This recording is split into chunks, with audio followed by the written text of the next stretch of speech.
are going to have Mobile Legends Bang Bang competition right here. We are going to have SFI versus Archangel for the second match for Aaron Wolf SG versus SFI.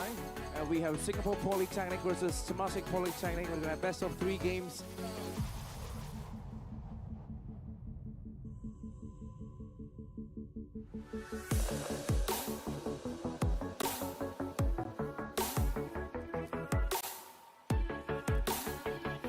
And let's get you guys ready for League of Legends.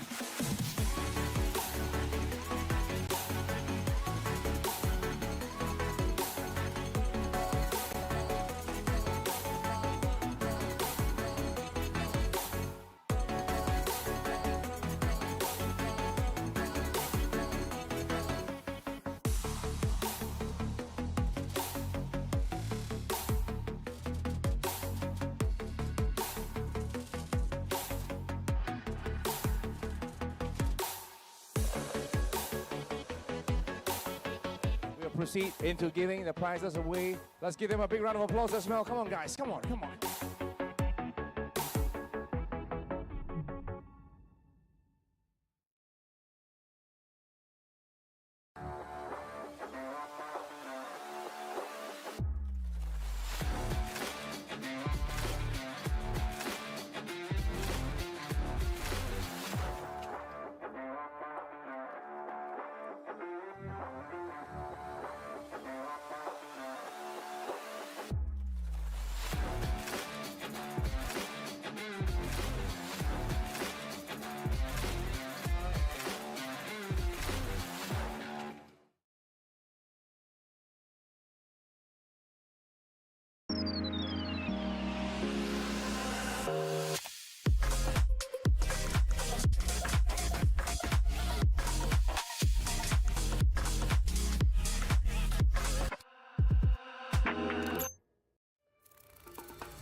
In recent years, virtual events have gained immense significance in the world of business.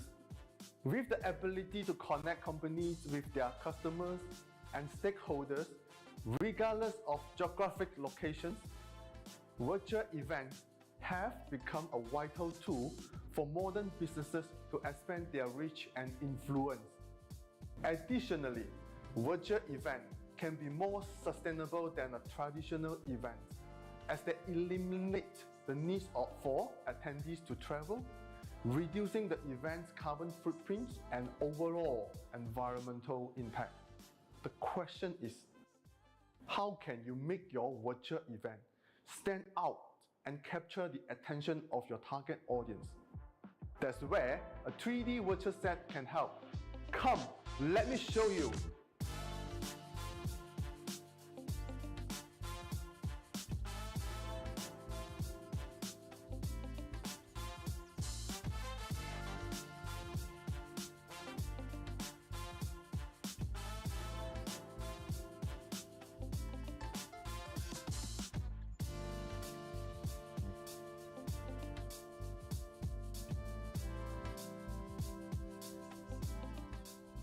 A 3D virtual set can help you create stunning environment that will capture your audience attention and leave a lasting impression. After all, the key to successful event is ensuring that your audience engage with your message and achieve the desired objective. 3D virtual set can reduce costs while still creating an immersive and engaging experience for your audience.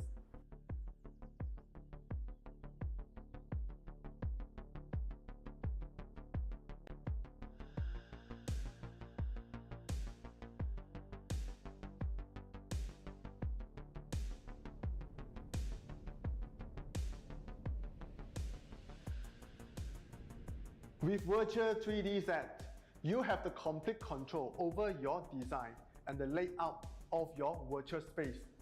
This means you can create custom backdrop, set up a branding element that is uniquely set up just for your audience to enjoy. By adding interactive elements and gamifications, you can make your virtual event even more engaging and memorable.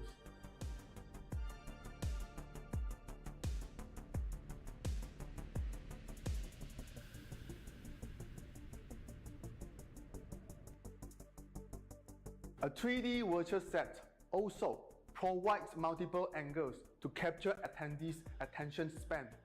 You can easily switch between different angles to highlight the speakers, products, or interactive elements. A 3D virtual set can create a dynamic and engaging experience for your audience. This can help to keep audience engaged and motivated throughout the event, leading to better outcomes and results. In today's competitive business landscape, a 3D virtual set can be the key to standing out and creating a truly memorable and engaging virtual event. So why not consider using a 3D virtual set for your next virtual event? Contact us now and see the benefits yourself.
tomorrow yours.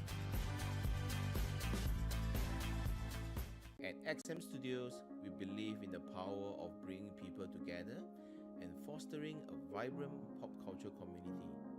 And that is why we are excited to announce our new initiative with the dynamic world of esports. SCOGA provides opportunities for youths to become champions, leaders and role models of the future through community engagement efforts. And XM is partnering with SCOGA to achieve this mission.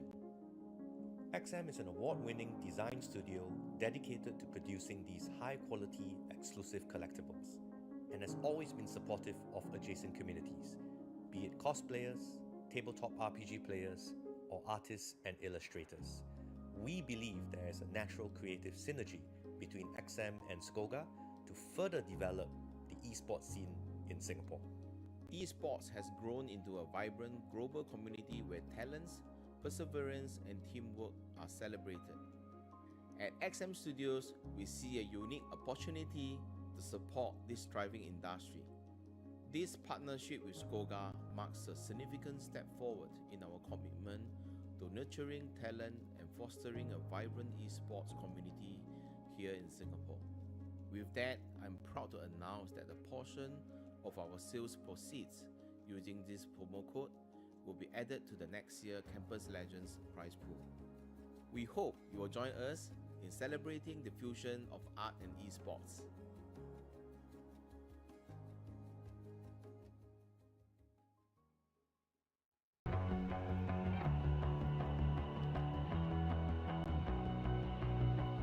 You've walked through the darkest night. You've heard the crowd, felt the blinding light. You were standing there when your heart comes alive. It's a dream of ahead, and it never dies. Right here, right now, give it all to get it out. Never a surrender, I fight and never fail. I am a contender, a challenge I can feel. The smallest lies become the brightest enemies, relentlessly. And even if you fall, you gave it everything to be a king.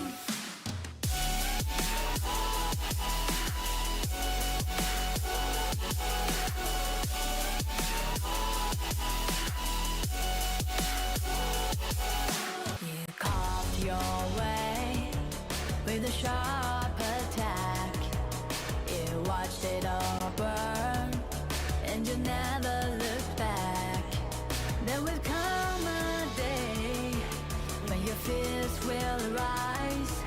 You protect your crown, so it never dies. Never a surrender, I fight and never fail. I'm a contender, a challenge I can feel.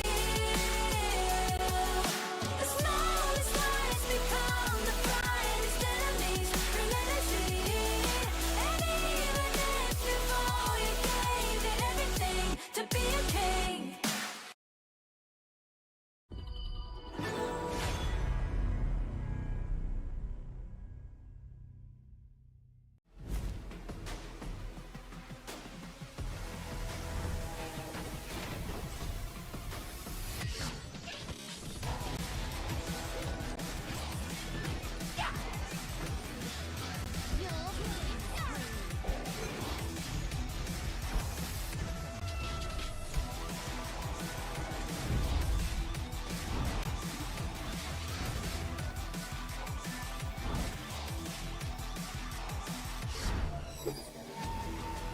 Destroying evil spirits heals my soul.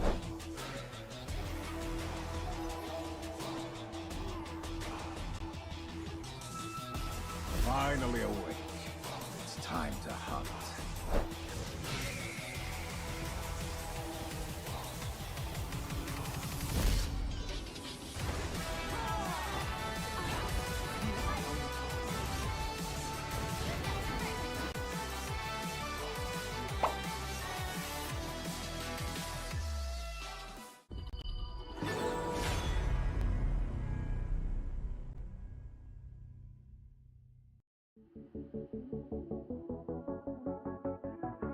Okay, so once again, a very good morning, ladies and gentlemen. Welcome to Campus Game Fest. Good luck to you, gentlemen, and may the better one win.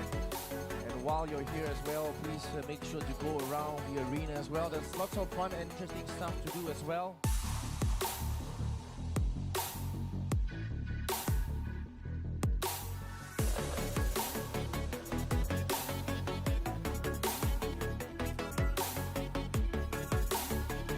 Looking out for all PUBG and Dota 2 players.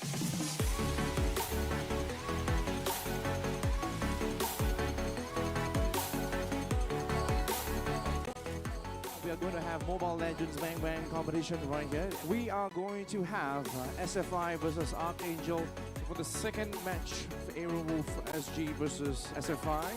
We have Singapore Polytechnic versus Temasek Polytechnic. We're going to have best of 3 games.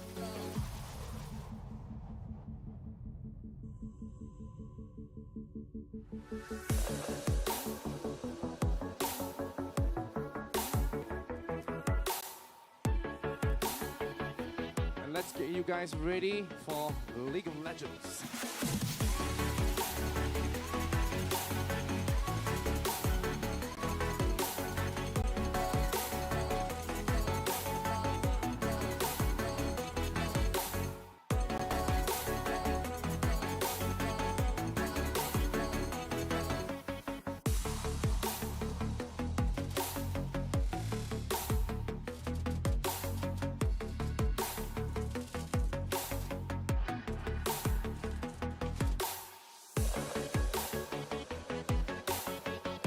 Proceed into giving the prizes away. Let's give them a big round of applause as well. Come on, guys. Come on, come on.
In recent years, virtual events have gained immense significance in the world of business.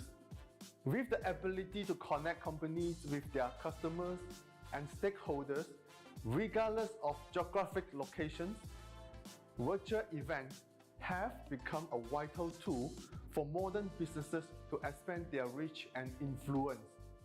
Additionally, virtual events can be more sustainable than a traditional event, as they eliminate the need for attendees to travel, reducing the event's carbon footprint and overall environmental impact. The question is, how can you make your virtual event stand out and capture the attention of your target audience? That's where a 3D virtual set can help. Come, let me show you.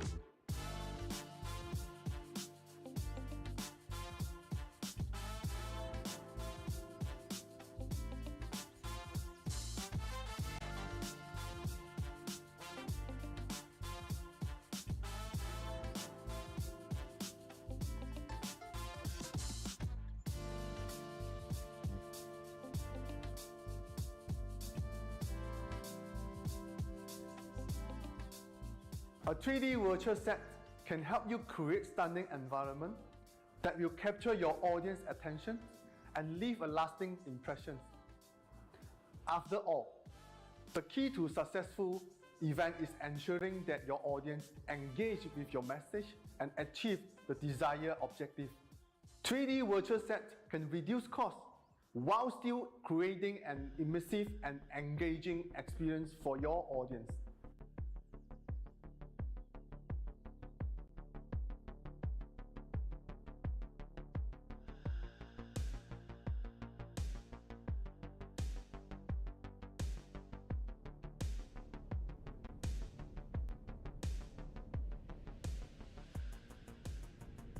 With Virtual 3D Set, you have the complete control over your design and the layout of your virtual space.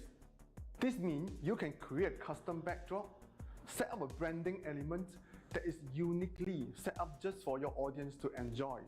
By adding interactive elements and gamifications, you can make your virtual event even more engaging and memorable.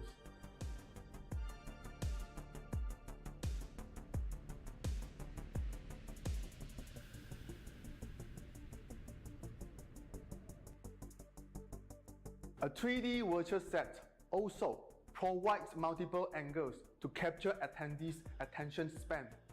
You can easily switch between different angles to highlight the speakers, products, or interactive elements. A 3D virtual set can create a dynamic and engaging experience for your audience. This can help to keep audience engaged and motivated throughout the event, leading to better outcomes and results. In today's competitive business landscape, a 3D virtual set can be the key to standing out and creating a truly memorable and engaging virtual event. So why not consider using a 3D virtual set for your next virtual event? Contact us now and see the benefits yourself.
tomorrow yours.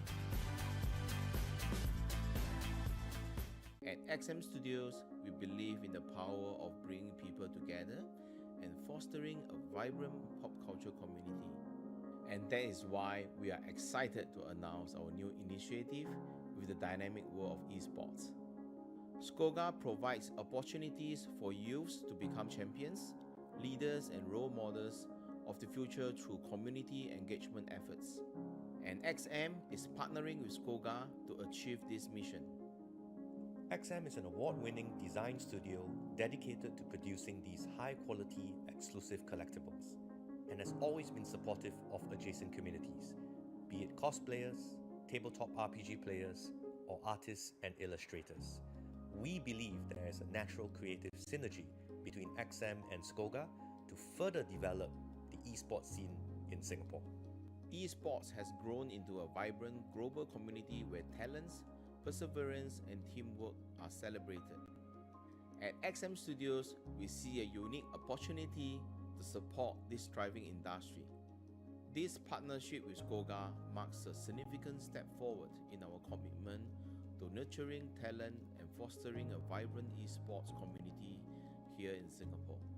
With that, I'm proud to announce that a portion of our sales proceeds using this promo code will be added to the next year Campus Legends prize pool. We hope you will join us in celebrating the fusion of art and esports.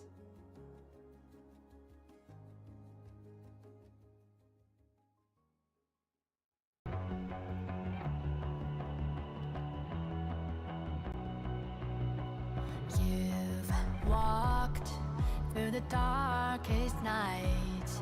You've heard the crowd, felt the blinding light. You were standing there when your heart comes alive. It's a dream I've had, and it never dies. Right here, right now, give it all to get it out. Never a surrender, I fight and never fail. I am a contender, a challenge I can feel. The smallest lies become the brightest enemies, relentlessly. And even if you fall, you gave it everything to be a king.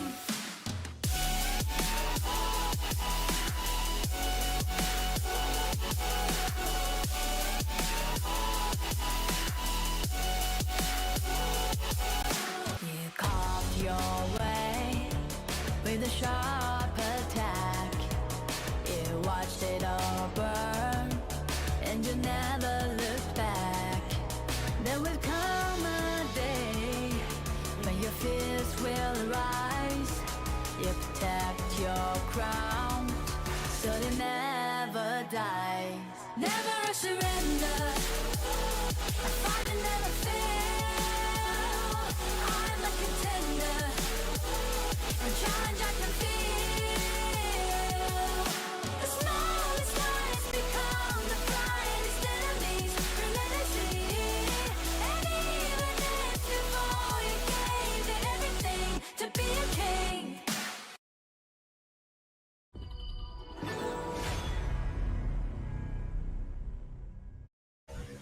Wherever you are in the world, welcome because you are going to be watching Clash on Air Cup. We'll be your casters. I'm Yuka alongside Mr. Mox. He has an interesting getup, okay? So I'm wearing my nerdy glasses, but he has cooler ones. So hi, Sir Mox. How are you today? I'm doing okay, and I'm so excited to be here in our Clash on Air Cup, and I'm so excited to be with you today in this day. What will be expecting for this day, by the way, I feel Ma'am like Yu?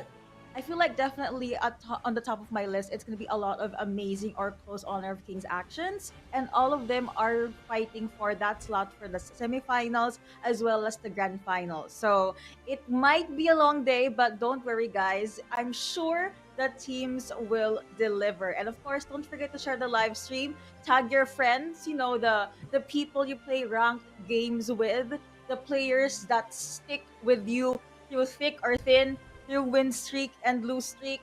So all of us will have a great, great day today. And also, this Clash on Air Cup is may not, or maybe the first time that you see the eyes. But you know what? Join us on the Clash on Air Cup because you will definitely be part of this event. Agreed, agreed. So I'm sure our viewers are curious. How was the fight? How were the fights rather, and what were the scores? So this is our brackets, the tournament stages, all the teams, their wins, their losses, and their total points. So if you see your favorites here, congratulations. They will be fighting for that slot in the grand finals. Also later, we will be showing our prize pool. So, we'll know how much and the tierings for the teams today. All of these fights, of course, will be rewarded by Clash on Air. And Sir Mox, how is our prize pool looking for you?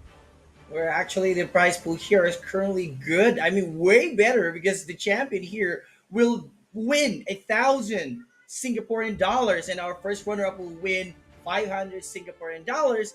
And of course, nobody's going to go away or home crying because third and fourth placer will have a Singaporean dollar of 250. Honestly, I'll take it. You get to play with your friends, Yeah, get Honor of Kings, I you would. get to be seen in the tournament. So all's good, and everyone will definitely be happy. Now, on top of that, I'm sure you guys are curious. You probably already saw it in our loading screen, but this is our schedule for today. Again, as mentioned, we only have 3 series today. It will be best of twos. We have TDK versus JSNC, NLG versus TYBK, and of course, grand finals. We don't know yet. It will be the winners Yes. of semifinals 1 and 2. Yes, and you know what? I would like to add one, Yuko, that uh, those teams from the semifinals with not only best of two, we will add another, so it's a total of best of three. Because you can see here, the definitely Clash on Air Cup wants to show us more deep game in here. So, ladies and gentlemen, three series, four semifinals, and grand finals. We have here the series of five. Agreed, agreed. You know what? Before we actually hop into the pick and ban phase, are there any specific combinations or specific picks you want to see in our best of threes and one best of five? Well, I don't know. I'm not sure, but I am hoping that there will be a Zia hero at the same time. Possibly, maybe a Prince of Land.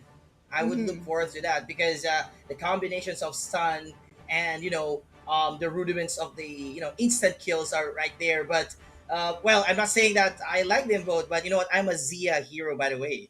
How Oh, about you you? mean Zia. Okay, so for me, I actually am a jungle main.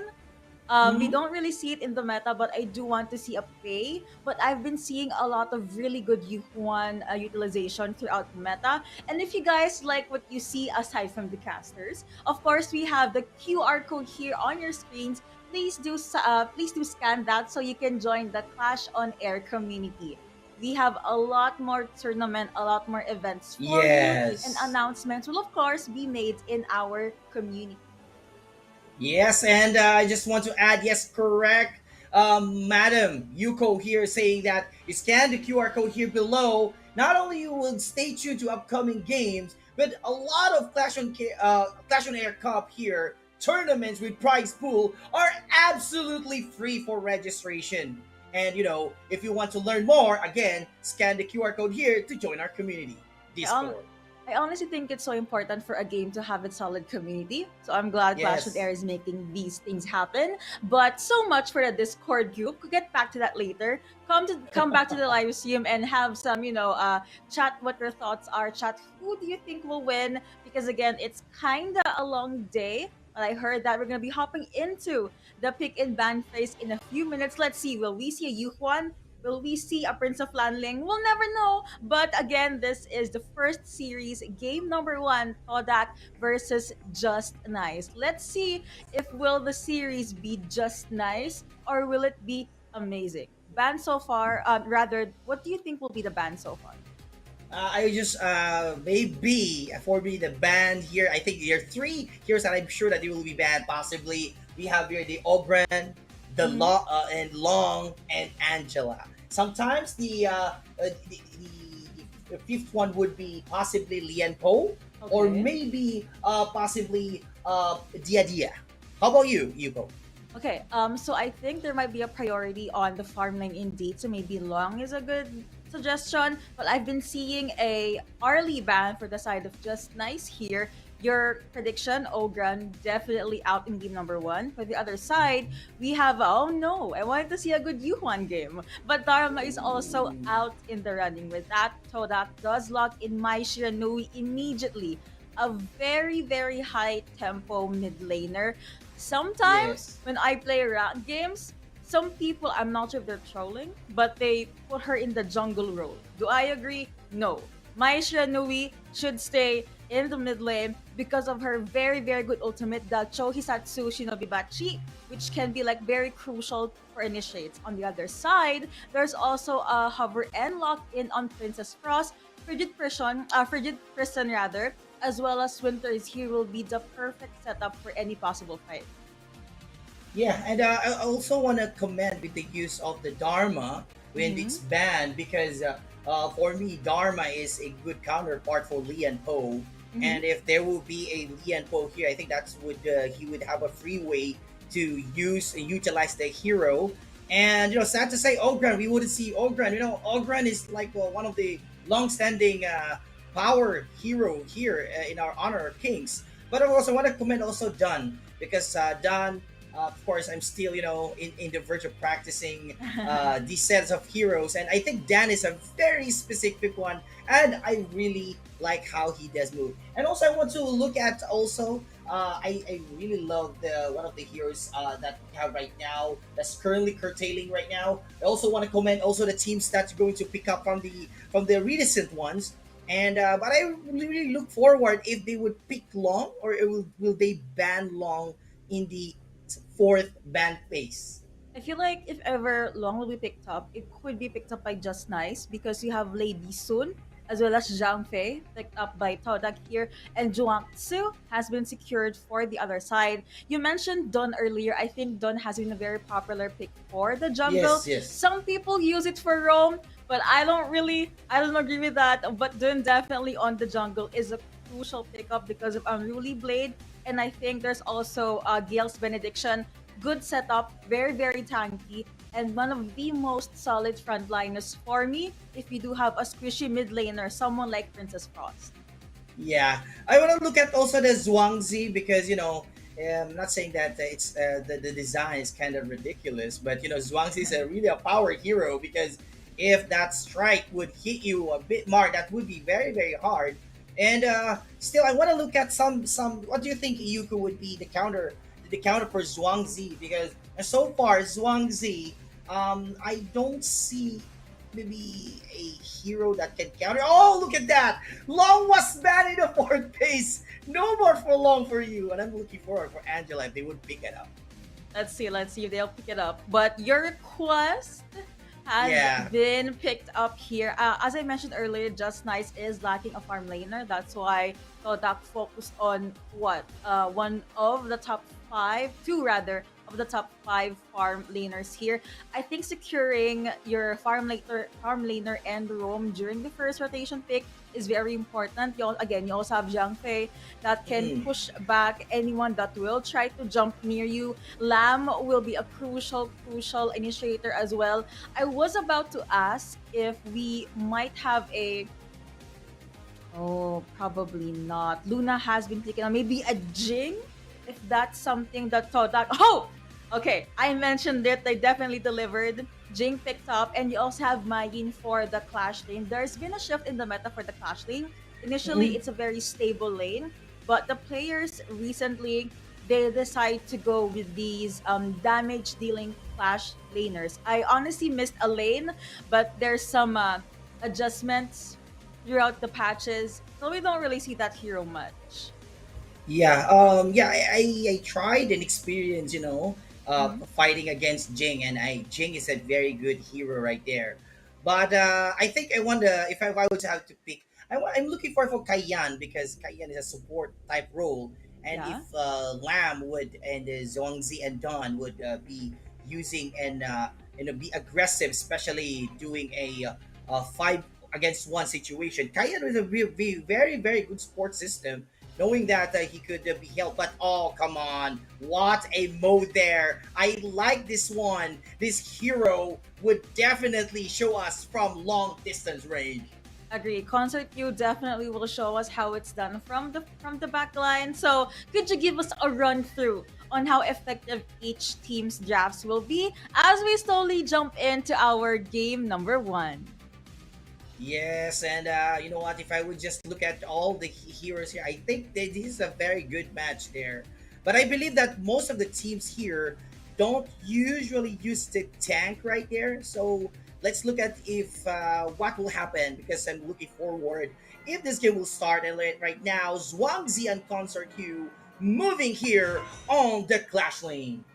I feel like it's a lot of adjustments and a lot of early game pressure for Just Nice, solely because the draft that Todak has is a lot more, I guess, mainstream, a lot easier to actually make things happen into the game. But looks like that's going to be a little bit of back and forth for the Cash laner as well as the Zhang Fei here. But jumping to the mid lane, there will be a little bit of a skirmish, but I stand corrected. First blood does go over to Todak. The 2v1 apparently did not pan out well for Just Nice in the early game. At the very least, there is some pressure being applied to Mai. Yeah, it's sad to say because as you can see that Dunn on this area on the farm lane is actually going solo. And looking at here, it's a 3 versus 1 situation, and if he's going out in the tower, definitely he will be pulverized with these 3 heroes currently waiting. However, as you can see here also, Miss Frost here is currently now, she wants to back up somebody on the Dunn's area, but she can just move around because 2 heroes here going to attack here, but you're going to pin it up, but no, they just back out. They use out the tower while on this Clash lane on the down ground. Zhuangzi here going to run away with Concert Q was down. Even if there's always a tower, no one's for you, and Zhuangzi will be next in line. Will stick on the tower, but no. Now looking at here, John here trying to shot here, and it's down. It's a 2 kills for our teams, and now it's being backed down by the team Toda. Agreed. Definitely a good backup there. I think it was a very crucial mirror domain in the farm lane made possible by Huahua. And I think in the early game, it's very likely for the Lady Sun to actually dive and try to duel against Concert. But as he will jump in as well, coming out from Lamb.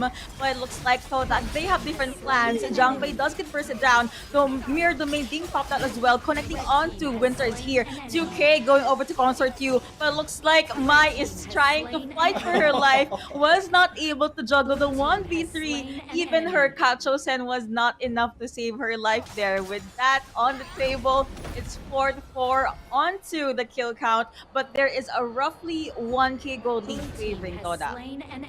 Yeah, Lady Sun here is trying to face with Concert Q, with Miss Frost here going to control and defend the mid lane. Well done is keeping on the getting some level up, because he's keep on, being wiped out every minute of the game, every time he spawned here. Lamb here, we're going to look for it if Lamb would do some couple of shots here, but you can see here, Lady Sun here still striking, and there was a down here by Concert Q, and now Zhuangzi is going to spin around in here in the tower. But now looking at here, they're going to back him up, and Zhuangzi save it up, and they're now safer than ever. What a match on there, and still they will be going to attack Team Sprong on this jungle side, and another rampage. Miss Frost is now off the game, and ladies and gentlemen, Todak is now in favor of the game with a 7-4. CCS did not even need to use Get Serious, only use the 2 whatever combos just to secure that kill. And I think was all made possible by the beautiful setup for the ultimate from Lady Sun. But here it is under turret. They don't care, and CCS is now on the lead with all of those kills in their pockets. I think that was a very crucial ultimate shell coming out from Xiaole. And now here in the mid lane, I think they smell blood. They want more. They will be jumping in, but of course you have Juaksu in the front line, and I believe Butterfly Effect is still available. Could be paired very, very well with Kaleidoscope, but they might have different plans. Now here's gonna be My Shinui jumping in. Kacho-san does connect and does combo it with the ultimate, but even though they're gonna be connecting with the chase, that'll be the sun connecting onto 3. They jump in, constantly the first action to say goodbye. And now, even though they did get some third hit, it's not a problem because they can get the space that they want on top of the fact that Huahua was able to get the objective. Shutdown gold does go over to Lamb. 10 and 5 now on the board. Mirror Domain as well as Winter is here already committed, but the mid lane turret from Just Nice went down. As you can see here, Rem from Todak here was the power tank here. But, you know, the problem on the other side of the team JSCSNC, the problem right there is they don't have a tank. Rem here is going to use the burst mode. This is why his attack formation in the mid lane was actually a good spot there. He can just, you know, use his tank mode just to, you know, pave the way for the tower, eat some goddamn heroes, and now getting some kills. And now Todak Frem here, look at that. It's a 2 versus 4 situation, but no, it's not a problem on his side. The tank is always a tank. But speaking of tank, now Jay's going to attack. He's going to use all of her might, and Lab was down, and they were going to break top area. The towers without the towers going down, as Zhuangzi is going to run away. They're probably going to have support, and now what's down for Zhuangzi? Every place are going to run down. Oh my goodness, that's a little problem. They will be out. They will be in. They will be out and they will be in. Actually, I think what happened there was, aside from the good mirror domain, there was also a very on point searing stab from the Jinx. See, I told you guys. What did I tell you during the opening? The game will be very intense. It's so intense that the live stream had to go back to the casters just so the audience can actually take how awesome the matchup is. But honestly, I think micro and macro wise, Kodak is definitely doing what they can, but Just Nice, of course, will not go down without a fight. I talked about this. I need more good Kaleidoscope, more good Butterfly Effect from Juaksu, just so they can, I think, make a counterpunch. But I think Mayin's Get Serious is a huge problem for them. Plus, let's not forget the rolling rate and frag grenade from Lady Sun here. Basically, the scaling composition is scaling so fast that Just Nice might have a hard time trying to recuperate. But Sir Mox, what are your thoughts about game 1 so far? Well, I saw the match, and it's really I look at Todak Rem using a Zhang Fei, and his ultimate form become like the barricade, you know, to push the edge on the adverse party. Because from what the perspective I have is that they're currently, you know, they have a tank, you know, Todak has a tank. The problem on the other side is they don't have a tank. They don't have a support. I was thinking if they could pick Kaiyan, at least when somebody was falling down, they could use, you know, they could use a healing group. But the problem right there is that Zhuangzi is the only one who can counter the teams just to run away. So the problem right now is that how will they counter Zhang Fei? Because no matter where Zhang Fei is, even if he's in front of the tower, he could kill a hero. I think ideally one way to counter the roam is to try and wither down its life with your combos or your skills. Problem is, I don't think Concert Q has the damage just yet. Things might be different if there is a Lian Po with a Tremor Smash, but so far you are correct. Unbridled Outburst is a problem for Just Nice here, but I know you guys are curious and you want to see what's happening in the game. Don't worry. We will hop back once everything is set again. But let's talk about the farm laners, okay? We have Consort U versus Lady Sun. Who do you think is getting more farm? I'm more of a long distance range, so I would go for Consort Q. But yeah, you mentioned about the part that Consort Q, you know, in the beginning, you know, in the first phase of the game, I think she has a little damage in versus Lady Sun. So I'm still Consort Q, but in a long phase game. Okay, so how about you? Super late game. I think I might have to go with Lady Sun. just Uh-huh. because there's more when you spam this rolling raid, you can dodge a lot of combos. And I think when it comes to the ultimate, sure, Concert Q does act like a cleanser, but I think the ultimate shell dishes out so much damage that Mayin can just jump in and use the whatever combo. Plus, you also have Kacho-sen and Tohibatsu Shinobi Bachi from my Shiranui here. That yes, it is a handful of skills for Honor of Kings. So those who just hopped into our live. But yeah, it's all about that combo. But I think at the very least, there is a reason why Lady Sun is in the meta, whereas Concert 2 is a little more situational. Yes. But despite all of my analysis, I have to say, Just Nice is still pushing through the game very well. They're holding on while they can, Yes. and they're making sure everything will last, and they will give it their all for this best of three. Yeah, and maybe I just want to, I'm kind of a traditional guy so Okay. far as these platforms in this gaming concern is concerned. Mm-hmm. I think they need somehow they need to revert back on the using of tanks, Okay. because in the game when Zhang Fei uses his tank mode, I think Zhuangzi is the only one who can counter. But yeah, it's not he's not a tank. But if only there will be a tank like Dharma there. Maybe what else we could find a tank there. Maybe he could really have a good clash, because a tank will always be a good match with another tank. Agreed, agreed. And I think in the meta, at the very least, even in S tier tournaments from Honor of Kings, it's always tank versus tank.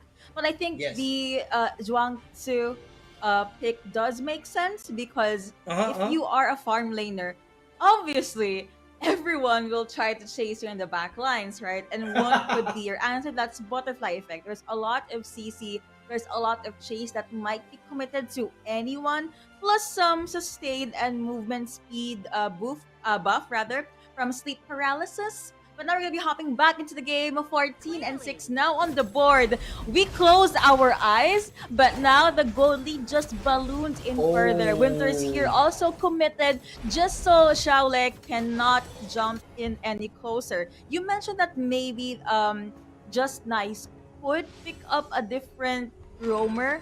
Aside from Lianpo, I think Matsu is a good pick as well, Uh-huh. just for the cannon blast and think inside the box. But don't worry, I think Zhuangzi is still a good pick.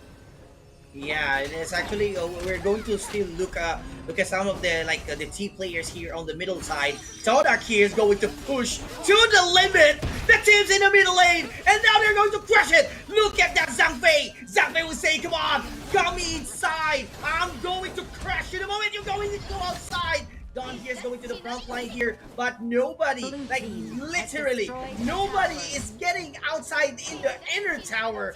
Don here started moving from here to there. Lamb here was stuck in the middle side. While one of the team Todak here defeated overlord. I think that's what's Jing. So looking at here now, some of the teams here is trying to control the middle side, but the problem right now is that if they will focus on a different lane, one lane will be wide open. I think it's so difficult because what? Even though Todak is fighting a 4v1, Mayin will be okay in the line that he or she will choose. But now I think two crucial ultimates is up for grabs. You have Lamb's Execution. You also have Unruly Blade from Dun here. But he looks like that's going to be the jump in from CCS. No follow-up just yet, but there is the Empowered Auto Attack coming out from this Lady Sun. You also have Mirror Domain being committed by Huahua. And now Todak is knocking on the base of their opponents. But now at the back line, that is a beautiful initiate by Zhang Fei. Zhuang Tzu was the first one to say goodbye, and now that will be Todak jumping in within the base. 2K going over to Maishra Nui, and Mai takes one for herself. With that, kill after kill, victory after victory, Todak bags game number 1. Just imagine that. You know what? I'm not gonna say, but you say it, but I'm gonna say it. Victory for Todak, ladies and gentlemen. Todak just win this first down. And you know what, Yuko, I must say, I want to commend Zhang Fei.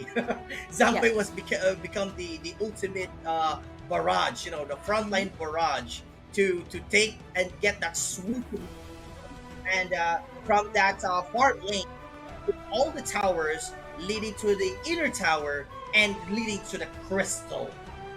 I agree. I agree. You know, to touch up on that, aside from the ultimate, I think Leaping Saver also helps a lot when it comes to these 2v1s or 5v4s. But for me, my personal MVP there would be the Mayin, just because Todak full on committed to the Clash lane strong side.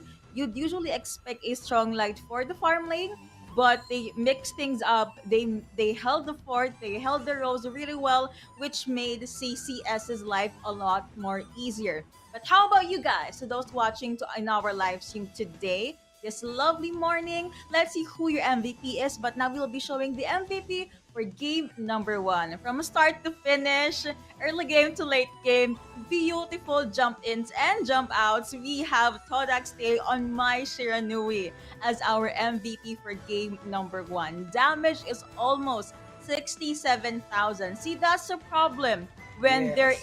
is a Mai Shiranui that got the early gameplay that she wants. Ryu Engine is also a very crucial skill for her to actually execute her combos.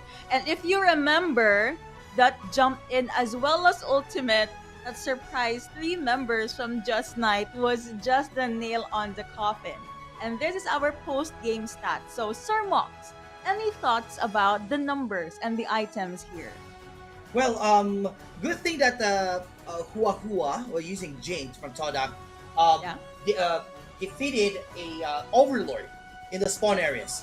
Now, the backup by again Rem Zhang Fei with his ultimate tank formation, I think that's also a good blast, because you know what, it's really hard when you fight a tank when nobody is going to support.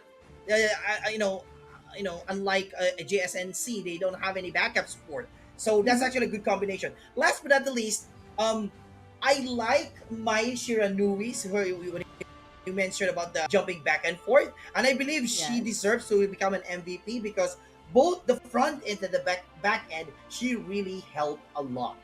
Agreed. Agreed. You know what? You mentioned Concert U earlier on. Her ultimate's name is Vaulting Shot, and usually when people do pop the ultimate, it's followed by Oak Book, the first skill. But I think Todak made a very, very good tempo, right? It's a very good counter. So much that Concert U could not pull off her full combo, and everyone just gets down and burned into flames. Yeah, and I think I also noticed, Yuko, that I'm not really sure, but um, I think they missed out a stun hero, like a hero that could stun, because the game was like they only competition who has the fastest killing machineries. So when you're looking right Mm-hmm. now here, we have here Mai with a 57 team fightings, but of course nothing ever been defeated when you mentioned about Lady Sun here, Yeah. because she has a 73% in the fighting actions. And look at that, the rest of the team. But Jing, although maybe she has a 21%, but she defeating an overlord really gave them a good advantage at the end of the phase. Agreed. I think Huahua definitely focus on the objective takes. If you're gonna look at the stats, team fighting percentage for Shaole, CCS, and Rem is the same, solely because of they are the three hero hunting unit throughout the game. And to Okay. answer your question, Just Nice does have someone to stun their opponents. That is Dun's Unruly Blade. If the edge of the ultimate actually connects to an enemy hero, they will get stunned, they will get pulled in, but I think because of the constant rotation and constant movement speed coming out from Todak, it was a difficult combination to pull off for Just Nice's side. And if you're gonna remember, after picking up My Shiranui, Just Nice picked up Dun and Princess Frost, which means they picked Lady Sun on purpose because you can't really catch someone if they kept on spamming rolling raid, but that is a beautiful way to open our first best of three. To the fans of Just Nice, do not fret. They can still push things to a game number three, but for the fans of Todak, please comment, please cheer for your favorite team because they are one game away from getting that series victory. Yes, and also looking forward if if the game is just still in this kind of phase. I think maybe the other adverse party would probably use some sort of like support system because Okay. you mentioned that Don has a set of skills in so far as a stun is concerned, but Mm-hmm. the question is that who will support him? Because if he would become the frontliner, he needs some kind of backup like as to healer or some kind of like slow the enemies down. That's why I'm always raising the Kayan. Although Kayan Uh-huh. is not that not that a killing machine, but because of the fact that as long as he is attached or she is attached with the the area of effect would definitely contribute because what happened to the Todak was that they keep on rotating from one lane to the other. So if there will be a support system on the part of the other team, I think they can match them. But anyway, I think this is a warm up. We still have three more games if this is a best of three, and I believe that the JSNC would definitely uh, pick a proper hero to counter them. I think that they just gave them this game for warm up. You know what? I want to touch up on your suggestion about Cyan. I do agree. Usually, when an enemy team has an assassin jungler, Cyan is a good pick solely because of her ultimate, because it's what? Heal. First skill Yes. is also a heal. Yeah. Second skill, which I think is earworm, is a good stun, or at least you can stop the anyone honestly from the Mm. opposing side to try and jump in with their Yes. combo. But with that, we're gonna be hopping into game number two. Again, there's match point favoring Todak. Arlie will still be banned out. Honestly, I get it. This hero is a menace throughout the game. Give her the late game. She has the Yes. fastest attack speed in the entire world. Well, I'm looking forward. Oh, look at that! Two heroes from Team Todak was been put in the ban phase. So I think I think for me that these two heroes with the ban was actually one of the good ways for them to to counter. But Yeah. it's not. I thought it was the just nice. It was the Todak who banned their own heroes. As you can see Mm-hmm. here, if look at that, Todak banned Mai, Todak banned Zhangfei. So we'll see if they will ban their entire first game heroes. Let's see. Let's see. Not impossible. I mean, it is a draft that they were able to pull off in the previous game. But I'm also curious to see how Just Nice will construct their lineup this time around. They do need to make some adjustments, but we did see something promising from them in game number one. Again, they were able to hold out during the early game. I think the fact that Jing just jumped in and did so much turret dive in the early game, that is one of the problem. But you were looking for a healer or a I guess a standard roamer for Just Nice. I was about to say Dahlia, but it looks uh, like Kodak had different plans. They picked up Dahlia and they also got Long. I cannot wait to see an amazing Long yes. game because what early game his skill set just hurts a lot. You have downpour, you have riding the wind for mobility, and you also have Shangguan picked up by Todak. Whoa! But you know what? Just want to look at Long here Mm-hmm. because I've used Long when I was like still on the verge of practicing a lot in laning. So Mm-hmm. Long here is a good pusher. So Okay. if he is not being stopped and give being waived or just to forget about this hero. Tendencies in around 8 minutes he could reach the inner tower. So I think they should be careful. And I want to also say that the Long here has a good escape mechanism. Mm-hmm. This is why it's really hard to catch him off and on guard because as long as he is not stunned, he can still use his ultimate to escape. However, also dive in with the same ultimate. So I'm looking forward what will happen if he combines with Dahlia. And also I want to also commend the team. They use Sansi. I like Sansi by the way.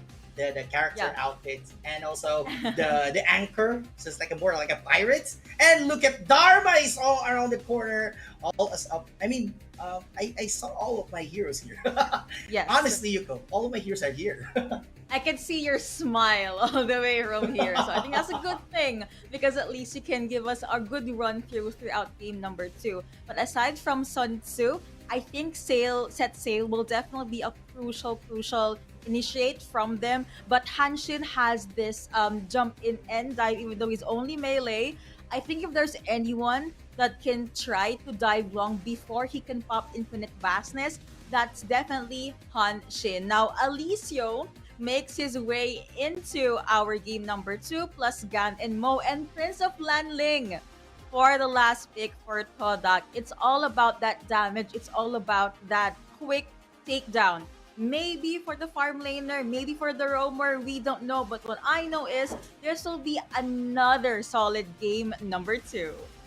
Yes, and I would like to ask Yuko, Yes. what is your comment on Gan Mo? Because it's a mid lane, so normally when you're a mid laner, you probably be a fast killer, or maybe a long range, or maybe a it's more like a long range mechanism. But Gan and Mo here is more like a melee. So what do you think about if they would use them as like a front line? I feel like when it comes to range, Shangguan as well as Ganmo is pretty much tied out. But I think the freshly forged during the 10 minute mark can hurt a lot. But if you can remember, there's also a Dahlia for Team Kodak. That's the Dahlia Yes, yes. Shangguan combination. A lot of finishing stroke as well as seeding script. So when it comes to mobility, I have to say Ganenmo might have a hard time. The only thing I can imagine, or at least the only plan that can sustain this mid lane, because as we have been talking about this, mid lane is the most Yes. important lane all Yes. throughout the game. We will be seeing a lot of plays, a lot of ganks from Hanshin, either in the farm lane or the mid lane. So it's pretty adjusted rotation for Just Nice here. Yeah, and we're going look at this is the problem, Yuko. Gan and Mo cannot move easily because of their melee situation. So look at that. Instead, Sansi here was been cornered on the side, and it will be gang bang with 4 heroes. And look at that! No first blood here. Sansi first blood down. And what a match there. That's too fast that I didn't notice. But what I can see here, Yuko, is that Todak loves to do a first blood series Yeah. on ganking one hero one at a time, and then they're countering. Just Nice use and apply the same technique. It's a 4 versus a situation, and now we are come down to a 1 kill 1 dead situation. Even Steven in the stats, definitely that was a good couples blade from Gun and Mo. And I want to touch up on your statement earlier.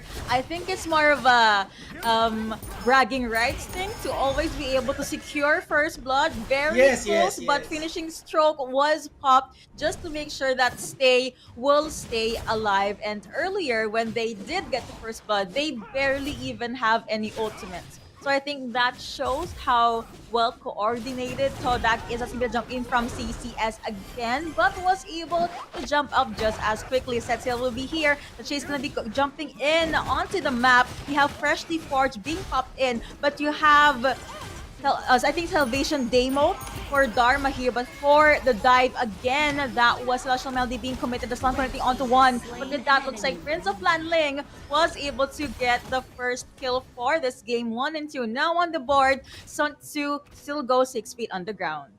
Yeah, and look at the Prince of Lanling. He may not be going out to fight a Clash War, but the moment that there is actually a possibility to put it down, he's going to attack in the game. But looking at right now, he was shot at Dahlia!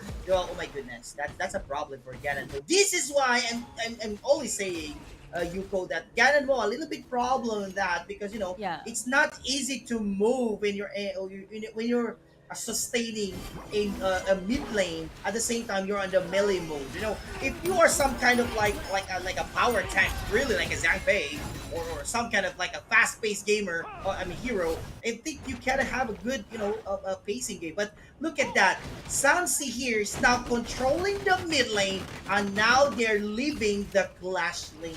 So he needs to back up Ganonmo, because if not, Ganonmo wouldn't be able to control this mid lane area. Yeah, I don't think giving more kills to stay is a good thing, because as you've been seeing, the moment Seething Script is available, he would jump in and out of those turrets right on cue. See, he didn't even let me finish my statement. He was proving a point here. But that was a very, very good jump in and jump out Celestial Melody again, plus Ode already committed by Rem to make sure that Stay will definitely snowball the lane. Safe to say that Todak is giving most of their resources to their mid laner, but Rem does get spotted out by one, does get stunned, but they don't care. They can still jump in, and with that at the back line, actually accessed by Prince of Lanling. Kill after kill. Alisho was not able to use Legendary Hero debut even, but that's not a problem, because you have Stay with the jump in, with the finishing stroke even, as well as Ink Burst. Even though Rem did go 6 feet underground, it's 3-7 now on the board. A 3k gold lead 5 minutes in for Todak.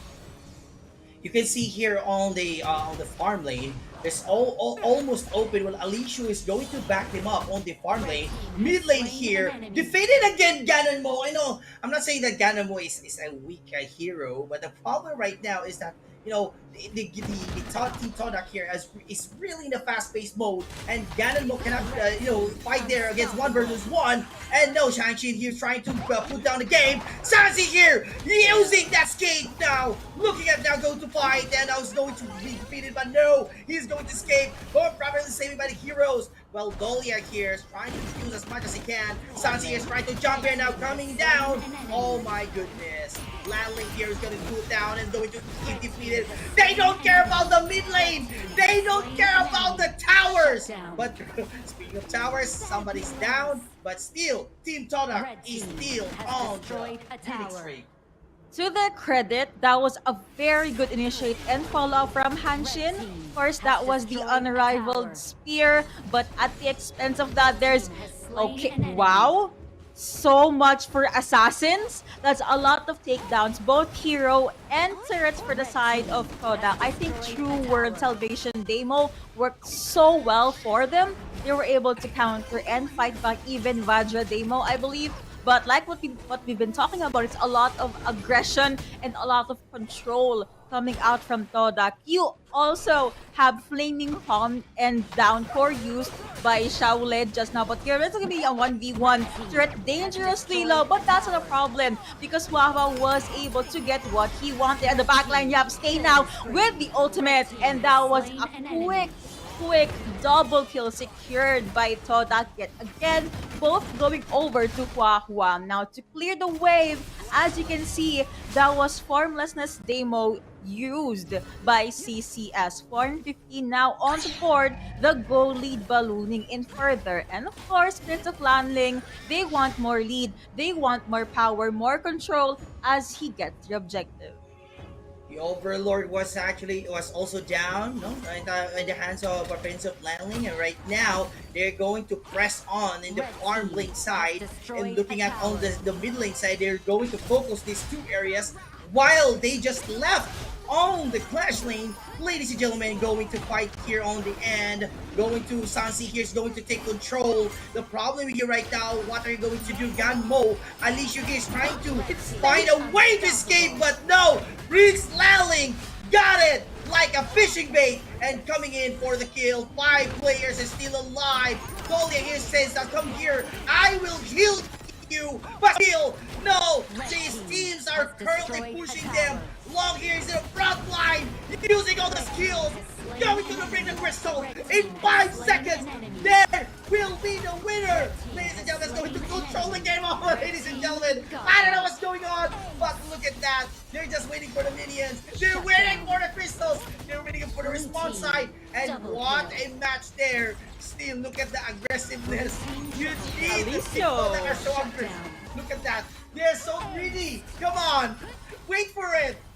I thought that was the difference. I thought Just Nice might just win that, but at least there's the dragon already onto the base of Just Nice. And before they even secure that 2-0, killing spree, I believe, was locked in by Stay. And with that, Kodak locks in their 2-0, their first series victory, and they get the first ticket to our grand finals for the best of 5. Now, I wanna talk about what Alisho did there. Now, his skill set or his kit is all about damage. You have Sunset Fireworks Show, you have Legendary Hero Debut, and in theory, Alisho should be very powerful during the early game. Why was this not possible? That's simply because of the Wave Breaker and Ode combo from Dahlia, which you basically push back everyone that connects with your Ode, plus a lot of, I think, aggression and control and poke from long Dahlia combo, aside from Shangguan Dahlia combo, is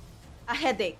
It's a menace in the map, and it's definitely a lot of problems that Just Nice could just not answer. But they did go down with a very good fight. But for today, at the very least, Todak advances to our grand finals. And also, since I'm a tower breaker when I usually play in Honor Kings, I think I'm Prince of Landling because because he took down Overlord, and because of the clash, no matter there will be clash, there's still a dragon, So that's what's a big help for them because they're going to hit the mark. But speaking of hit the mark, who hits the mark in the MVP? I think this one is pretty obvious because of how crazy his Shangwan was. But even for game number 2, we have Todak Stay bagging that MVP medal. This time, still roughly 67,000 for the damage, but with a KDA of 8, 1, and 12. If you can remember, he only did die once, and that kill, I believe, went over to Hanshin. But after that, it was just a lot of combo, a lot of ink burst, a lot of finishing stroke to finish the game. And with that, this is our post-game stats.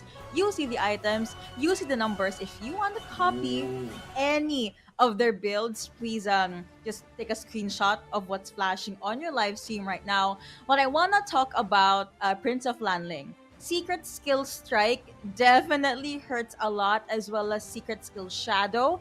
That's why Huahua was able to sneak up a lot on their opponents. And see, Shaolin was very consistent. Sure, he died twice, but he was in a safe space either way. The true MVP for me, with all of those kills, there is 16 assists from Rem. It just shows how present this roamer was. But I talked about Todak. What were the good things you saw in Just Nice for game number 2? In Just Nice, honestly, I think what a nice probably is I thought it's Sansi, but I think it's Hanshin because Hanshin was the one who's trying to counter and trying to play on par with. Now I cannot wait to see Wow. how much. Yes, okay. Now these are the other stats for the post-game stats. There's team fighting, there's total gold. See, look at that. 90% of the team fighting was initiated, was started, and probably was finished off by Todak Stay. So if in game number 1, I think their strong lane was the Clash lane, ergo CCS. I think safe to say that this time around, they gave a lot of resources, a lot of power, a lot of prowess for their mid laner. Because in game number 2, Dharma was a lot more conservative compared to how he was as Mayin in game number 1. The other lanes though, the other roles, you have the jungle, you have the farm lane, you have the roam, they were still pretty consistent. But yeah, overall, Todak's team fighting was very, very strong, very on point. You could see and you could feel how disciplined they were in their communication. Wait, I take that back. Stay was very aggressive in game number 2, but either way, it worked for their team. So I can't wait to see what else can actually happen for our series number 2. But for Todak fans, congratulations! Of course, the first team to secure the ticket for the grand finals will be your team favorite. I did see an Alicia earlier. I thought they were able to make it work, but that's okay. These things happen. We hope you enjoyed series number 1, but don't worry. I know you're waiting for series number 2. We're gonna hop into a very short break, but when we come back, we have more beautiful Honor of Kings action for you guys. And of course, don't forget, scan our QR code to join our community. We have tournaments. We have people you can invite for your Honor of Kings game, all made possible by Clash on Air.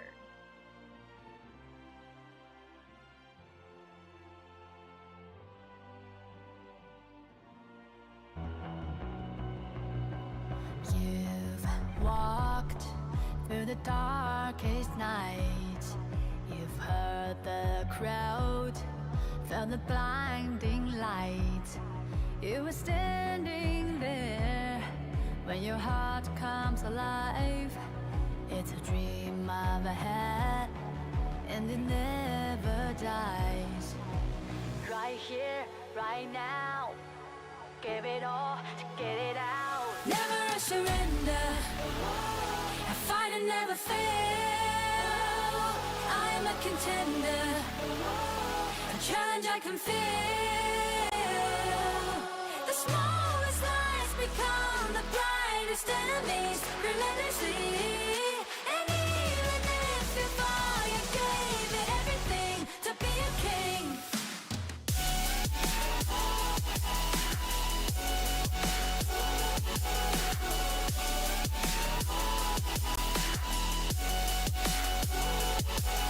You carved your way with a sharp attack.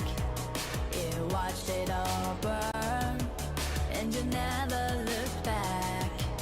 There will come a day when your fears will arise. You protect your crown, so it never dies. Never a surrender, I fight and never fail. I'm a contender, a challenge I can feel.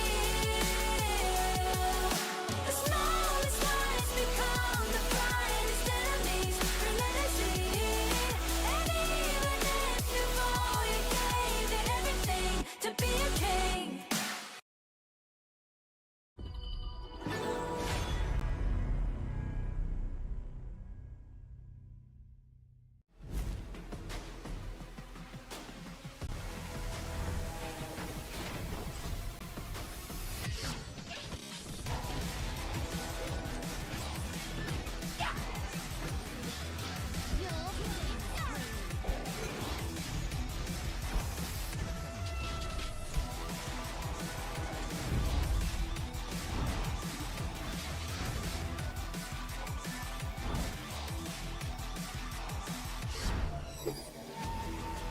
Destroying evil spirits heals my soul.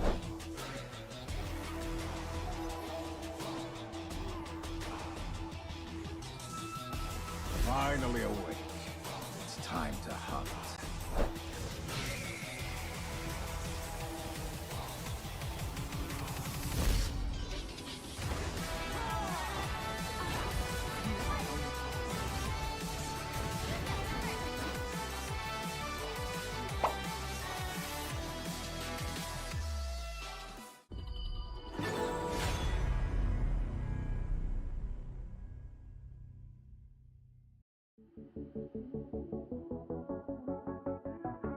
Okay, so once again, a very good morning, ladies and gentlemen. Welcome to Campus Game Fest. Good luck to you, gentlemen, and may the better one win.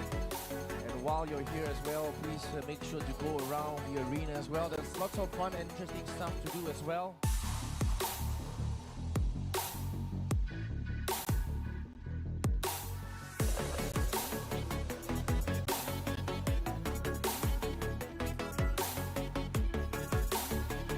Looking out for all PUBG and Dota 2 players.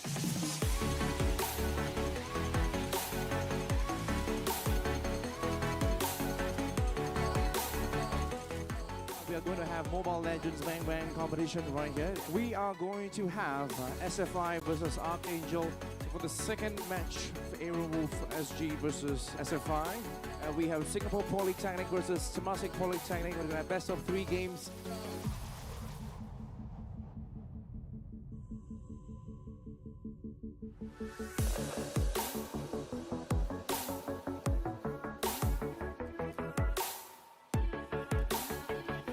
And let's get you guys ready for League of Legends.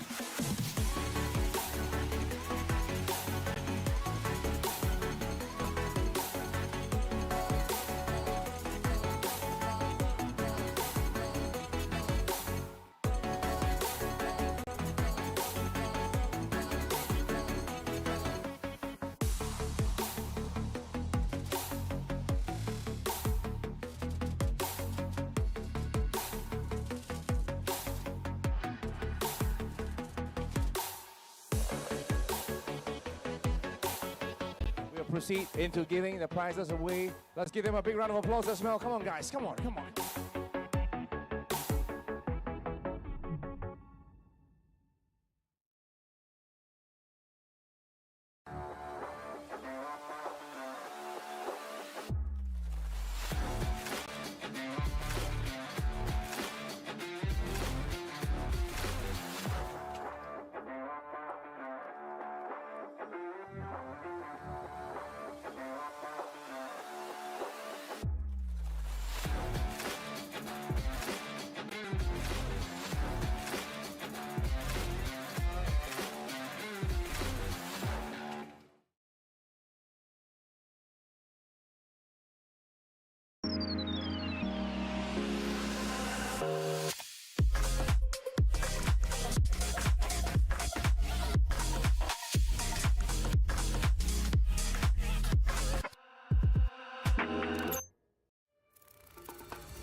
In recent years, virtual events have gained immense significance in the world of business.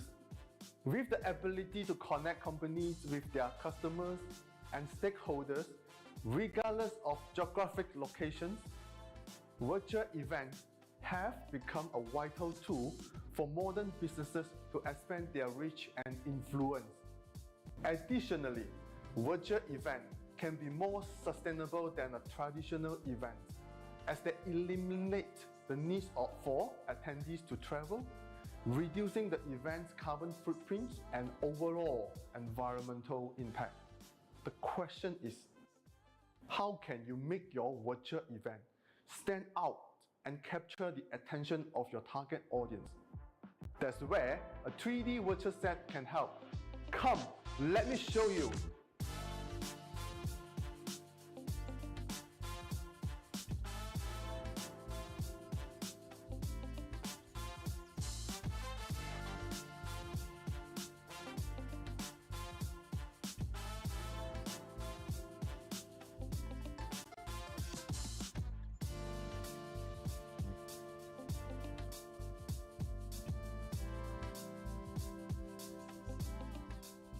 A 3D virtual set can help you create stunning environment that will capture your audience attention and leave a lasting impression.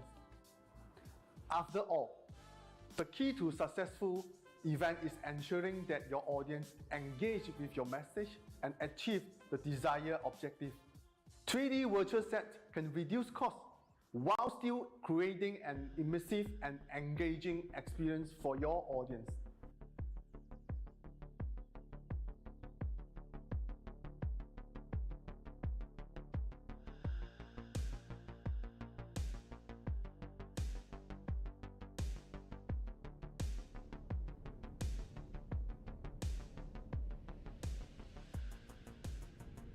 With Virtual 3D Set, you have the complete control over your design and the layout of your virtual space.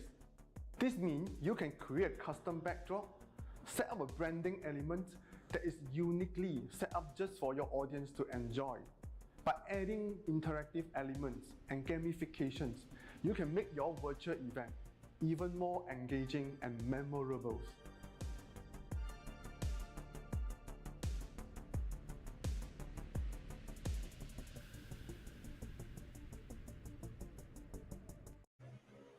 After a pretty intense 2-0 for series number 1, we will be showing you another best of 3 series number 2. But of course, I will introduce your casters for today. Hi everyone, my name is Yuko. Alongside me is Sir Mox. So Sir Mox, before we talk about the next matchup, do you have any more lingering thoughts from series number 1? I don't know, but actually, that's not I don't know. I'm still had no idea what will be the combinations of the next team, because as you can see, the teams from Just Nice and the Todak, as the power, the aggressiveness of Todak really provides a chilling effect for the next semi-finalist. So I think they will look at what will be the best heroes for this game. Definitely, definitely. Now, we've been seeing Mai Shenui, Gan, and Mo. I think there's also a Shangguan in our series number 1. Now, I do want to see a Lady Jen because she's one of the most prio picked in the mid lane for the pro scene at the very least. So, of course, don't forget to join our Discord community later. We'll be showing you our QR code so you can scan and join us with all of the Honor of Kings action. But for now, we'll be showing you the brackets, updated scores, and everything. Again, Todak, fresh from a 2-0 victory against Just Nice, will jump into our grand finals. Now we have Next Level Gaming versus Tyranny Esports. Yes, and yesterday I heard Sir Graham and Sir VHG about this team, and let's see if the same speculated aggressive and hype moments for Next Level Gaming and Tyranny Esports can provide for our semifinals. Please take note that this is a series of three games, and for the esport or the team that win this round will proceed to finals and will be champion, first runner-up, third runner-up, or fourth runner-up. Anyway, we'll look forward to it. Definitely. We are looking forward to what will happen. So I mentioned our Discord community earlier on. Now, this is the QR code. Don't forget to scan it so you can join us. Of course, this isn't the last tournament through Clash on Air. We have a lot more in the future. So for more Honor of Kings updates, more Honor of Kings tournaments, as well as if you want to meet fellow gamers, because I know gamers don't really get to touch grass or make Yes. friends. So don't worry, Clash on Air got you. Yes, and if you want to go to look forward for scrims, you just want to find some teammates to play with, and tournaments that may be for free.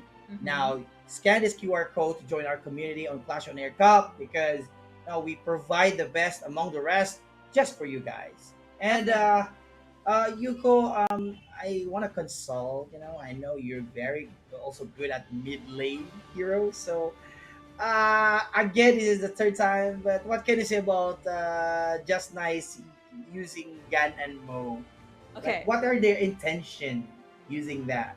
I feel like so they need solid backliners, right? Because Alicia in the previous game did not have good scaling potential. So I think they were banking on a solid damage dealer, long range damage dealer. That's why Gun and Mo was there. But I I think see.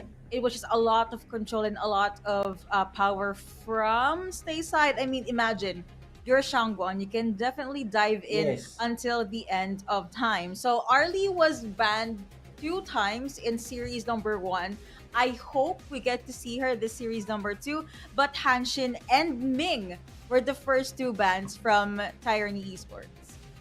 Yes, and look at yes, these are two heroes that we could see. The first band heroes are actually one of the superstar heroes on our previous series, right? So Todak and Just Nice really delivered these two teams. And again, also here can see also the second banning phase, and I believe Dharma.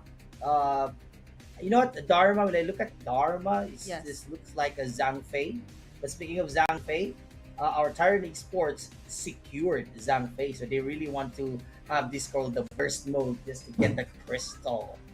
Definitely. So that's a sure unbridled outburst from Tyranny Esports side. So if ever anyone from Next Level Gaming wants to jump in, they will definitely have a hard time. But you mentioned Diaja earlier before series number 1. Finally, she gets picked up this series number 2. First rotation side as well. Musashi also secured by Tyranny Esports. I actually have a quick trivia for you. There's a Okay, lot okay. of demand for Ogren, right? Especially in the jungle. Mhm. I think one of the solid counters for Ogren is Musashi, solely Yes, yes. because the Niten Ichiryu, his ultimate is anti-heal. And if Ogren cannot heal, he's obviously dead. Heroes die when they are Oh, killed. But yeah, so it's a lot of limitations for Ogren. And Lady Jen, I mentioned this earlier. I think Next Level Gaming heard us despite the 5-minute delay in the live stream. But yeah, they definitely have a good mid laner here. yeah, I thought in the next level gaming they used Dolia because of the hair, but no, it's Dia Dia, and I Yes. know Dia Dia is a really good, especially in Team Crash. So that's a Mm-hmm. good. I also want to look at the Liu Bang and Musashi. Yeah, Musashi, very scary hero when you meet him when you're farming. So Mm-hmm. you gotta do somewhere about that. But yeah, look at that, Lady Sun here. Lady Sun here was also in the pickup phase, but sad to say, Miss Frost here and Gan and Mo were Interesting. yeah, interesting. Like, why? I mean, why? I think if you can ban, I think I wanna put Doctor Bian, right? Or maybe what do you call this? Butterfly or Athena? But I'm not Mm-hmm. sure what. Maybe Next Level Gaming knew that one of the players in our Target Esports is has a master of arts in using Ganon modes. I think they trying to control it. They don't want to share it, and I think let's see. But when I look at right now, you go the Tyranny Esports. These heroes are more of like not only sword users or bladed weapon users, but they are solid Clash heroes. So we'll see. Oh, look at that. Done. I think Done here in Next Level Gaming maybe will be the front line because you can see, I'm not sure if Lady Sun would use that, but oh my goodness. Zia is around the corner. Zia is in Tyranny Sport! My goodness. Is going to use that ultimate as well as long. Okay, so guys, to our viewers right there, you can honestly see which of us is the Zia main. So I love this because there's a lot of range, and in in a perfect game, I'd like to think that the blessing could either be given to Musashi or to Long, but Universal Law can reach can have so much range. Could wither down Lady Sun, could also even reach Jaja, assuming that they are the two hero hunting unit. You also have Divine Punishment through Mhm. Zia. So that's a lot of combo, but we can always talk about the combos and the damage. It's all gonna depend on how the players will Yes. execute it, though. So, ladies and gentlemen, welcome to our series number 2. Again, Tyranny Esports versus Next Level Gaming. Do you have any specific lanes you wanna put your attention on? I think I wanna, yeah, You don't have to say that to me because I would stick to mid lane. I can see my grandfather Zia, and I'm pretty sure he will be using a mid lane. But of course, I want to look at Long because Long is a great pusher, especially tank. And and also, you know what? I think that I'm in favor of Tyranny Sports, but Mm-hmm. I think I can feel the vibe is in the Tyranny Sports, but still, we don't know. Next Level Gaming can provide some kind of performance that I may not know. So let's look up for it. Look at that. ZI currently trying to help and assist Musashi here on the farm side, while you can see Lady Sun here trying to control and get this Boars on the with the idea of taking it out. But also Zhangfei here started trying to get some in the clash in the farm lane on the side. And still, I'm still looking forward what should happen. But some of all of the teams from the team Next Level Game is trying to take control this lower side. And ladies and gentlemen, the clash is about. I know it's already beginning. I think that will be the jump in and the auto attack consistently coming out from Ladies, and that's even the jump in from Biaja as well. But TYBK, they know what to do. They have to play it safe. It was a good attempt from NGL, but not gonna lie, it wasn't pulled off perfectly. Maybe because of how quick the rotation from Tyrant Gaming was. But now we're gonna be going back to our Clash lane. We see a Byron pickup, by the way. So there's a lot of force field suppression. There's also gonna be Storm Strike.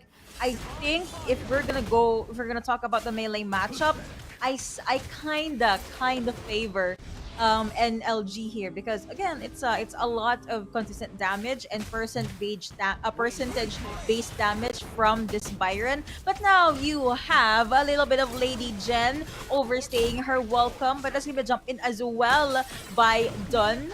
Was not able to get anyone though, but first blood has been taken by Lady Sun by Jun Jun Jun. So that's Jun 3. So that's a good start for the farm laner for NLG. Yeah, and Bayern is a really good, in Clash lane. And taking the control on that side is really good. And then putting out Liubang in the early stage is actually cool. While you can see here, there's a breakage here on the Clash lane. Ladies and gentlemen, it's so fast.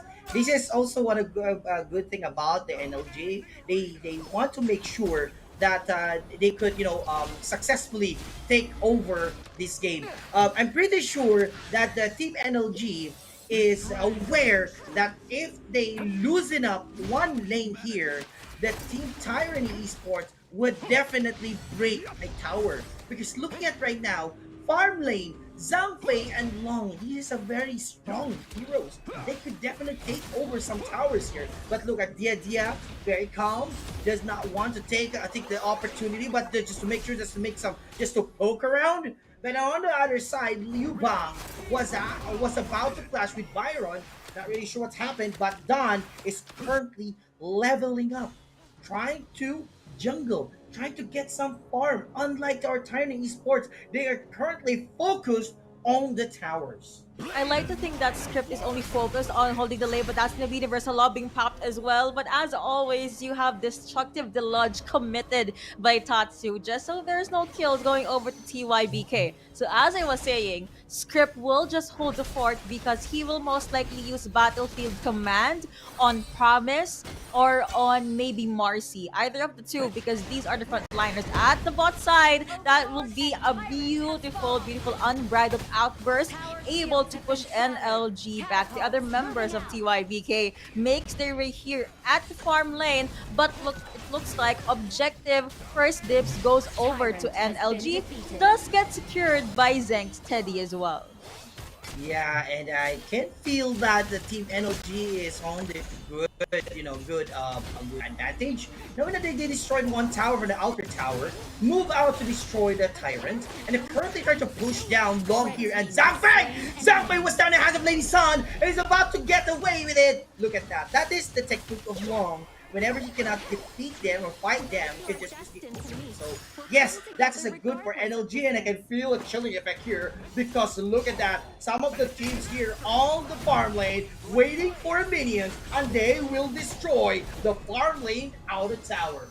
good riding the wind just to escape, but I'm seeing a lot of good destined encounter coming out from this Jaja. I think it's not only used an initiate as an initiate, but they also could use that to zone out their opponents. But speaking of zoning out, it looks like that is quite some damage being taken by Kamiru. Other members of NLG, if you guys can notice right now, they have a very quick paced rotation just to make sure they can outscale TYBK, but someone does get stunned and gets caught out.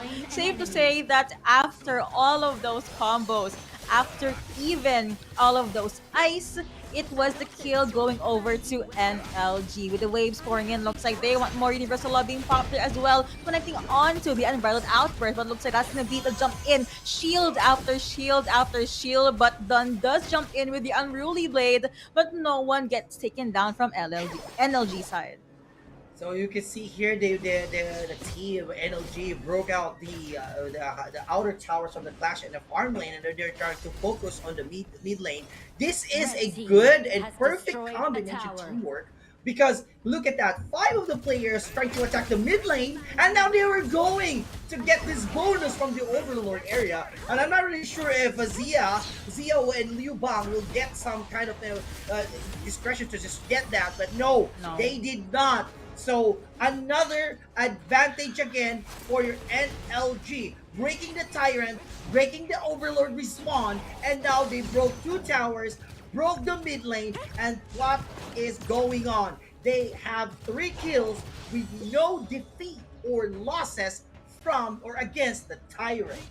If you're gonna ask me what is happening right now, I'd like to say that NLG is just performing out of their minds. They're playing like their life depended on it, and that's very Yes, good. correct. To circle back on what you're saying as to why Kamiro could not get the objective or steal the objective, that's probably because of Diaja's passive, Melodic Swing. There's a knockback, so even if they do have the shield, triple wa, there's a lot of like constant syllables in NLG's IGNs. But yeah, there's a lot of pushback, and it's definitely gonna be difficult for TYBK to make something happen. But again, there is the destined encounter already committed just so they can get the turret, plus one very good ocean of tears coming out from Tatsu. You can see here the good advantage of the team NLG is that the moment that they break a tower, they would form a five men or all in. They do all in, and with that, it's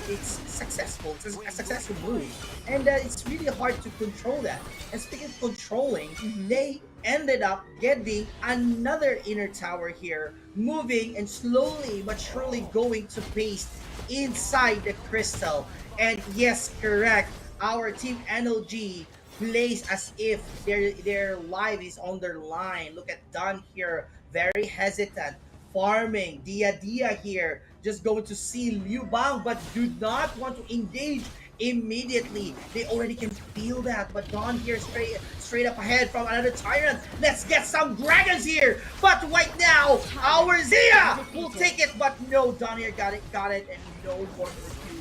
Tyrant Esports have a little bit of problem. I think the problem right now is that, I don't know if they could utilize the heroes more, because, I like the combination of these heroes, but sad to say, NLG here is on the upper hand, utilizing their heroes properly. Honestly, I thought Kamiro could have stolen the objective, but I guess Zek's Teddy Smite and combo was a lot more quicker and a lot more powerful than what I thought. But now, almost 9 minutes in, there's going to be another 2v1 in Petrified. Actually connecting. You also have Ocean of Tears, while Lady Sun slowly withers down all of the turrets here. 0 and 3 on the 4 with a 6 gold lead favoring NLG. That means they don't really prioritize much micros, but they do want to get towers, which, if we're going to look at the numbers right now, 5 towers are down for TYBK side. Mostly on the Clash lane, because as we talked about this, Script's only job is to hold the fort. If he cannot hold his lane, that's basically one free lane for NLG. And there's a lot of I think CC that NLG can dish out aside from Diaja's passive, aside from Destructive Deluge. There's also Dun's Unruly Blade, and they get to utilize that. And I think they also managed to try and control the jungle for TYBK side. As you Yes, can see, they're correct. trying to push script back, but with the objectives already up, Overlord and Tyrant already spawned. Let's transcend over to the mid lane, but that's gonna be the launch connecting onto one, and Diaja gets to kill. No more Clash laner for TYBK, and Oh. everyone is forced to go back as they position themselves to yet another clean objective take. What a look at that. Speaking of objective, on the other side, Zhang Fei, I'm not really sure if he's going to push. Hesitance are really bad. Now they took the objectives on the side of the team NLG. They will get another bonus objectives by getting this. Our Tyrant and Overlord, and now trying to get this, but no. I think they want to, it's either kill or they would like to push. Speaking of which, what I like about the NLG is that they were more focused on pushing. Look at that. They don't want to kill. Look at that. They're just waiting to the tower. But Zhang Fei noticed it. You are hiding in the bush. I'm going to take you out. Ladies and gentlemen, we're going to attack another tower. And now that leads to the the three inner towers, ladies and gentlemen. What are these teams going to do? Tyranny will be pushed back up nearer and closer to the crystals. Empowered auto attack is definitely a threat for Tyranny Esports here, but now you have NLG knocking onto their base March, the first one to actually take so much damage, take so much CC. They also have to be wary of the bitter farewell coming out from Diaja. So with so much pressure at their faces, it looks like they have no choice but to raise the white flag for now. And as NLG bid their farewell, they got some buffs for themselves as they probably take a step back. It's back to the drawing board as they wait out maybe another major objective take. Be this one, or they could use the objective as a bait for TYBK to jump in and try to fight, because as you can see, there's what, 3 farm members already here at the farm lane. Going to attack here. It's a 3 versus situation. Liu Bang! Liu Bang here cannot hold the fortress with a 3 versus 1 situation. And now they're down again with one team. And now they will take this bonus. Ladies and gentlemen, not only Lord, but also Tyrant. The question is, are they going to hit the Tempest Dragon while down here as the front source of the Tyrant and Overlord? And then we're going to look at right now, they're going to push on the farm, ladies and gentlemen, coming in for the kill. Slowly but surely, even if they have no kills, they're more focused on breaking towers from the center side of the lane, another farm lane, another score. Look at that, Yuko. The moment that they destroy the tower, they go back. They go back, they reset their board, and now this has come to the making. Ladies and gentlemen, all of the towers are out. And Tyranny Esports is in the panic. They definitely are panicking right now, so the very least that they could do is maybe pivot to a pick-off kind of gameplay, but it's difficult to know, or at least try a pick-off comp when you literally do not have any more towers in your base. But point being, now you have NLG jumping in. Infinite Vastness has been popped by Long as well, but has to be a 1v1. A lot of damage being taken by Musashi, and he does go 6 feet underground with that Universal Law being popped as well, connecting onto our ultimate from Zhang Fei. But here at the backline, a lot of knockup. Byron dangerously low, but that's not a problem because we have all of those power, all of those damage from Lady Sun. Who needs an R-lead? You have a very fed ADC or farm laner as NLG secures the first game for series number 2. Indeed, that was some next level gaming. Yes, that's next level gaming. Actually, what I like about next level gaming is the fact that they did not focus on killing. What they focused is towers, tower breakage, and making sure that they can defeat and they could get in favor of the Overlord and the Tyrant spawn at the same time in the jungle side while farming. So Don really secured a good farming composition that right there. And lastly is although there was no clash that happened there, they currently have five average kills. What I can commend to them is that when they about to clash, it's not 1 versus 1. It's 1. It is 5 against 1.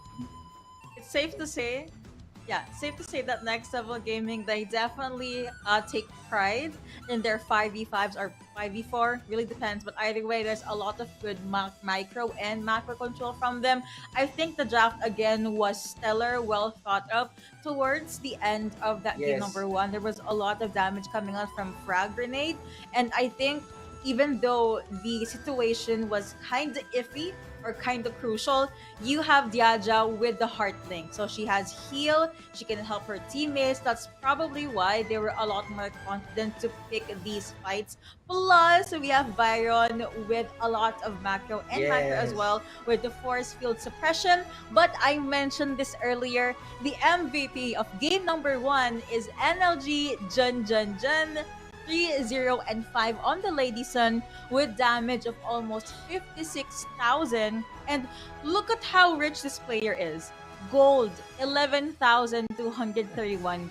Ultimate power farming. Yeah, this is, I think the aside from the farming, they definitely secured the tyrants and overlord. That's why they had a lot of like kills and a 10 gold. So Mhm. looking at also the items right here, if we're going to look at the Tyrant Esports, it was about to complete their items. But on the other hand, NLG has a lot of the taking, knowing that their objectives is successfully in their favor, and at the Uh-huh. same time done with a lot of farming out there, and at the same time the successful rate when they try to sabotage towers one by one. So I think the items that they have right there is actually good. What more if Byron would had a complete set of items? Agreed, agreed. One thing I want to highlight though is Promise is the jungler for TYBK side, right? He has roughly Yes. 6.2k gold. If you're gonna compare it to Jun Jun Jun, which is the farm laner for NLG, it's Mhm. almost twice as much. And that's concerning because I'm comparing a farm laner to a jungler. So I think that just shows how Promise's hands were tied down Yes. throughout the Mhm. game. Either it's because of Zenkei steady or maybe even Byron. It's all gonna depend on that. But again, it means a lot of space was definitely given to Lady Sun, and that's the reason why she, alongside Diaja, has a 100% team fighting participation. Wow, yes, and sad to say, if you're going to look at the team tyranny, they Mm-hmm. already participated. Look at that, Marcy here, Script here, Camerozia, and Long from June, and yes, this I'm also looking forward that Musashi would definitely, use his skills in jungling. But yeah, we haven't seen a lot. Of him, using his skills. Musashi is one of the scary, junglers when you're farming. But Mm-hmm. however, what I could say is that Lady Sun really did the best, and Jaja here is a good at assisting, and Byron here also good at in the clash lane area, and Dunn becoming the front line. I think the perfect combinations that they have in NLG is well prepared, well strategized, and well in synchronized. I mean, I'm telling you, Yuko, they are well synchronized. They are. They definitely are. And that's the reason why they were able to clear out the turrets, whereas their Correct. opponents only managed to get one. But that was just game number one. I hope you guys are enjoying. Again, these two teams in this best of three will be fighting for that second grand final slot, while Todak is just waiting for our grand finals. I'm pretty sure they're out there watching. They're trying to scout their possible next opponent. But yeah, what are your thoughts so far for the opening game of our series number two? You know what? Although I like most of the heroes in the Mm-hmm. Tyranny sport, and I realize that you're correct, it really depends on how you execute them. And NLG proved me wrong. Like I stand corrected, and I think I'm going to favor those heroes that they've used. Possibly, I'm going to try their heroes that they've used. Actually, it's good. Like I just like it's you know what, Yuko, when I play in Honor Kings, Okay. I am not really focused on the hero and the killings or how many kills that I have. I'm really focused on towers because at the Mm-hmm. end of the day, the crystal, the ones who has the crystal broken, loses the game. And that is what NLG do.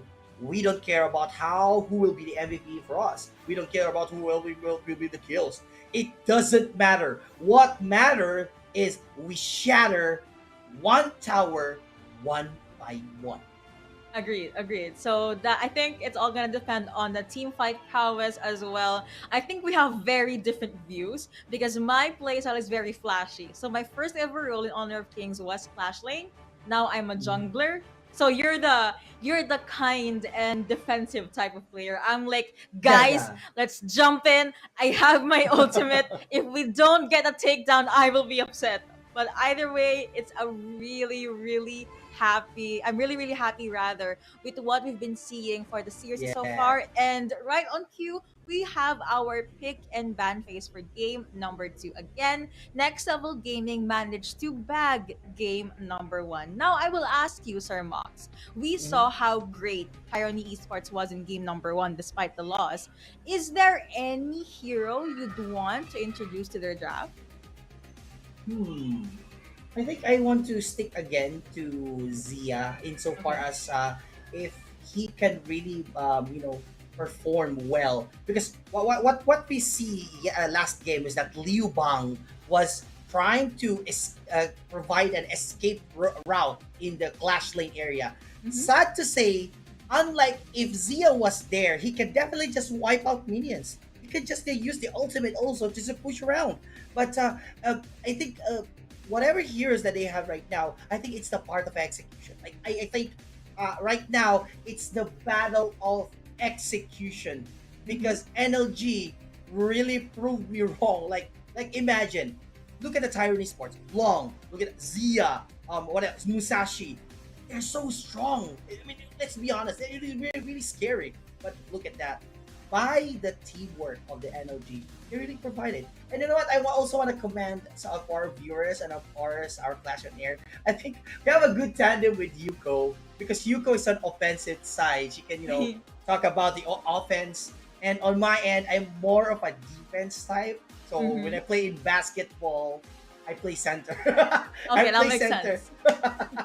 So As like you can that. see, guys, there's different play styles for everyone. So I'm the crazy player, and Sir Mox is the smarter one between the two of us. But let's see which team will definitely outsmart the other as we move on to our picking phase. Dahlia, first pick worthy ever since the game was out in the global. But now, with Arlie available, Gosum Lee being available for pickup, does get chosen by Tyranny Esports plus Yu Huan. I think this is the first time we will see Yu Huan today, because I don't think she was present during series number 1. But looking at the bands, you have Zhang Fei, you have Mai, you have Lady Sun, and you have Dharma. See, I think for Next Level Gaming, it's safe for them to get their Clash laner. Could be a lane, could be Mayin, could be Dharma got fanned out. It could Yes, be yes. Byron again. I was correct. Elaine definitely being picked up, plus Princess Frost. Imagine Winter is here plus Elaine's death at sunset. That's a lot of damage, a lot of prowess, but as quick as ever, Tyranny Esports, they lock in Sunbin as a soft counter. Ooh, well, actually, I'm looking at Elaine here. Mhm. I've tried to match Elaine, and I say this is a very scary hero. To be honest, combined if NLG would, execute Frost here, that would be very good. Dahlia here is a good match as well, because looking at right now, she could be an a checkpoint for healers. Like she could, every teams whenever they have a problems in terms of Clash Lane, they don't need to go back and find a healing Jew. They just need to go to Dahlia and I could heal you. But of course, I also want to commend that they removed Zhang Fei and Mao and Hanshin here and Dharma and Lady Sun. That's kind of sad because we only see Lady Sun as an MVP. Mhm. But anyway, we see Arlie, and I'm looking for this Umbrella Girl. I really want to see the bunny at play as well, but Renje as well as Luna has been banned out by Tyranny Esports. I think time lapse will be a crucial ultimate for Tyranny Esports. That's the perfect setup, assuming that Elaine might jump in with Meteor Kill. I don't Mhm. know who the farm laner is for Next Level Gaming yet. So I think they are taking their time as they ban out Kaiser. So no Invincible Warrior, no Blade Tempest for game number 2. Because, okay, it kind of makes sense because Q1 can still be a flex pick. Could go over to the mid Yeah. lane or jungle, but with Lady Jen picked up by Tyranny Esports, that is an immediate mid laner, and Yuquan will go to the jungle. To Sunbin is a good area. If Tyranny Esports can definitely use that, they could trap the enemy. Mhm. Lady Zen here is also a good support. But oh, I think this is Marco Polo. Yes, yes. Yes, Marco Polo. I like Marco Polo, and I've also tried, playing, and the combination of these two, Ogren and Marco Polo, is actually a good one. The question is, how will the Tyranny Esport control? Because next level gaming, as you can see here below me, these are like tower breakers. Honestly, they're tower breakers. To be honest. So what will be the counter for this team? Because I'm looking at Arlie, Lady Zen, and Sunbin. So what else? Mayin Ooh. being picked up by Tyranny Esports. I think the only thing that Tyranny Esports can do, they can't necessarily stop next level gaming, but with their skill set, they can push them back. You have Autumn Storm by Arlie. You also have again time lapse and time flux coming out of Sunbin, and you have Yes, correct. unending sorrow from Yuhuan, and of course the obvious destructive deluge from Lady Jen here. But yeah, they can't stop them entirely, but they could make these setups, these slows, and take them down. So ideally, at least in my imagination, they might just focus on pickups during the early game. I'm not so keen on them forcing a 5v5 because even though Yes. Arlie is strong in the late game, again, like she's crazy, when it comes to early game damage, I think Marco Polo's Resplendent Revolver will Yes. still be the stronger skill or at least stronger combo. Yes, and I'm currently looking at it now on the early side on the farm lane is still open. I think if you would open her in that area, possibly she would get level up. And I'm pretty scared with Arlie if she gets a decent amount of level up. But you know what? I'm looking right now for the team energy is the usage of Dolia, especially for team clashing, because they again, as I mentioned, if they would about to push, Dahlia can just put some swimming pool on the side, and then she just can just call out the teams and just a little bit heal them up instead for them to go back and back to the base or find some healing do. But so much for that. We're looking at all our calming down, but a lot of players or heroes here at the mid lane. Look at Tolia, very, very useful. Mayin here is being chopped out by Alain, and I think Mayin has a little bit problem. I think Mayin is a little bit disadvantaged at Alain. And know Alain is a very scary hero, especially Definitely. when it's a one versus one. But anyway, I think Mayin can provide some kind of performance. Again, this is actually a team fight. I'm looking for what will happen, but let's look forward. The Tyranny Sports are trying to counter, trying to defeat, trying to put down one team, and Sunbin was down in the hands of Ogran, and is the second Ogran for going to double kill. Death's Precipice definitely put death on TYBK. Their first 2 kills from game number 2, all going over to Zank's Teddy. If you're a jungler, that's the most perfect start you could ever get. On top Yes. of a good, I think, pick off or a good team fight, the morale will definitely be in favor of NLG. Now, going back to what you said Yes. earlier, I do kind of agree that script is at a disadvantage because, as we mentioned earlier, Elaine is all about that combo. Mayin Yes. at Yes. most can actually dodge the combo, but once Elaine Correct. has damage, it will be difficult. Not passing being popped by Zank's Teddy. already here just to check if anyone is there, but no one's home. No one's there. So I guess it's back to the drawing board for NLG. Instead, Tatsu does get quite, or at least a little bit of damage from TYBK. No actual casualties though. Still A-okay, but now there could possibly be a dive. Winter is here being popped just to make sure that Arlie or Jun could not use Maple Dance to hop in and take a kill. Yeah, and I noticed that Team Tyrant is trying to imitate the same strategy that NLG has. Look at that in a farm lane area. Sunbay is very calm. Arlie is also hiding, and they would just, ambush them. However, NLG was roaming around waiting for Overlord and Tyrant. As you can see here, the teams are very slow and they don't want to attack. But look at the style of Tyrant Esports, almost the same. They walk not as a singular unit, they walk as a team. And look at that, they just go away when there's an enemy around. And I think, look at that. Look at the position. Tyrant Esports wants to take control. They want to control this game.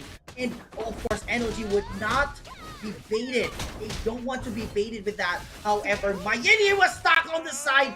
What are you doing, Mayin? What are you doing? But of course, Overlord Tyrant is now in the game.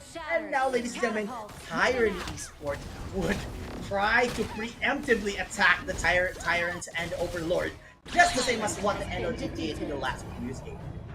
Agreed. Looks like it's just shake hands for the objectives here. No actual fights just yet, but maybe John will get to retire, but I think he sensed trouble. His spidey senses were tingling, so he had no choice but to surrender the first outer turret from the far lane side. And with that, Overlord already summoned into our game number 2. Zenk steady now, just focusing now on the Clash lane as the other members slowly but surely take their buff. Now, earlier, if they were in their separate lanes, like what Sir Mock says here now, they are moving as a unit. They're moving together, they're going with the wave clear, and they're just leaving their ADC, letting their ADCs or farm laners go, like go farm, do what you want, we got this. But hold on, NLG already on the last turret for the farm lane side. That was a little bit too quick, and now Kamiru was forced to use Flash just to get away. But now you have Fevered Barrage pop. The kill does go over to him. One, you also have the ultimate by Dahlia committed onto Marco Polo, but it was another kill for another kill. Fidget Crescent hurt so much. Now it's a 4-1 on the board, favoring NLG. Looking at that style that's in the farmland area, they took out the game, and it's really impressive on what they did. NLG say that made the fastest tower breaker wins, and of course Ogran would outsmart the teams by at least control the inner tower. And now looking at that, aside from running away from the farm lane, the Spross just broke up the mid lane here, and again another tower advantage again for NLG, while Tyrant Esports is also slowly trying to get a move from tower to tower, but they cannot execute it. Why? NLG knew it already, what will be the strategy. And look at that, farm lane again, Alain and Mayen is just around, and now they're going to attack. Our Team Tyrant Esports going to fight with Alain, the one and only. But Mayen here is going to attack here as well, but no, he has destroyed a tower. And now it's the mid lane down. Yep, looks like mid lane now has a lot of contention, a lot of, I guess, enemies as well. Death at Sunset committed with the shield from Moonlight Flash as well. Looks like that is an A-OK Alain. Here on top, though, looks like another turret has been secured. You also have Winter is here connecting onto the Fevered Barrage. Now you have Celestial Melody, but at the back line, there's gonna be the kick, there's gonna be the combo. Mayin was able to make something happen, but the follow-up was just not there. Now that was a one-to-none trade favoring TYBK, but I still think it's in favor of NLG because the mid laner is down, yes, but heroes come back. towers do not. And looks like Correct. 5 turrets are already down for TYBK side. Yes, and now only one tower for the inner tower is remained left. And if that will be broken, it's so easy for Alain here just to run in the farm lane area. However, if you can see Arlie on the side of Sunbeam waiting for that Overlord Tyrant on the side respawn. However, Marco Polo here and Dolly here is also waiting for 17 seconds. Again, they are all looking forward to get some objectives rather, while other teams are controlling the mid side. Who do you think will get this game? However, if I'm going to look at the tower side, the NLG has the proper advantage, but look at that. Trying to get Ogran becoming the front line to get some Overlord Tyrant here. On the other side, also the Team Tyrant. As I mentioned, Yuko, this is the same tyranny would like to imitate the style strategy that they made by the NLG, and I think it's proven effective. However, tower will never be coming back, so that's the part that they need to control with the NLG is still on the success side. Agreed. Death's Precipice already being used here as well. With that, Lunar Recall has been committed by Jun as well. Try to wither down Ogren's life or Zeng's steady, but the damage was not enough just yet. Now Overlord Vanguard is attacking as seen on your screens right now. So we're waiting for one good movement or one good kickoff from TYBK, but looks like that's going to be a 1v2. Alain, I think he can survive this, but maybe I was wrong. Now you have death at Sunset, but there is no death because the other members, Tatsu, was able to join in on the party. Now that will be the old connecting onto one. There's going to be jump in and jump out. That's the kill going over to Jun. Dun dun dun for the Marco Polo. Beautiful Fever Barrage again, coupled up again with Celestial Melody. Was a lot of CC, a lot of disruption, and Jun definitely paid for that with his life. What a shot there by Marco Polo, jumping from here to there and really took down the game. What a match there. But of course, we can see here on our top areas, there's actually Clash here. There's a 3 versus 3 situation here. While the Vanguard is on Overlord trying to see enhance as well, spawning. And now they're trying to put down here. Ladies and gentlemen, trying to kill, they try to get this. While Ogran is trying to control, while Alain is trying to break and poke the tower, the inner tower. But look at that, Alain is all alone in the ground, is just going to jump. What a match there! Trying to beat them, and it's trying to catch them. Catch me over if you can, brothers and sisters. And I'm going to run away! But no, it was defeated.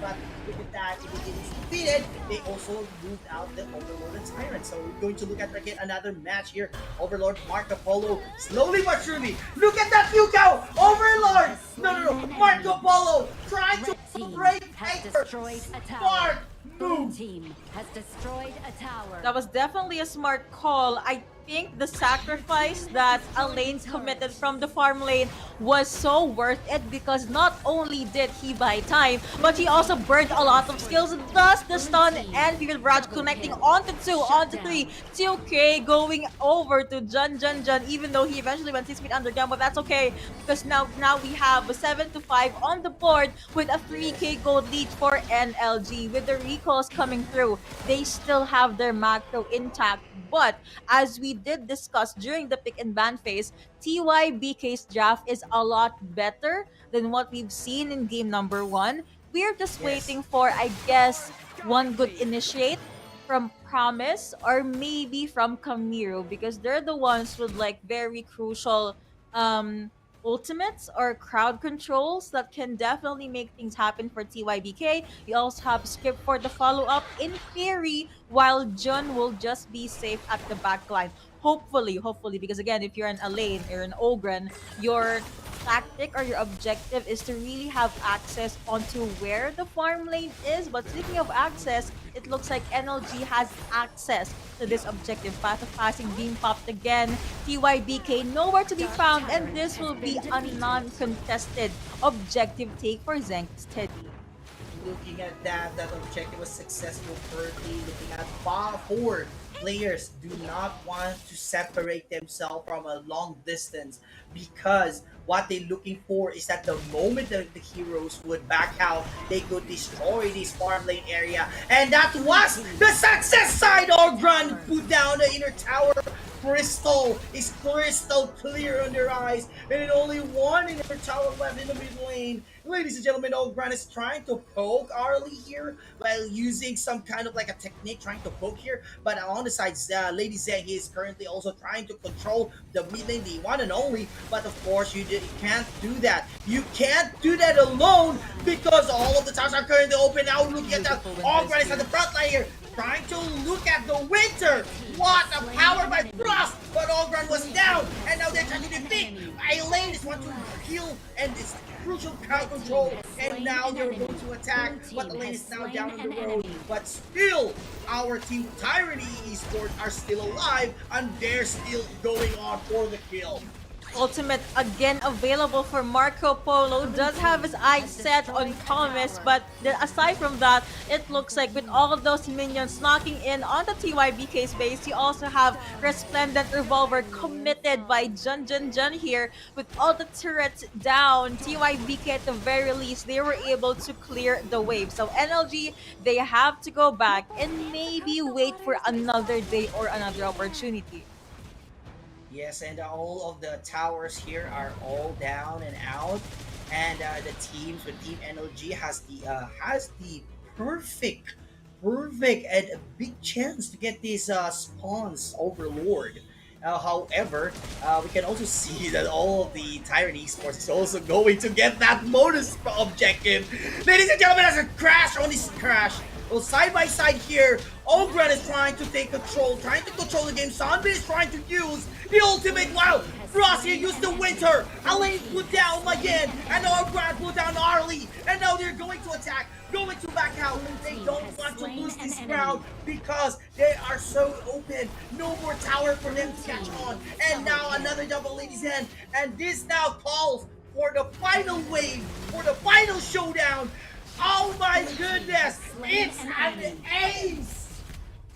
And that is how game number 2 ends. Another powerful 2-0 series, but this time around, Next Level Gaming was able to bag that victory. Now, I know the last clash was all about flashy plays, but there was one play that honestly got my attention. It was the Frigid Prison that stopped Promise, that stopped Yu Huan from actually healing her teammates. Should Frigid Prison be 1 or 2 seconds late, it could have spelled bad for Next Level Gaming. But again, with Elaine at the front line, with all of those damage, you also have Marco Polo, who painstakingly had so much damage connecting onto the stun. Also used, I think, roaming gun just to make sure that no one can catch him in any team fight ever.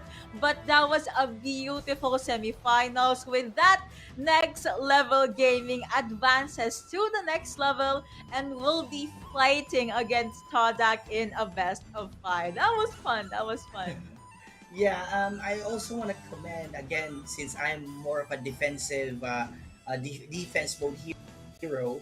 I like when you mentioned Yuko about Elaine put down and Marco Polo push down on the tower.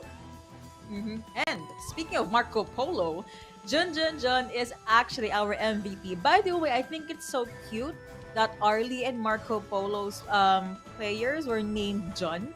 It's just John and then Jun. So I think they're good friends or something. But the damage is what? Almost 68,000 with a 12,505 gold and a KDA of 717. Looks like 7 is his lucky number because he's the MVP and they got the series victory. So these are our post-game stats if you want to check on anything. But do you have anything you'd want to flashy, this screenshot, this very nice post-game photo? Well, actually, looking at right now, the items currently is really good. It's just that it's hard to counter NLG especially when Jun had all the items that he needs. at the same time being good at pushing. While Elaine here can just take a step back and just control the towers. And of course, I want to commend Frost. Frost here using the winter ultimate. That's really, really good. It really, because of the area of effect and the range and the distance, they could really scare off the heroes. And of course, don't forget about Dahlia. Again, as I mentioned, because of Dahlia, she could heal and also, fight back. And last but not the least, of course, who doesn't want the special skill of Ogren? Ogren just skate from one place to the other as fast as he can. And what a match there. But again, I want to continue this, Yuko. You mentioned about Elaine's sacrifice Yes. was actually the success of Marco Polo's pushing the top tower. So Mm-hmm. I think that is one of the highlights that I saw, because were it for not Elaine, Marco Polo wouldn't have the chance to break the last inner tower on the top area. Agreed, agreed. You know what? You said that you prefer defense, right? I think you'd Yes. make a pretty solid clash lane. Just because I think you can hold or just preserve your lane. But again, that's a lot of good gameplay and good team fights brought to us by these two teams. You mentioned Yes. Ogren's ultimate, which is Conductor of Souls, and yes, it was quite a problem throughout the game aside from Death's Precipice because of the slow, because of the setup, plus the speed that he can cover Yes. base A to base B through his path of passing. And I think even though he had so much damage, it was a lane that really soaked up on what I think John and Yu Huan or Yes. promises Yes. ultimates and skills. I was waiting for a good time flux or time lapse from Marcy, but I think Hmm. multiple times he's just bursted down. I know it's not their fault, but I think NLG or Next Level Gaming, they just really want to end the game on a high note. And honestly, they did with this draft, with the execution as well. They deserve the second slot for our grand finals, which will happen later. Again, it will be Todak versus Next Level Gaming. I know you guys are curious. What's the schedule? What's the scores looking like? We will also be showing the updated scores for our tournament stages. Again, from semifinals, we now have our grand finals. We don't know who will be the champion just yet, but we just saw two best of threes that ended in 2-0. Do you think, Sir Mox, that our grand finals will be 3-0? Yeah, I was thinking about that because the our semifinals was a sweeping mode by Mm-hmm. Todak, and a sweep by Next Level Gaming, and maybe we could see a sweeping game. But of course, Todak is on the, they are a really powerful team, and of course, who would have thought Next Level Gaming is a Next Level Gaming esport? So let's look at before that. Let's look at our schedules for now, and let's see what will be the series of our game. All right, so with the beautiful visuals made possible by Clash on Air again, series number one was TDK versus JSNC or Just Nice, Todak versus Just Nice, and as you've known, Todak made it out alive with a 2-0. For semifinals number two, which is also a best of three, we have Next Level Gaming versus Tyranny Esports. Another 2-0, but it did go over to Next Level Gaming. And now, Yeah. as we've mentioned earlier, Grand Finals Best of 5 will be Todak versus Next Level Gaming. I'm excited because both teams, they showed so much prowess, so much Correct. control. I think Correct. they, if I may say it, they kind of have similar play styles. They're very aggressive in the early game. They want to really Yes. utilize their team fights, and their draft is all about answering what their opponent's draft is. So I can't wait to see which team will outsmart who or which team will outscale who. But do you have any fearless forecast for our grand finals here, Sir Mog? Well, I think it's a battle of, again, offense team and defense team, because Todak here is they're good at synchronizing in offense, and we can see how many kills that they had, and there was less death or loss on your end. Looking at NLG as well, before we go into NLG, let's come on, hop into our community here by scanning this QR code. Clash on Air Cup is all around the corner, wherein we will provide you events, showcase your highlights and performances, and also we will provide you with tournaments and scrims absolutely free, and for you to meet your idols and superstar esport. But going back to the game, NLG, aside from Todax, who has a good performance in offense, we have NLG here that does not mind killing. They mind in facing the towers. Exactly. They're all about those macro fights. I can't wait to see how things will pan out for our grand finals, which is actually next up on our series. I know you guys are excited. We are too. But hold on, we're going to hop into a very short break. But when we come back, we will see who will finally be the champions for Clash on Air. Be right back, guys.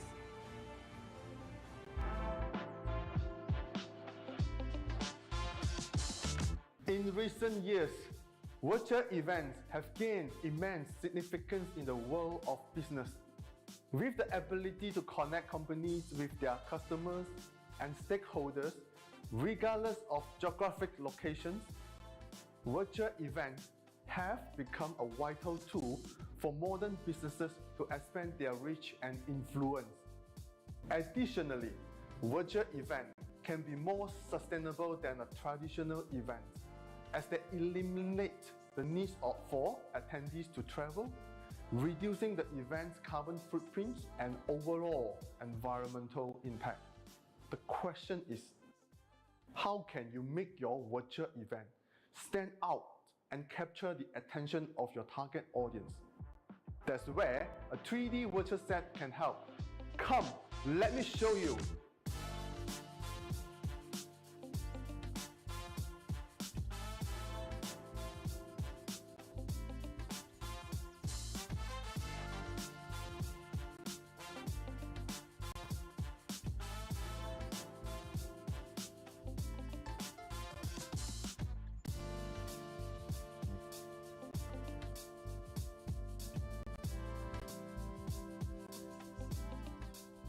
A 3D virtual set can help you create stunning environment that will capture your audience attention and leave a lasting impression. After all, the key to successful event is ensuring that your audience engage with your message and achieve the desired objective. 3D virtual set can reduce costs while still creating an immersive and engaging experience for your audience.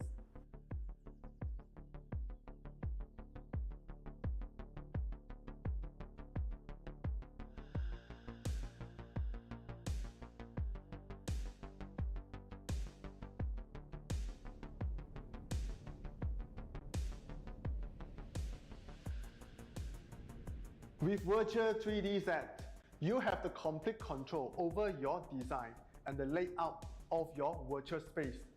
This means you can create custom backdrop, set up a branding element that is uniquely set up just for your audience to enjoy. By adding interactive elements and gamifications, you can make your virtual event even more engaging and memorable.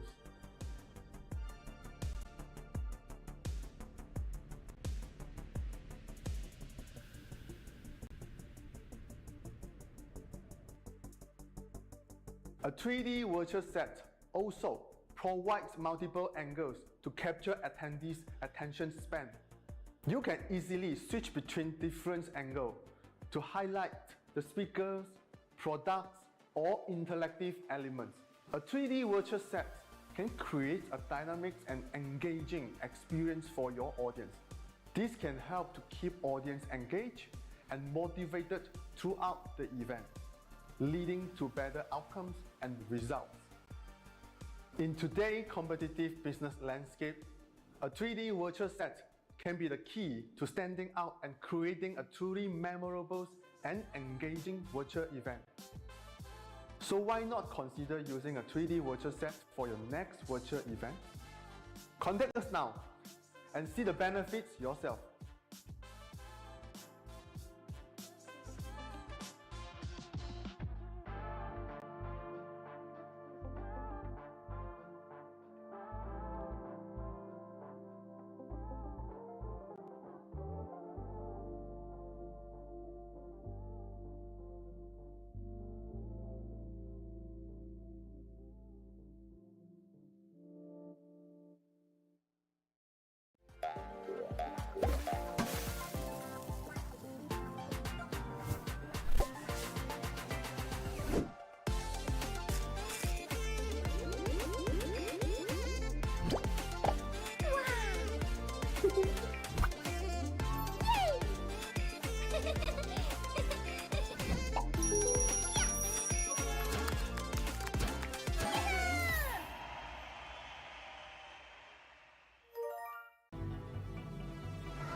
tomorrow yours.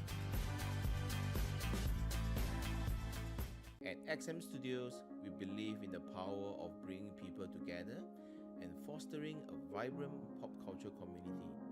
And that is why we are excited to announce our new initiative with the dynamic world of esports. SCOGA provides opportunities for youths to become champions, leaders and role models of the future through community engagement efforts. And XM is partnering with SCOGA to achieve this mission. XM is an award-winning design studio dedicated to producing these high-quality, exclusive collectibles, and has always been supportive of adjacent communities, be it cosplayers, tabletop RPG players, or artists and illustrators. We believe there is a natural creative synergy between XM and SCOGA to further develop the esports scene in Singapore. Esports has grown into a vibrant global community where talents, perseverance and teamwork are celebrated. At XM Studios, we see a unique opportunity to support this thriving industry. This partnership with SCOGA marks a significant step forward in our commitment to nurturing talent and fostering a vibrant esports community here in Singapore. With that, I'm proud to announce that a portion of our sales proceeds using this promo code will be added to the next year Campus Legends prize pool. We hope you will join us in celebrating the fusion of art and esports.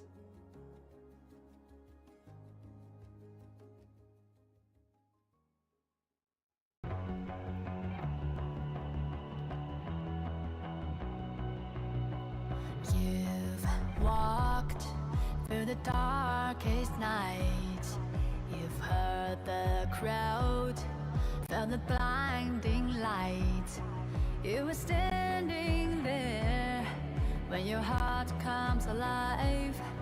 It's a dream I've had, and it never dies. Right here, right now, give it all to get it out. Never a surrender, I fight and never fail. I am a contender, a challenge I can feel. The smallest lies become the brightest enemies relentlessly. And even if you fall, you gave it everything to be a king.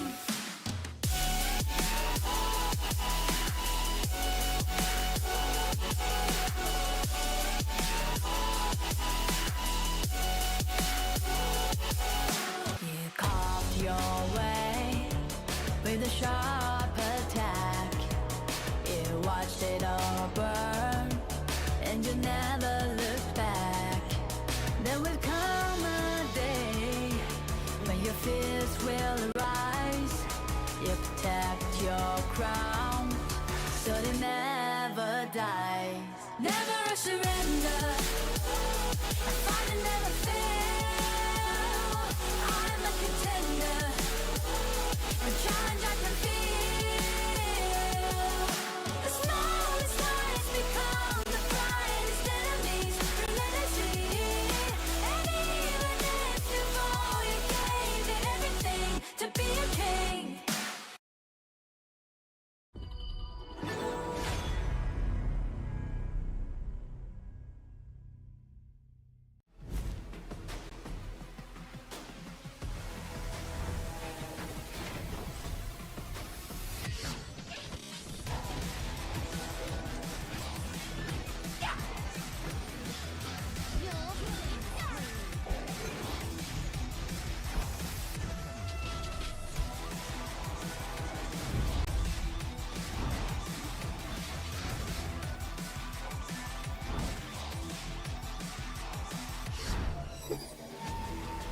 Destroying evil spirits heals my soul.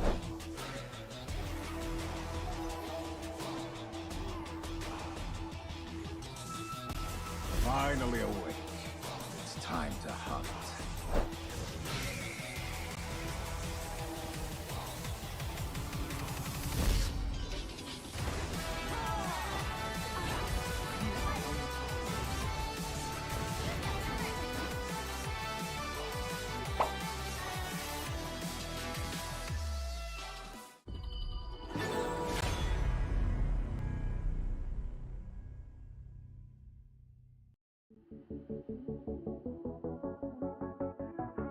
Okay, so once again, a very good morning, ladies and gentlemen. Welcome to Campus Game Fest. Good luck to you, gentlemen, and may the better one win.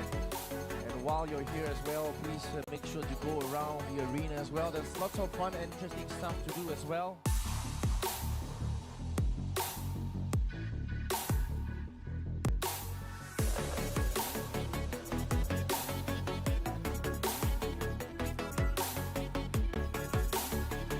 Looking out for all PUBG and Dota 2 players.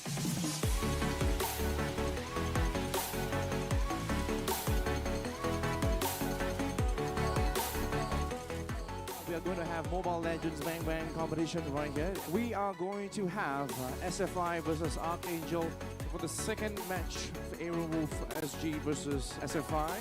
We have Singapore Polytechnic versus Temasek Polytechnic. We're going to have best of 3 games.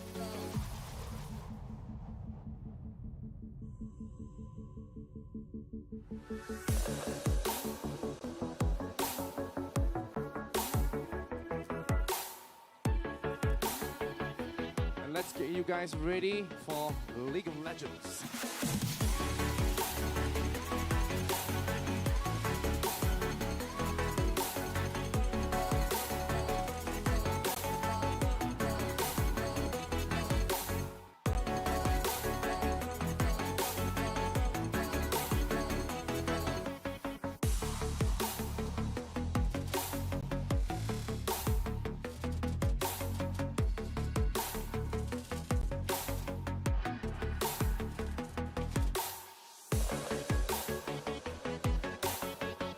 Proceed into giving the prizes away. Let's give them a big round of applause as well. Come on, guys. Come on, come on.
In recent years, virtual events have gained immense significance in the world of business.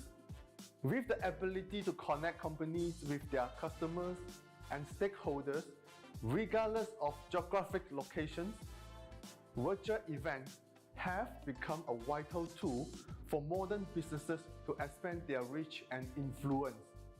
Additionally, virtual events can be more sustainable than a traditional event, as they eliminate the need for attendees to travel, reducing the event's carbon footprint and overall environmental impact. The question is, how can you make your virtual event stand out and capture the attention of your target audience? That's where a 3D virtual set can help. Come, let me show you.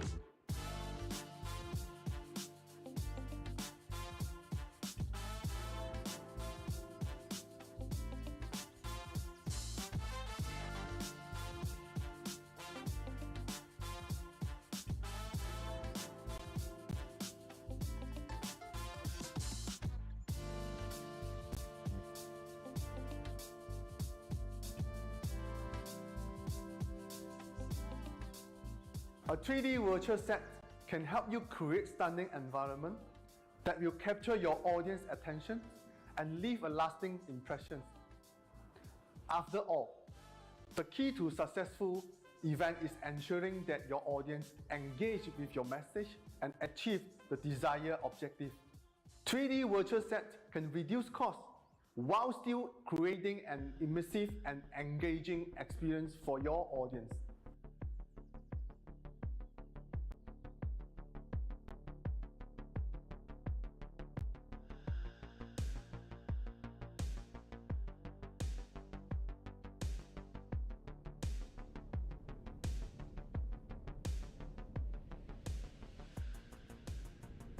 With Virtual 3D Set, you have the complete control over your design and the layout of your virtual space. This means you can create custom backdrop, set up a branding element that is uniquely set up just for your audience to enjoy. By adding interactive elements and gamifications, you can make your virtual event even more engaging and memorable.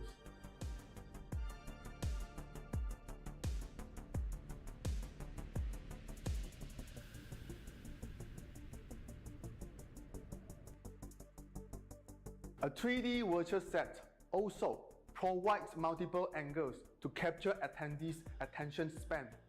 You can easily switch between different angles to highlight the speakers, products, or interactive elements. A 3D virtual set can create a dynamic and engaging experience for your audience. This can help to keep audience engaged and motivated throughout the event, leading to better outcomes and results. In today's competitive business landscape, a 3D virtual set can be the key to standing out and creating a truly memorable and engaging virtual event. So why not consider using a 3D virtual set for your next virtual event? Contact us now and see the benefits yourself.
tomorrow yours. At XM Studios, we believe in the power of bringing people together and fostering a vibrant pop culture community. And that is why we are excited to announce our new initiative with the dynamic world of esports. SCOGA provides opportunities for youths to become champions, leaders and role models of the future through community engagement efforts. And XM is partnering with SCOGA to achieve this mission. XM is an award-winning design studio dedicated to producing these high-quality, exclusive collectibles, and has always been supportive of adjacent communities, be it cosplayers, tabletop RPG players, or artists and illustrators. We believe there is a natural creative synergy between XM and SCOGA to further develop the esports scene in Singapore. Esports has grown into a vibrant global community where talents, perseverance and teamwork are celebrated. At XM Studios, we see a unique opportunity to support this thriving industry. This partnership with SCOGA marks a significant step forward in our commitment to nurturing talent and fostering a vibrant esports community here in Singapore. With that, I'm proud to announce that a portion of our sales proceeds using this promo code will be added to the next year Campus Legends prize pool. We hope you will join us in celebrating the fusion of art and esports.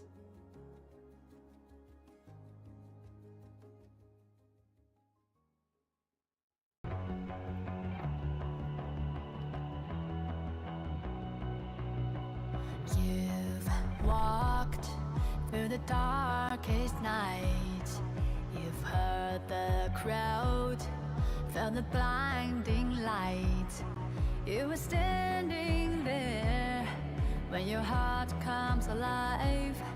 It's a dream I've had, and it never dies. Right here, right now, give it all to get it out. Never a surrender, I fight and never fail. I am a contender, a challenge I can feel. The smallest lies become the brightest enemies, relentlessly. And even if before you gave me everything to be a king,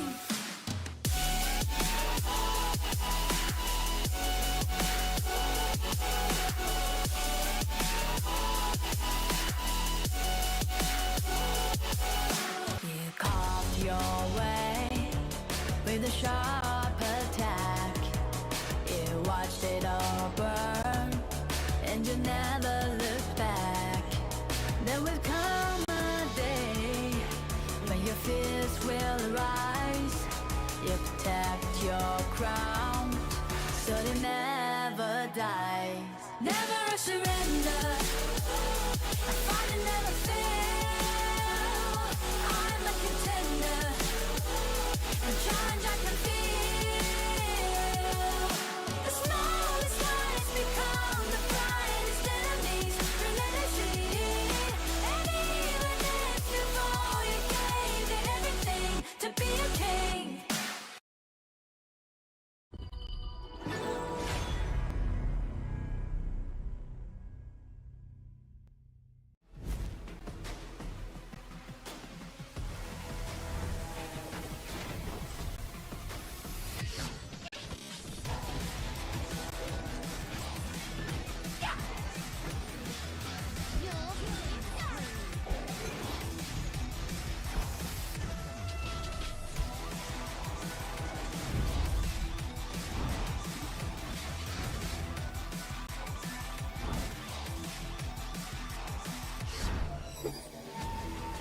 Destroying evil spirits heals my soul.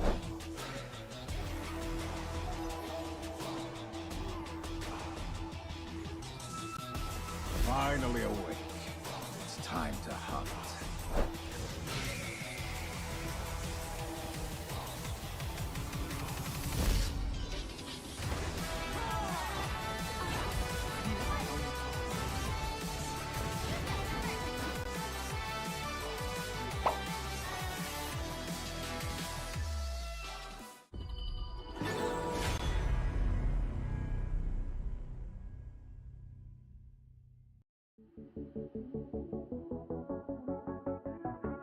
Okay, so once again, a very good morning, ladies and gentlemen. Welcome to Campus Game Fest. Good luck to you, gentlemen, and may the better one win.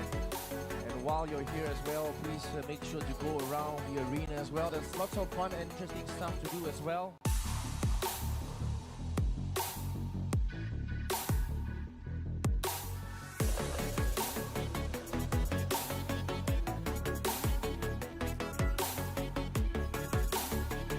Looking out for all PUBG and Dota 2 players.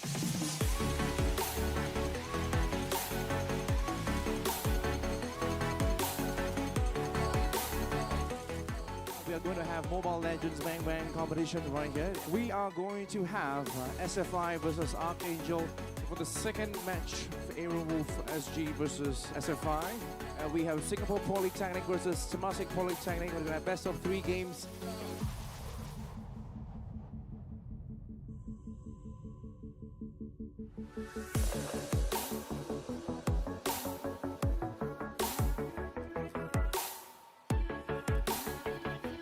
Let's get you guys ready for League of Legends.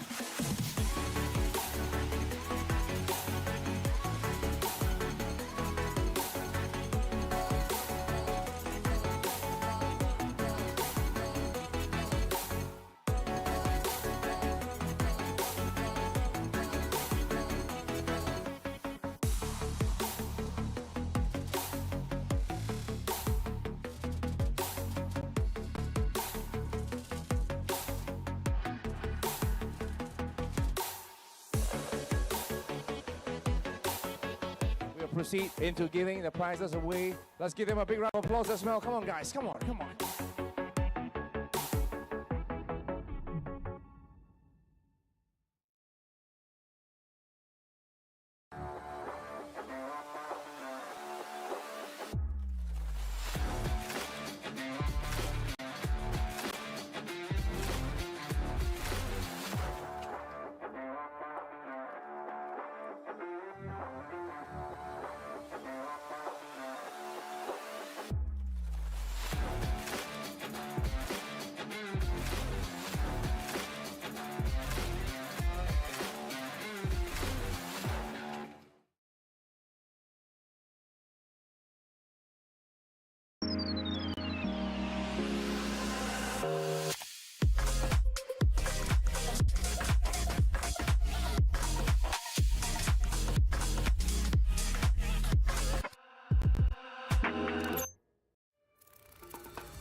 In recent years, virtual events have gained immense significance in the world of business.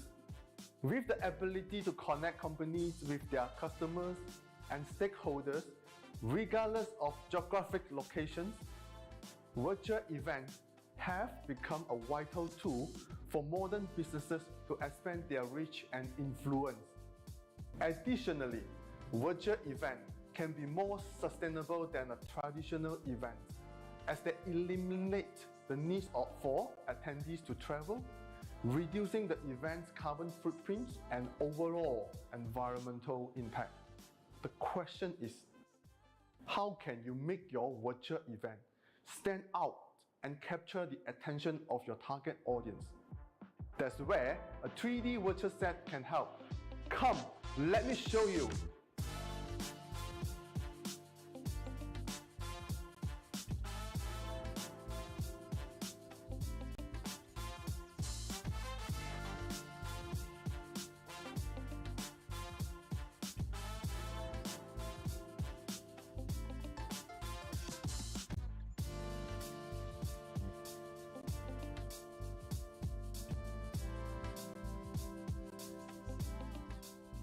A 3D virtual set can help you create stunning environment that will capture your audience attention and leave a lasting impression.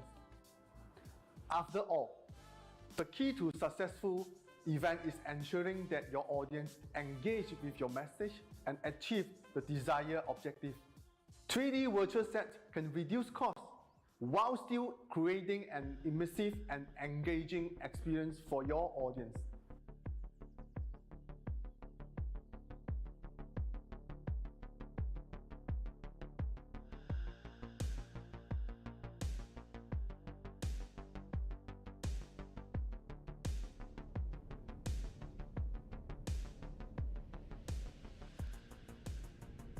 With Virtual 3D Set, you have the complete control over your design and the layout of your virtual space. This means you can create custom backdrop, set up a branding element that is uniquely set up just for your audience to enjoy.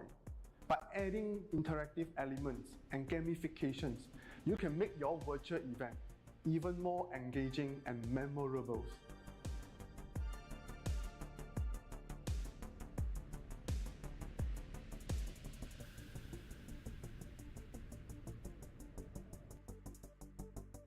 A 3D virtual set also provides multiple angles to capture attendees' attention span.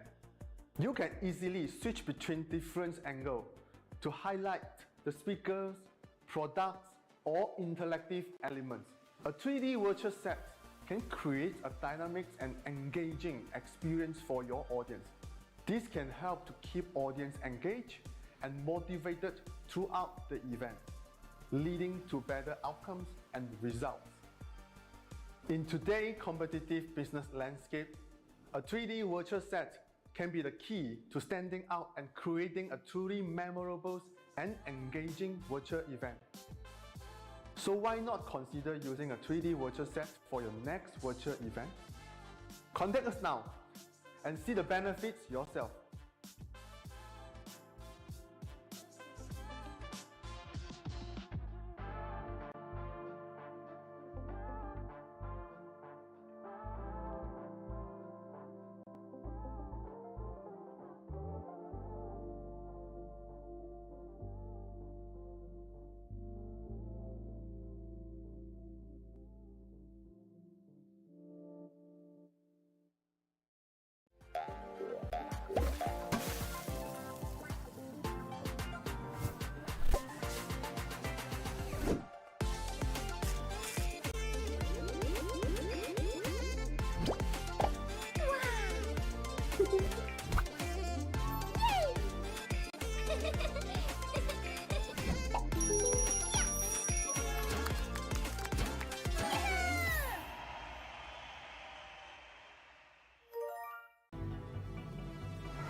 tomorrow yours.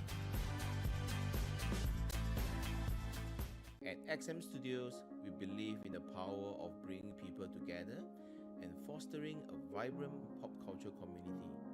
And that is why we are excited to announce our new initiative with the dynamic world of esports. SCOGA provides opportunities for youths to become champions, leaders and role models of the future through community engagement efforts. And XM is partnering with SCOGA to achieve this mission. XM is an award-winning design studio dedicated to producing these high-quality, exclusive collectibles, and has always been supportive of adjacent communities, be it cosplayers, tabletop RPG players, or artists and illustrators. We believe there is a natural creative synergy between XM and SCOGA to further develop the esports scene in Singapore. Esports has grown into a vibrant global community where talents, perseverance and teamwork are celebrated. At XM Studios, we see a unique opportunity to support this thriving industry. This partnership with SCOGA marks a significant step forward in our commitment to nurturing talent and fostering a vibrant esports community here in Singapore. With that, I'm proud to announce that a portion of our sales proceeds using this promo code will be added to the next year Campus Legends prize pool.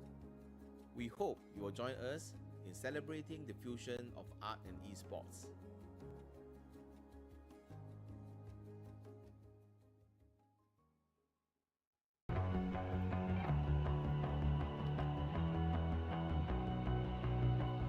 You've walked through the darkest night. You've heard the crowd, felt the blinding light. You were standing there when your heart comes alive. It's a dream of a hat, and it never dies. Right here, right now, give it all to get it out. Never a surrender, a fight and never fail. I am a contender, a challenge I can feel. The smallest lies become the brightest enemies, relentlessly. And even if before you gave it everything to be a king,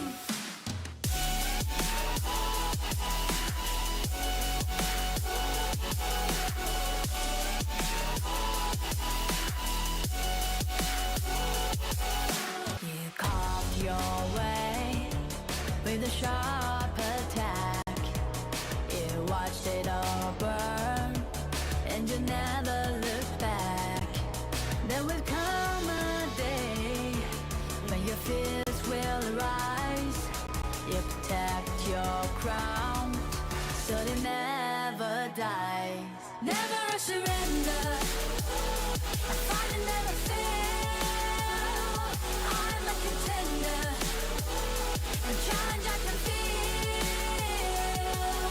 The smallest lies become the brightest enemies, relentlessly. And even if before you gave it everything to be a king,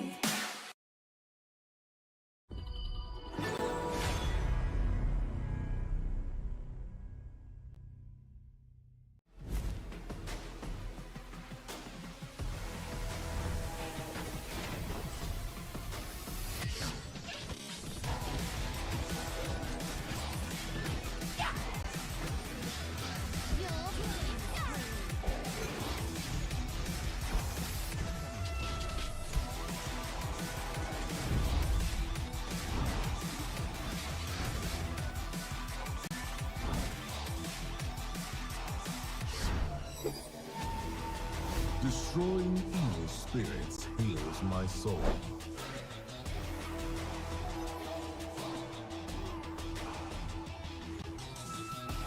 Finally awake. It's time to hunt.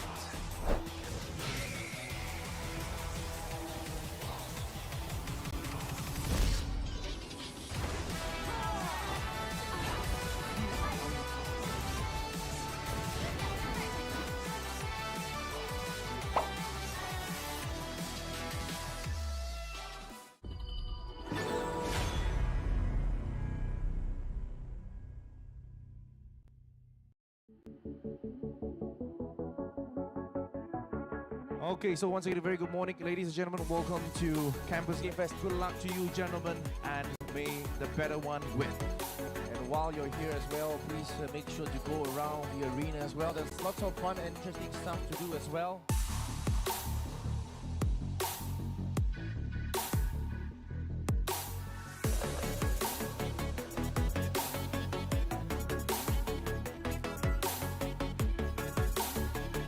Looking out for all PUBG and Dota 2 players.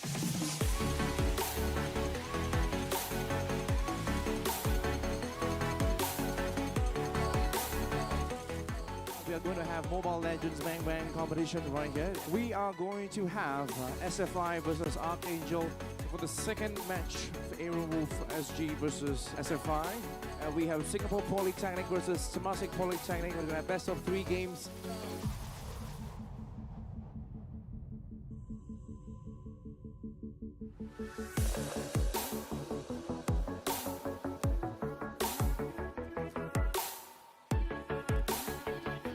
And let's get you guys ready for League of Legends.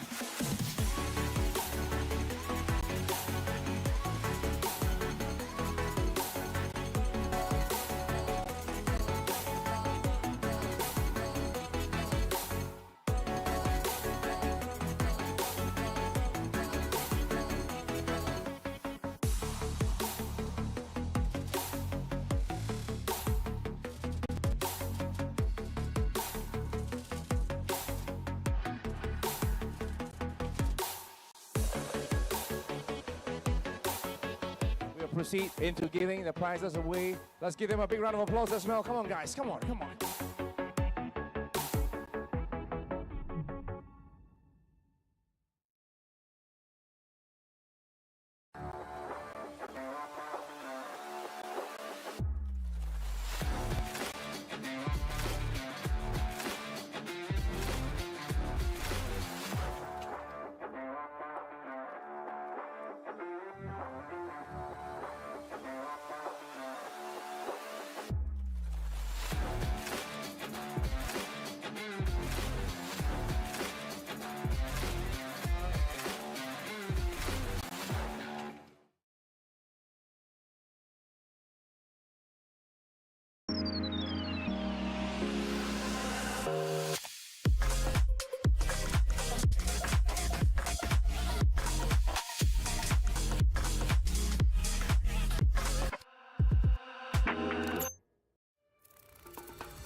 In recent years, virtual events have gained immense significance in the world of business. With the ability to connect companies with their customers and stakeholders, regardless of geographic locations, virtual events have become a vital tool for modern businesses to expand their reach and influence. Additionally, virtual events can be more sustainable than a traditional event, as they eliminate the need for attendees to travel, reducing the event's carbon footprint and overall environmental impact. The question is, how can you make your virtual event stand out and capture the attention of your target audience? That's where a 3D virtual set can help. Come, let me show you.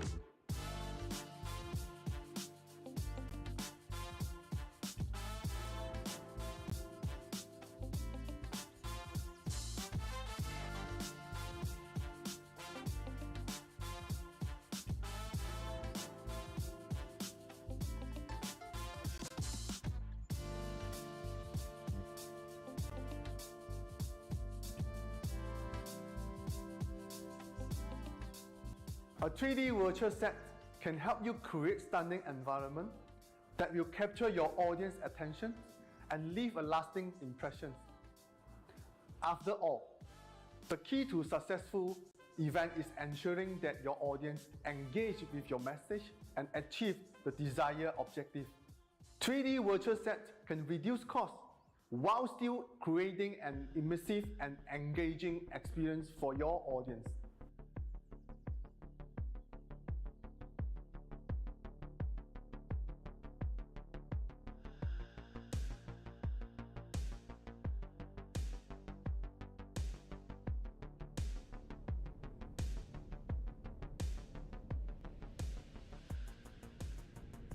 With Virtual 3D Set, you have the complete control over your design and the layout of your virtual space.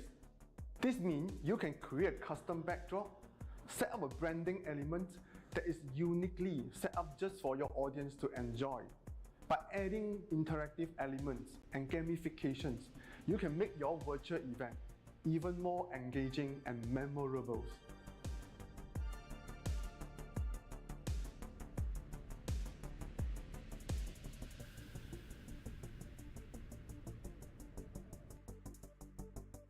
A 3D virtual set also provides multiple angles to capture attendees' attention span.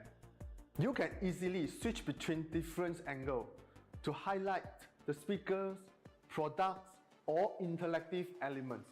A 3D virtual set can create a dynamic and engaging experience for your audience. This can help to keep audience engaged and motivated throughout the event, leading to better outcomes and results. In today's competitive business landscape, a 3D virtual set can be the key to standing out and creating a truly memorable and engaging virtual event. So why not consider using a 3D virtual set for your next virtual event? Contact us now and see the benefits yourself.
tomorrow yours.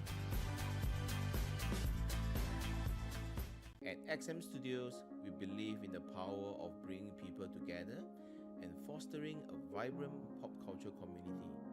And that is why we are excited to announce our new initiative with the dynamic world of esports. SCOGA provides opportunities for youths to become champions, leaders, and role models of the future through community engagement efforts. And XM is partnering with SCOGA to achieve this mission. XM is an award-winning design studio dedicated to producing these high-quality, exclusive collectibles, and has always been supportive of adjacent communities, be it cosplayers, tabletop RPG players, or artists and illustrators. We believe there is a natural creative synergy between XM and SCOGA to further develop the esports scene in Singapore. Esports has grown into a vibrant global community where talents, perseverance, and teamwork are celebrated.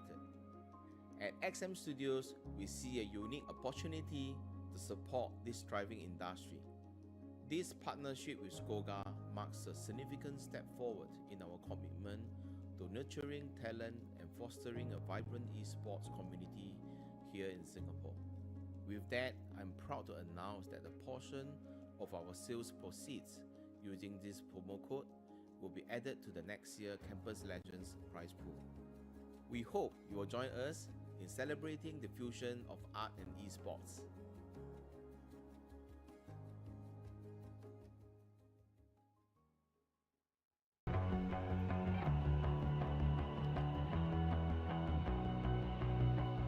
You've walked through the darkest night. You've heard the crowd, felt the blinding light. You were standing there when your heart comes alive. It's a dream of ahead, and it never dies.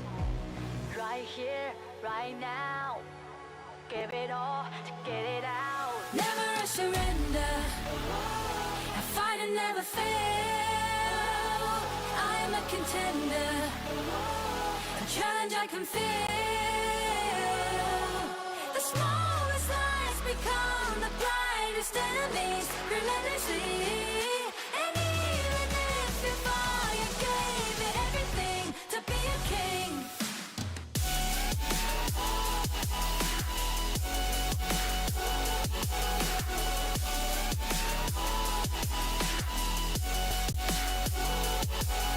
You carved your way with a sharp attack. You watched it all burn, and you never looked back. There will come a day when your fears will arise.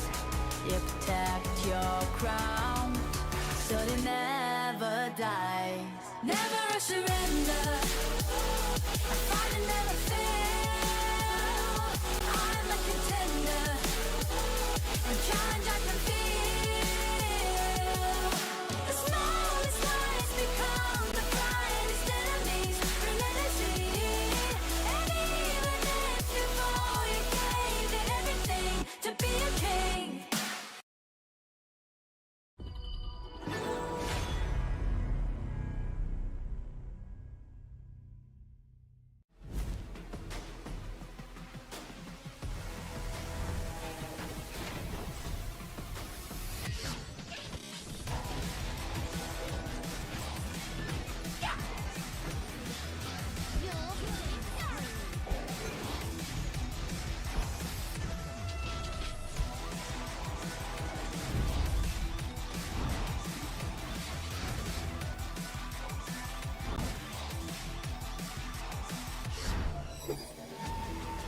Destroying evil spirits heals my soul. They say good things definitely come to those who wait. So thank you so much everyone for waiting, because now this is the grand finals for Clash on Air. We will still be your casters. I'm Yuko, alongside me is Sir Mox. So Sir Mox, we saw very intense semifinals. We saw 2-2-0s, but do you have any expectations for our grand finals? Well, I'm looking forward. How will the NLG stop the Todak's aggressive offense? While on the other hand, how will the Todak maintains its pacing, knowing that they're very good at getting more kills? But how about you? What will be your somewhat like expectation or some kind of looking forward for this game? Honestly, I want a best of five. That's gonna go a full on game five series. I want to see that 3-2. And while we were waiting, I got a little bit of trivia. Apparently, Nodak specializes on ending the game early because on average, Wow. their games actually end at around what 7 to 8 minutes, and I think their fastest was 6 minutes. See, I don't know how they do that. My games are usually so long, like 15 minutes, 20 minutes, but I guess that's just the power of Todak. And of course, their formidable opponent this lovely afternoon will be NLG or Next Level Gaming, and this was our brackets throughout the day.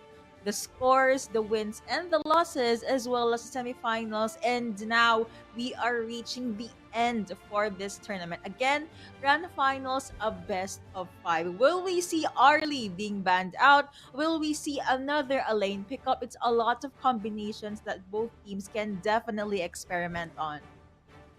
If you're going to look at a team at Todak, you can see here they have a sweeping game of 4 wins without losses, Mm. and NLG on a Group B with 4 wins and without losses. These are the sweeping teams. And the question right now is, will one of these teams sweep another team, or will be a close to the 5 games?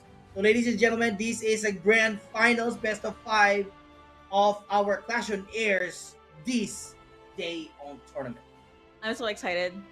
Right on cue, we have to wait for the pick and ban phase to start. I know you guys are excited, but if you're watching and you're having fun, please scan this QR code to join our community. That is Clash on Air community. We have lots of gamers in there, as well as updates for our future tournaments. Now, I've been watching some of the games while we were on break. I mentioned this earlier. They kind of have similar rotation. They want to overwhelm their opponents. And in Mhm. theory, if two top one teams fight against each other, I don't think we're gonna be seeing a sweep unless one of Yes. these teams has something else to bring to the table, maybe a different draft or a different rotation. Maybe they can end the series in 3-1, but I don't think we might see a clean sweep.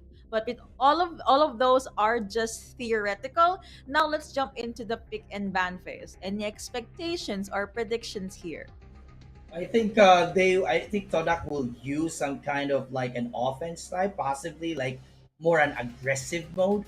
While the next level gaming possibly will be using some sort so called what do you call saying the tower breakers. Mhm. So possibly they will be looking at possibly marksman or maybe a mage. But if you're going to look at the ban phase right there, I see Hanshin on the side of Next Level Gaming and Dolia here, which is mm, uh, one of the crucial team heroes that was being picked in previous matches. So banning them is a good choice. How about you? I think it's very interesting that Doya got banned for this game number one because both teams was able to utilize this mermaid. Yeah. So the last ban for the first rotation was Mai Shiranui, and right on cue, we always mentioned how important it is to have a Yes. stable and reliable role. So Zhang Fei has been picked up by Todak. Yeah. I think it's time to move on to damage dealers. They could pick Yes. up a jungler and a farm lane or a mid lane and farm lane. Yeah, I'm still looking forward what will be the combination, but we've seen already how strong Zhang Fei here, and Mai is also was removed. That is actually good. But hey, Lady Sun is back in the game, and I also Lady Sun. What can you say about Lady Sun, Yuko? Because you're very. I feel like you really are proficient in so far as Lady Sun is concerned. So, ladies, and I think her potential will be maximized when you do have a Ming, when you use longevity, I believe, for the ultimate. So next level gaming, they're probably opting for the mid to late game. They might try to outlast Todak, but Todak has other plans. They pick up Musashi, which has insane damage in the early game, plus Dharma for the control. But speaking of control, Lady Jen also makes her way into this game number one. Destructive Deluge might still be very destructive to their opponents. Yeah, and I'm looking at also Dharma here. So you know what? When I play or look at the Honor Kings, when I play around and run games, I always look forward that Zhang Fei will counter Dharma or Mhm. vice versa. Now Mhm. in this game, Odak used these two heroes. Mhm. So the question right now is how will they control it, knowing that we also have Musashi. So Musashi also can, can deliver the final blow. So I'm still looking for it, but of course I don't want to take out because Lady Sana has also proven the match. But again, I'm not really sure. But Gan and Mo was banned, and Byron as well. I think Byron is a good in banning, but I'm not sure Mhm. with Gan and Mo. I'd like to think that they banned out Gun and Mo because it's a comfort pick for Todak. And I Oh, vaguely okay. remember Tyranny Esports, they banned out Ming in Series 2 game number 1. So maybe next level gaming's farm duo, Lady Sun and Ming, could pose as a threat, but we are still waiting for the farm lane duo from Todak, which obviously will be their last pick. Menki has been taken out as well. If you have Menki, you basically invade a lot, and that's something a Musashi do not want. And newsflash, no Angela even for our game Yeah. number one in this grand final. So no laser, no consistent damage, but we do have someone that can have access at the back line, done being locked in by next level gaming. I'm still looking forward if they could use Ogran, knowing that Ogran can escape and attack anytime. It'd be long as well if they really want to push the game to the limit. But it's kind of sad that Menki was actually removed Mhm. because Menki is a good choice as well. But yeah, it's good that it was banned. But right now, Don here was picked on the next level gaming, and right now we can see also Marco Polo and Elaine, and at the same time our Miss Frosto. These combinations are like new to me, so I'm really looking forward. What? How will the next level gaming push at the same time that Todak here gain more kills and shorten the game? Looking at the picks right now, Next Level Gaming, they're forcing all of these full-on 5v5 team fights. Whereas Todak, I think they have more leeway for the pick-off. Imagine if you do Okay. get to land Marco Polo's Resplendent Revolver. You even have the Yes. Frigid Prison from Princess Frost here. And if ever things, did not pan out well, you still have Musashi's Neat and Ichiryu for the dive as well as anti-heal. So this is the bands and the picks for game number one. Don't forget to share the live stream and invite your friends to watch the live because we have been waiting days, hours, and weeks for this. This is the first game for the grand finals. Yeah, and also don't forget to join our community in our Discord on our Clash on Air for more games, prizes, and more e-ups with your teams. And looking at right now, we have here Marco Polo soloing the farm lane. Dharma here is trying to counter with Dharma, Elaine. And looking at on the mid side, we have Zamfei and Mhm. also Miss Frost here trying to control, trying to defend the mid lane with versus with Lady Zhang and Don here. Continuously, Don is jungling, getting that farm because all we know, NLG, if they could really get done, had got done to get more, levels and items, they could really start tower breaking one after the other. It's definitely all about getting those levels and those gold, right? So in retrospect to what NLG is doing, the farm lane duo is stuck together, whereas for Todak's side, Rem is making his way here in the mid. Let's see the jump in as well, but does get one hit onto Tatsu. No other follow-up though. Plus here is the Ocean of Tears in case Tatsu did decide to jump in further. There is some at least response. Good CC here, but speaking of CC, it looks like there was an attempt at the very least here at the Clash lane, but no casualties still, and both teams are looking out just fine for each other. Very careful for our teams. Very slow progress here. Looking at farm lane here, Lady Sun will try to push away Marco Polo while our his teammates trying to push down this tower. And of course, our signature move from our NLG. First move is tower breaking and not hero. While looking at Rem here, Zhangfei is going to our 3 versus 1 situation here. Marco Polo is going to attack. But no, they move on. And ladies and gentlemen, there is a first kill here. The first blood from Don. Musashi on the kill. And now Alain is going to jump in the tower. What a safe play there, but no for you, Don. And what a move there from your truly, Toda. I like to think that that was a very good Winter is here from Princess Frost that did jive well against the Elaine's death at sunset. At the very least, they were able to get one kill in their pocket, but now you have Time Carefree connected onto this Lady Sun, but no casualties still. I think they're being very careful with how Rem will be able to use their ultimate, the Unbridled Outburst. Again, no crucial ultimate here. The stun does connect onto 3, plus another ultimate being sent out by Princess Frost here. That was a 3-0 trade. Crucial crowd control indeed by CCS, showing us how it's done this game number 1. But speaking of done, it looks like this done is done. 6 feet underground. That's a kill going over to Rem as well. And 5-0 now on the board, favoring Toda. Wow, that's a good skills. Have you seen that Dunn sacrifice himself in exchange for not losing the tower? What a comeback here. I thought that Dunn will just be hesitant, but he used his own self just to not to touch and for the other teams to catch up. And now you can see there the towers were still safe, but again another downer here from Team NLG here. Down again for Zhang. Oh my goodness, this would be a very fast pacing. We're still on the 4-minute mark and we already have 7 kills in favor of Kodak and still nothing. 0 on the part of NLG.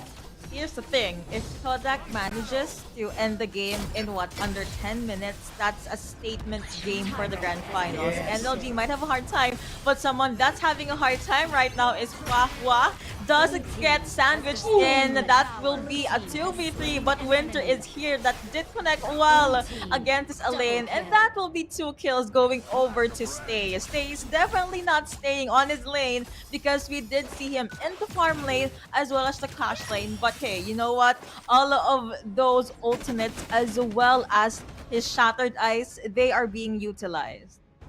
Wow, the NLG, I am looking at right now, the NLG are very careful that they don't want to miss out one enemy to the other, but Todak's rushings are really undefeated. Looking at Zhang Feng, very calm, trying to hide in the bush, while Lady Sun and Dharma on the jungle side down here trying to spin around using the advantage by carrying on to the tower, but Zhang Feng just trying to pop up with a, he's trying to Metaforces trying to turn on the ultimate. Zhang Fei put down Lady Sun. Another, but Dharma was down and now coming in. What a match there. This is the first kill for our team NOG. At the same time, another break from our team Todak. Another shot by team Todak again. NOG in the turmoil. It's a 3 versus 2 situation. It's a 2 versus 3. And ladies and gentlemen, coming in on for kills. Zhang Fei put down Zhang. And now another kill again. What, one after the other.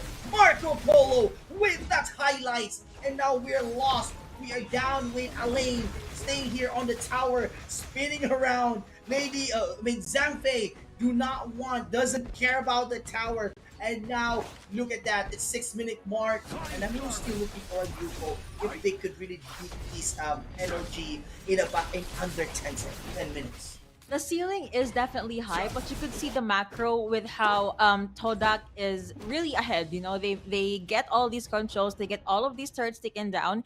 I think the trade between the clash lane to the farm laner, ergo CCS trade to Jun Jun Jun. I think it's very worth it for Todak, and I really want to commend Rem there. Usually, when you use the combo Unbridled Outburst as well as Sleeping Savior, you usually just take a step back, but no, they went all in again. Now you have Stay here on a rampage, and even though you have what times 3 using all of his ultimates, all of his skills, even all of that longevity, but looks like their life will not stay up for long. You also have the second or the Rigid prison being popped by Stay here, and now they are knocking onto the base. Just 7 minutes in, that's already 6 turrets down. I don't think they can finish this. So I think it's time for Todak to just take a step back, focus on the turret. Winter is here again, able to wither down the life of Next Level Gaming, and it's back to the drawing board for them. Looking at that, in a 2 minutes, 2 towers was down. Another hero on the part of NLG was again down. What a fast pace! Brought to you by Todak NLG. They can't control it. The pacing of the Todak. What a match there! I was so amazed because even if you can see that they're actually in the crucial stage, they have a little bit HP or health points. They still managed to break 2 towers at the same time. Yeah. So moving from one place to the other, diving from here to there without losing one of their members. I think Todak here is on the upper advantage, but we'll see if NLG can wipe them, because the moment that the team Todak lose all of these heroes, they might turn out the table.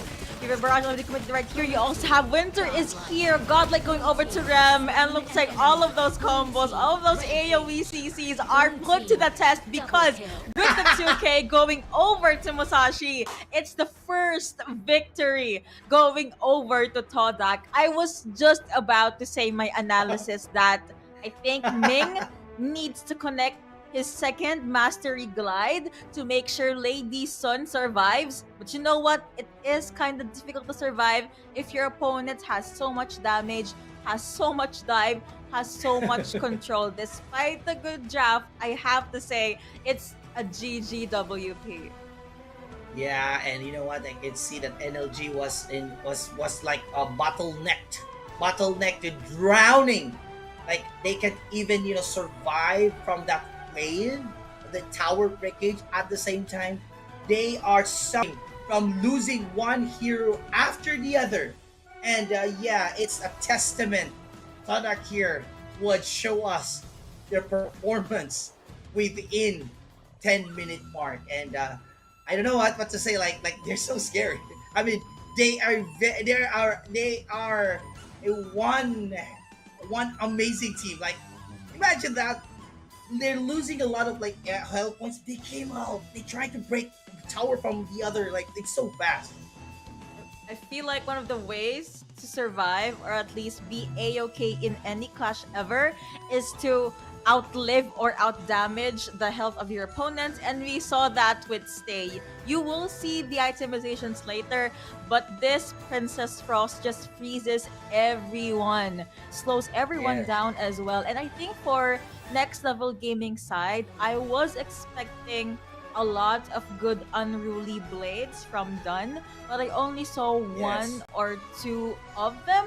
So I think it's okay. This is a best of 5, so we can definitely go back with the reset, or at least have a reset. And these are the itemizations. MVP 16.0 for Stay, 4, 0, and 11, as you guys did see earlier. But at the second place is Todak Xiaole with that Marco Polo. Might not have the flashiest plays, but he was hella consistent with all that roaming gun and fevered barrage. They really just maximized their combos. I mentioned this earlier before we hopped into game number 1. Todak's lineup is all about that pickoffs and that team fights, which did not pan well with what Next Level Gaming's draft was, because I think theirs is a lot more conservative. They need to be able to farm. They need to be able to tank the damage, but they couldn't, and I understand. I mean, Rem's ultimates are crazy. All the follow ups were there. Yes. The communication was on point. But hey, I believe that next level gaming can still make something happen. Yes, yes. So I think that there was maybe the Team NLG was like surprised with what happened, but I noticed with the next level gaming is that I'm not being biased here, but I could see how Zhang Fei utilize his ultimate because of that's really gave them a proper setup. Even if there's a tower, the Ram here can just jump in. So as you can see here, Alade was always pushed at the tower, and the team NLG, wherein the other teams are pushing their limits with 100% of their team fighting participation. On the other hand, all of the team heroes or members were participating. So I think that's actually one of the lesser side that happened because Elaine did not have the momentum to level up and to participate because all he had to do is be suppressed by the other teams. And I believe that the team at Todak tried to seal a lane because he would level up more and get more items. There's a tendency that he can turn the tables. Agreed, agreed, honestly. I think that's also one of the reasons why Todak opted to not make the game longer because Yes. imagine a super duper tanky done against a Musashi. It might not pan well, plus you already mentioned this, but a scary Elaine with all the shields and all the Correct. sustain. But that was a way to open our grand finals. That was just game number one. And of course, we will hop into the pick and ban phase for game number two in a few seconds. So while waiting, if you have any thoughts, please do comment that in the live stream. And who do you think will win this grand finals? And again, don't forget to share the live stream, tag your friends, your, I don't know, people you play Honor of Kings with when you play ranked games. Or if you play Friday Frenzy with them, I usually play with friends during Friday Frenzy, tag them below as well. Right. So with that, we will be waiting for the next possible combinations for the pick and ban phase. I think the Lady Sun and Ming combination is still viable, but the difficult parts for me in game number one was there's a lot of dive. You have Niten Ichiryu, and you have what? Just literally everyone CCing the damage dealers to the ground. But with that, we will be hopping into the drafting phase for game number two. Will we see new picks? Will we see new bands? Only one way to find out. I think there will be a possibility that they will ban Zhang Fei, and Mm-hmm, I mm-hmm. think there's a possibility that they will ban Princess Frost. These two heroes are actually the one of the critical. Like the moment you look at that, that's my pick. That's my theory. And Zhang Fei was removed. And the question right now is how will the Todak see? Dharma and Zhang Fei was removed by Todak, and that's actually good because Zhang Fei here with his ultimate Yeah. really can kill. Like he really can pulverize team. On the other hand, there in next level gaming, Mai is also good for banning because of course the skills that she has. I believe that she also became one of the standing superstar heroes in the previous game.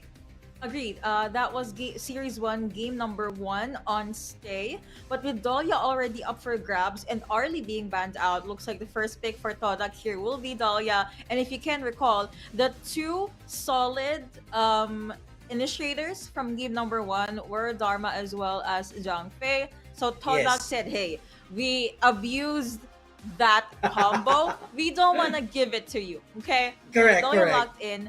I wonder, I think it's time for Next Level Gaming to secure their farm laner and maybe their jungler. They see, okay.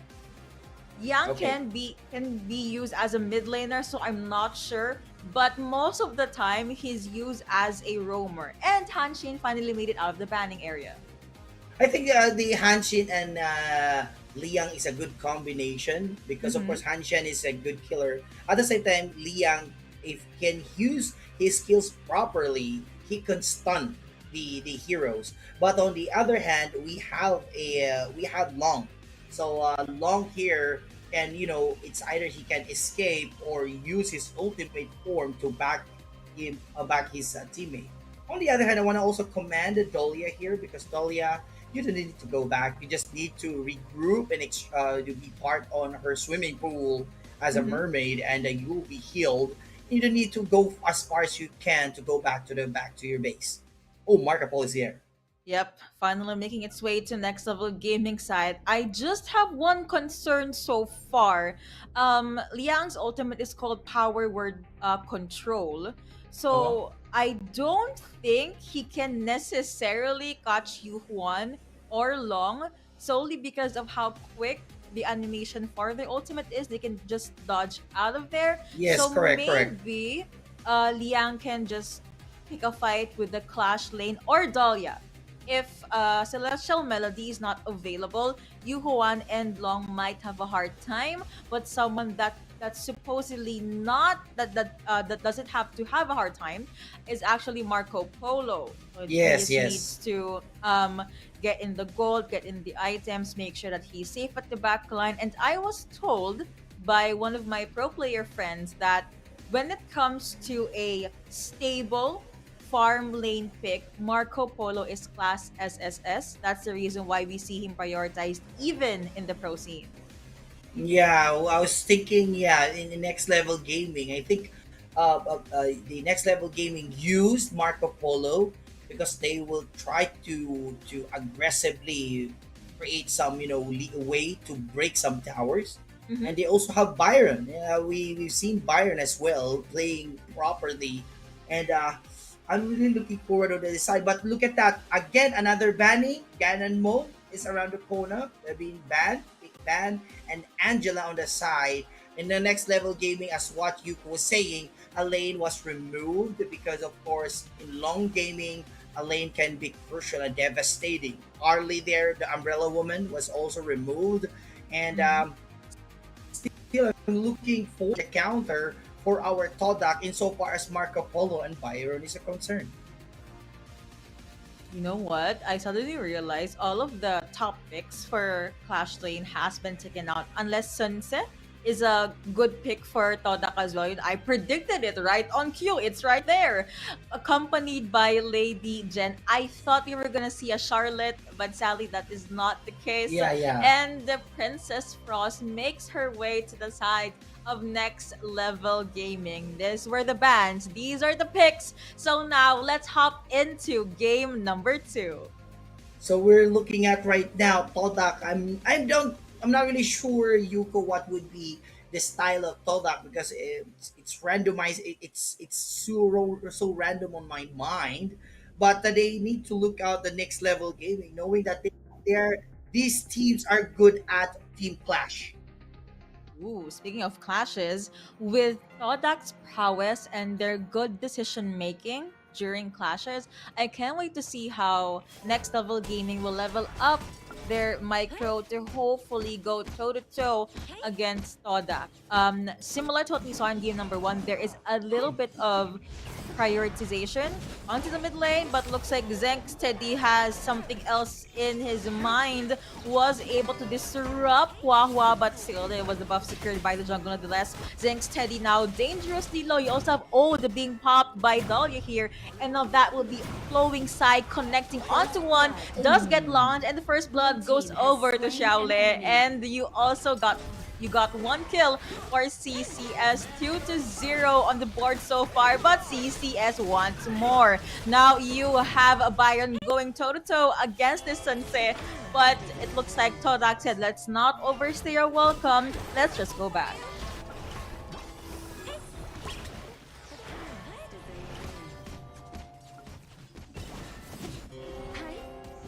They're trying to look something here.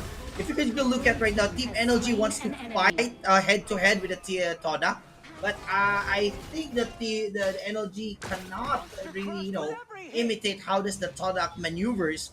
While looking at right now, NLG here, Byron is only in the solo mode, 3 versus 1 situation, going going to will to sacrifice yourself, but it's a one he's trying to find. He's just jumping around. Slain an enemy. But no, it's already been said that fate is on his side, defeating him, and we're now moving on to the farm lane. Yeah, his sorrow was definitely unending with Yuhuan's unending sorrow. But now looks like we have yet to see the actual combination, or at least the layering of CC for Todak here. All of this is just an introduction. They don't have a solid damage yet. They don't have the initiate just yet. Now Sun Tzu will be making his way, maybe in the mid lane or the Clash lane. I don't know. They're taking their sweet time, but he is accompanied by Rem, and now they have their eyes set on this Marco Polo that has a very beautiful skin, by the way. I just noticed. Yeah, and it's kind of cute that Ram turns from tank to a support role in Ram. So yeah, it's kind of cute because Ram is a very good at tanking. All right, speaking of tanking, Marco Polo show us some prowess, but back down by Sunsi. Byron here is going to attack, but look at Long here just flew around using ultimate just to escape. NLG still alive. But if you're going to look at the towers here, none of them were still broken. But but we're going to look at Todak. Todak is still on the mark, 5 kills. But right now, I think, as I know Zeng was putting down the Dolia, I think Todak would maybe, if they want to finish this, I think 10-minute mark would not be feasible because I think NLG already had the idea on controlling the Todak's maneuver. Probably. Of course, there's a reason why they reached the grand final, so I'd like to think Yes. that they can adjust accordingly or Yes. quickly. It still will depend though, because this 3-hero hunting unit is working so well for Todak. Remember, you still have Melody of Peace available for Huahua. And with that, Overlord as well as Tyrant is up for grabs. They could just take one for the other, or Todak can contest. Looks like set sail has been popped as well. Does make Tatsu use his ultimate.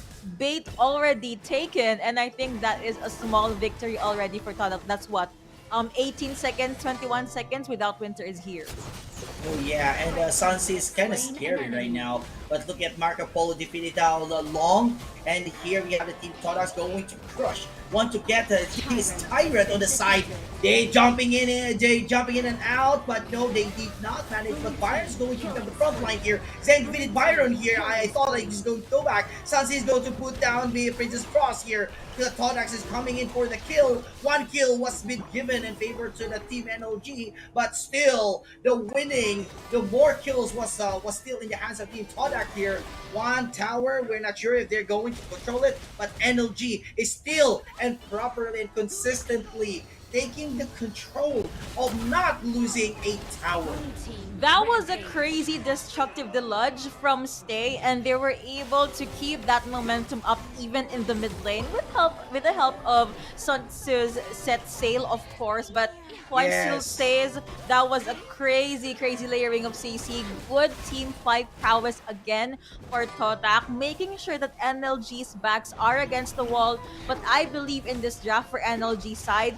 Hopefully they can still make something happen. Maybe I'd say they could transition to a pick-off composition, but it is difficult solely because Todak really wants to force these 4v1s, and with that, Huahua picks up another kill, gets more gold in his pocket as they slowly clear out the turrets for the Clash lane. Oh, I never thought that Wawa could take out our Byron here, but that's a really amazing maneuverism. Like, I thought that she just was going to walk out, but she pushed it to the limit. And now we're going to look at right now, Wahua here is going to fight against with Hanshi. Yes, so that's defeating with 2 heroes. And now they're going to make solo here, but no, Junjun here is going to come back. Sansi here with a set sail here, coming in for the kill. 2 heroes, double kill for Dolia. And now we're coming in for the towers. Are they going to break these towers? We are now looking at the finals. Long here trying to support. It's a 2 versus 1, and a 2 versus 1, and the tower destroyed. And now we're looking here. More breaking. Outer and inner tower in mid lane was now off, and we're leading down to another outer and inner towers for the farm lane and clash lane favor of NLG.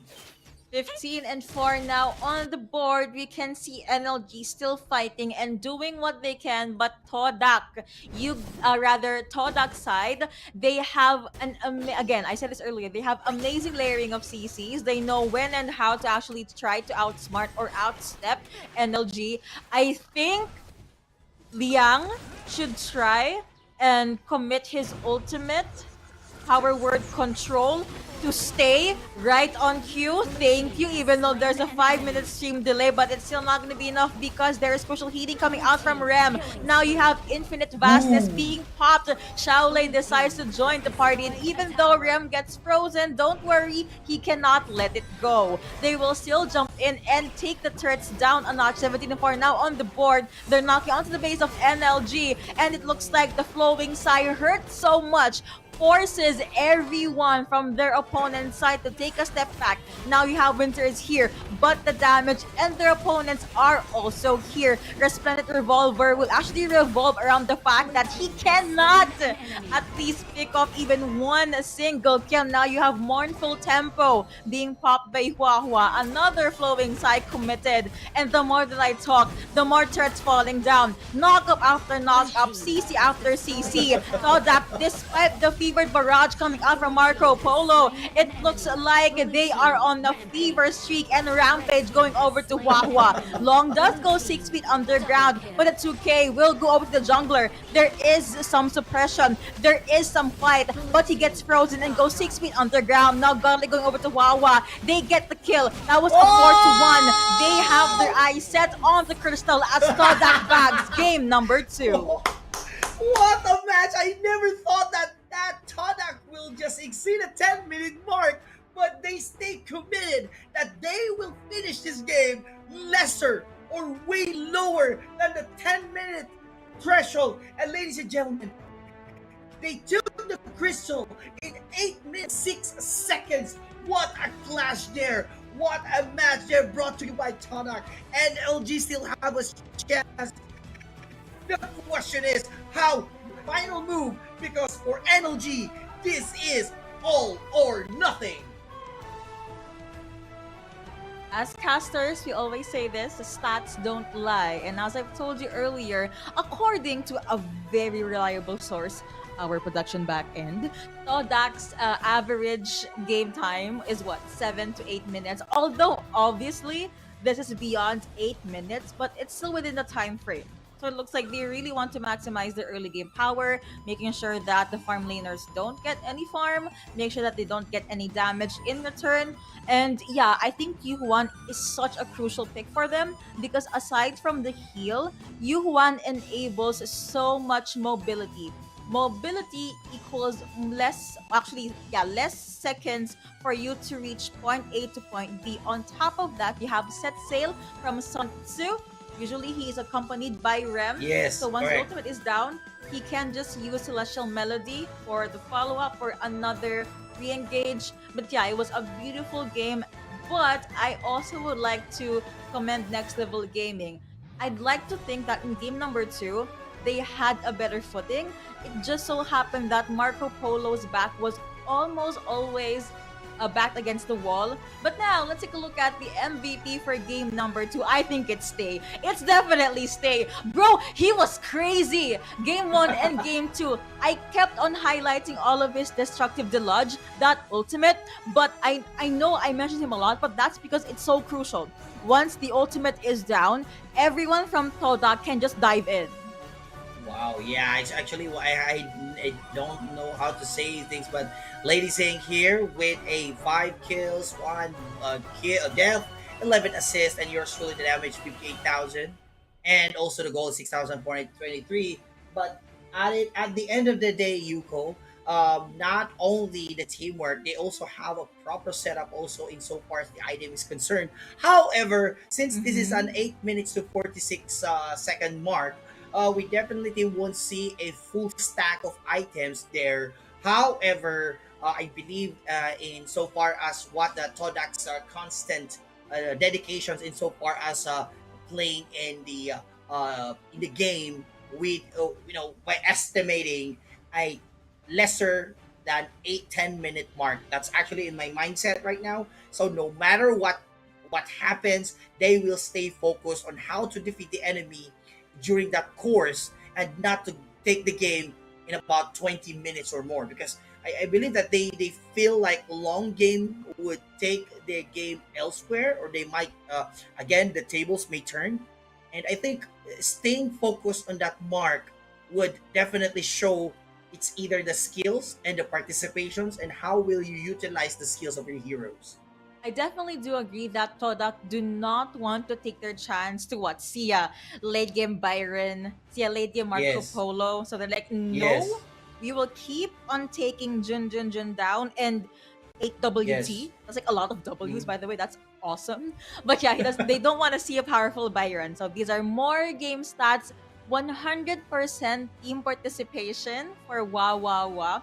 But if you're gonna look at the other side or the other team, that's a 91% team fighting for Rem solely Yeah. because, and I think I haven't said this, during the clashes, Todak would fight where Rem's wave breaker is placed, just so they can even maximize the pushback or the disruption from Ode. So it's another problem on top of Xiaole's what? All of those damage, all of those poke, riding the wind and downpour, plus CCS's set sail. But now it's a 2-0 score so far favoring Todak. Do you think we might see a reverse sweep? Or do you think this will just be a sweep 3-0? I think there will be a possibility because since this is a global ban pick system, so our teams or players here cannot pick the same heroes over and over again. So I think that's a good chance. Maybe the NLG would have big chance by choosing a good hero, or maybe the team Todak would have maybe had a wrong predictions in so far as hero picking is concerned. But anyway, we will be having a break so that our teams also would have to have rejuvenate themselves. I am your shoutcaster, Sir Mox, and my beautiful lady here, Yuko here. This is Clash on Air Cup. We'll be back in a few minutes.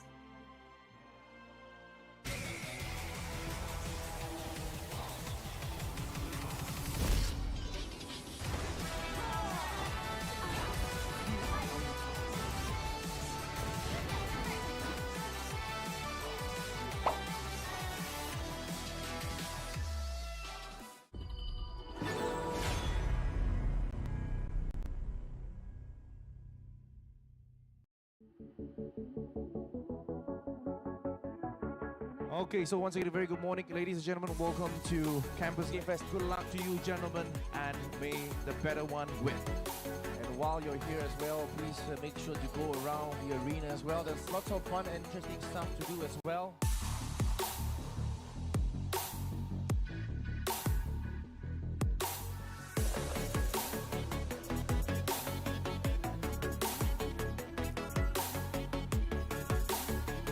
Looking out for all PUBG and Dota 2 players.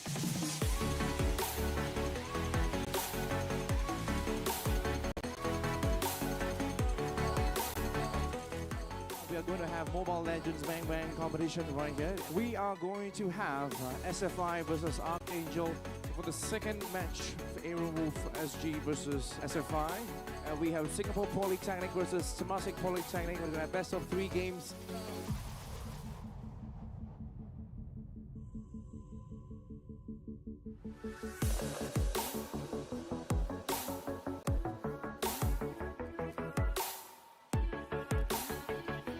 And let's get you guys ready for League of Legends.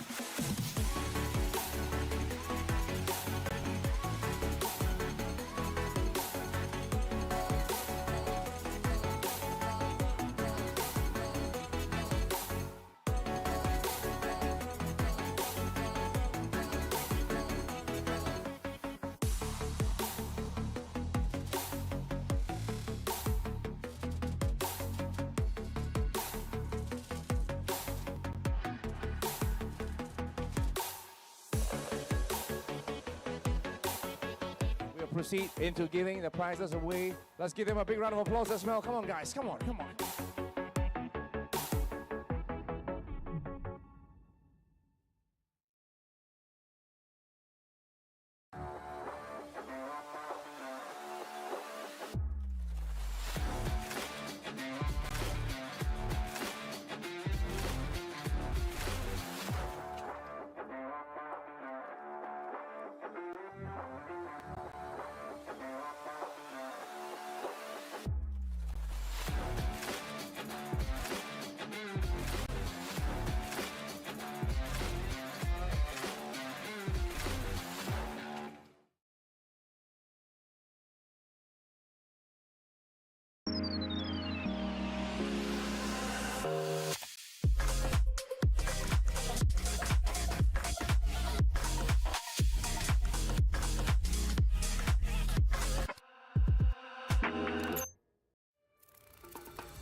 In recent years, virtual events have gained immense significance in the world of business.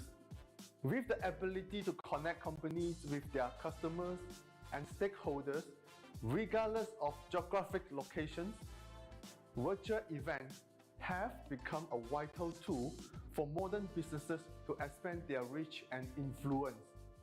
Additionally, virtual events can be more sustainable than a traditional event, as they eliminate the need for attendees to travel, reducing the event's carbon footprint and overall environmental impact.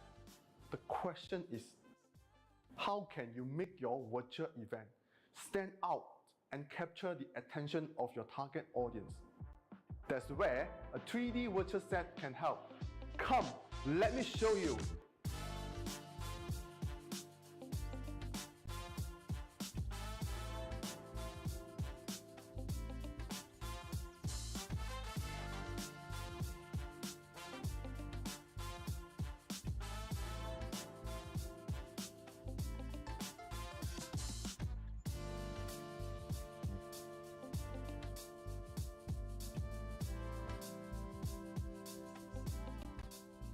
A 3D virtual set can help you create stunning environment that will capture your audience attention and leave a lasting impression. After all, the key to successful event is ensuring that your audience engage with your message and achieve the desired objective. 3D virtual set can reduce costs while still creating an immersive and engaging experience for your audience.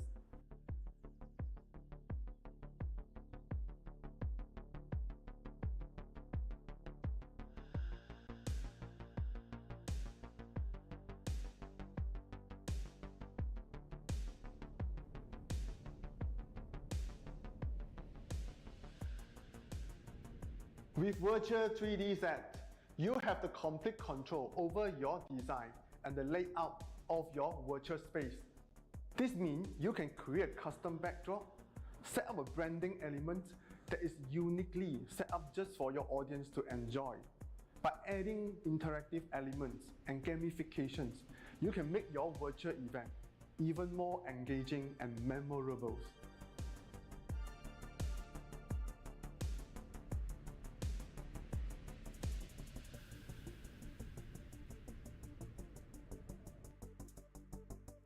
A 3D virtual set also provides multiple angles to capture attendees' attention span. You can easily switch between different angles to highlight the speakers, products, or interactive elements. A 3D virtual set can create a dynamic and engaging experience for your audience.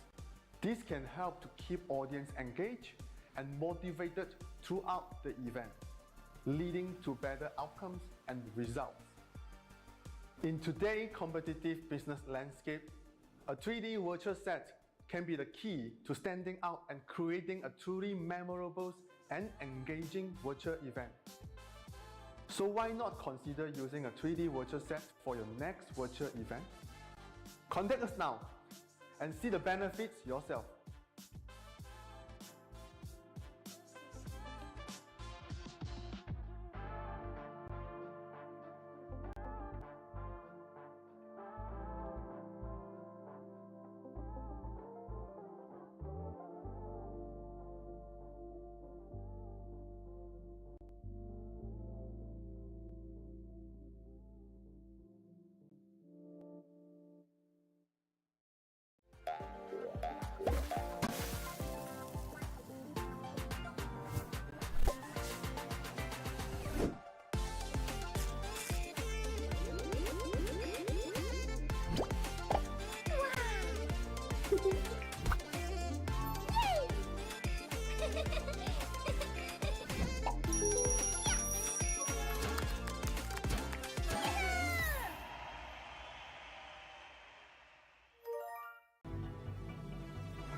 And we are back here, still watching the grand finals for Clash on Air. Again, this is Todak versus Next Level Gaming. We are at the 2-0 favoring Todak. We will still be your casters. I'm Yuka, alongside me is Sir Mox. Now, I don't believe in caster curses, but I'm still gonna ask you anyway. Do you think we will see a 2-1 or will this be a 3-0? Not really sure, but maybe they will be a. I don't want to say. I don't want to say things because I'm still looking forward if the energy would come back. But of course, if the consistency was there, because right now I can feel that energy has the a little bit you feel like demoralized or some kind of stuff. But if that wouldn't bother them, I think luck would be in their favor. But still, do you have any idea, Yuko, about Todak's previous tournaments that maybe as far as they do, if they could win this cup or not?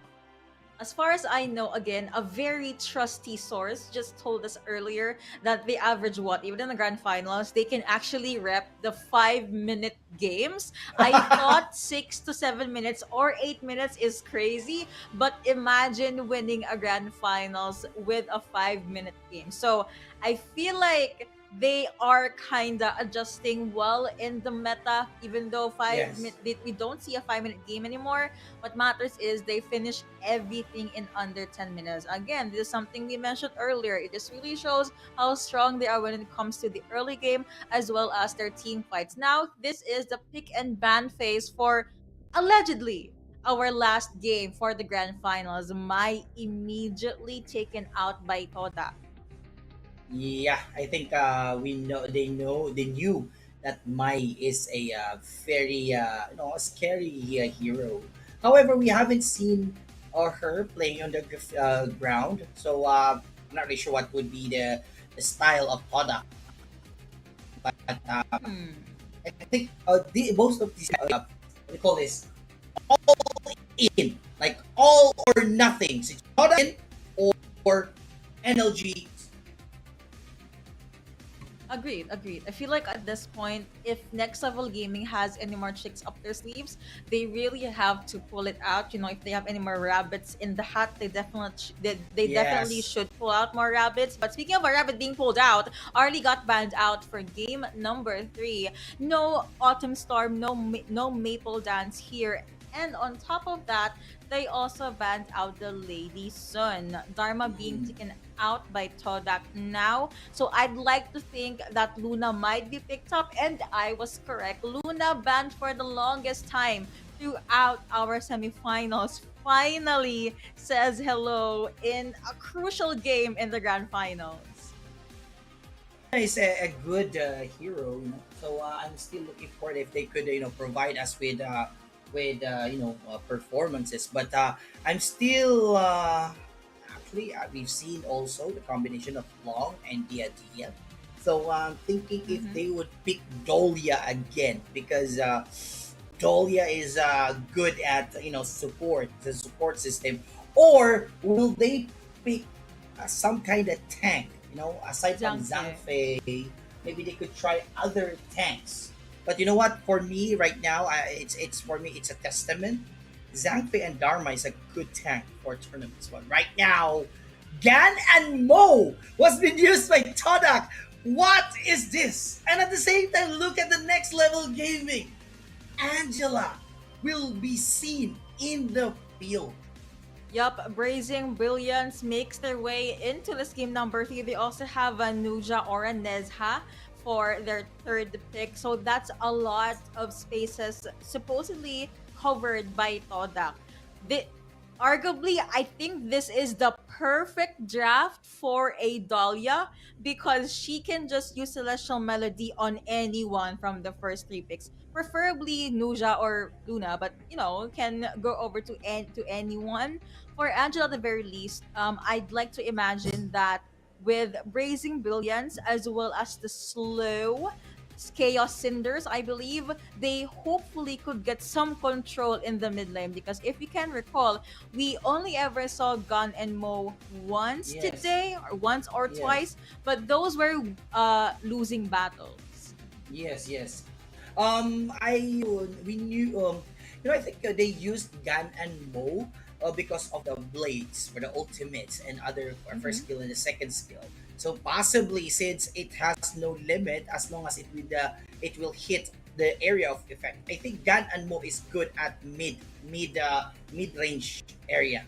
And we're also going to look at also other players. Oh wow, this is a match. I'm trying to actually absorb everything. Is that Wukong? Is Yes, that that's Wukong? That's Wukong, that's Mulan, that's Donghuang, that's Shoyue.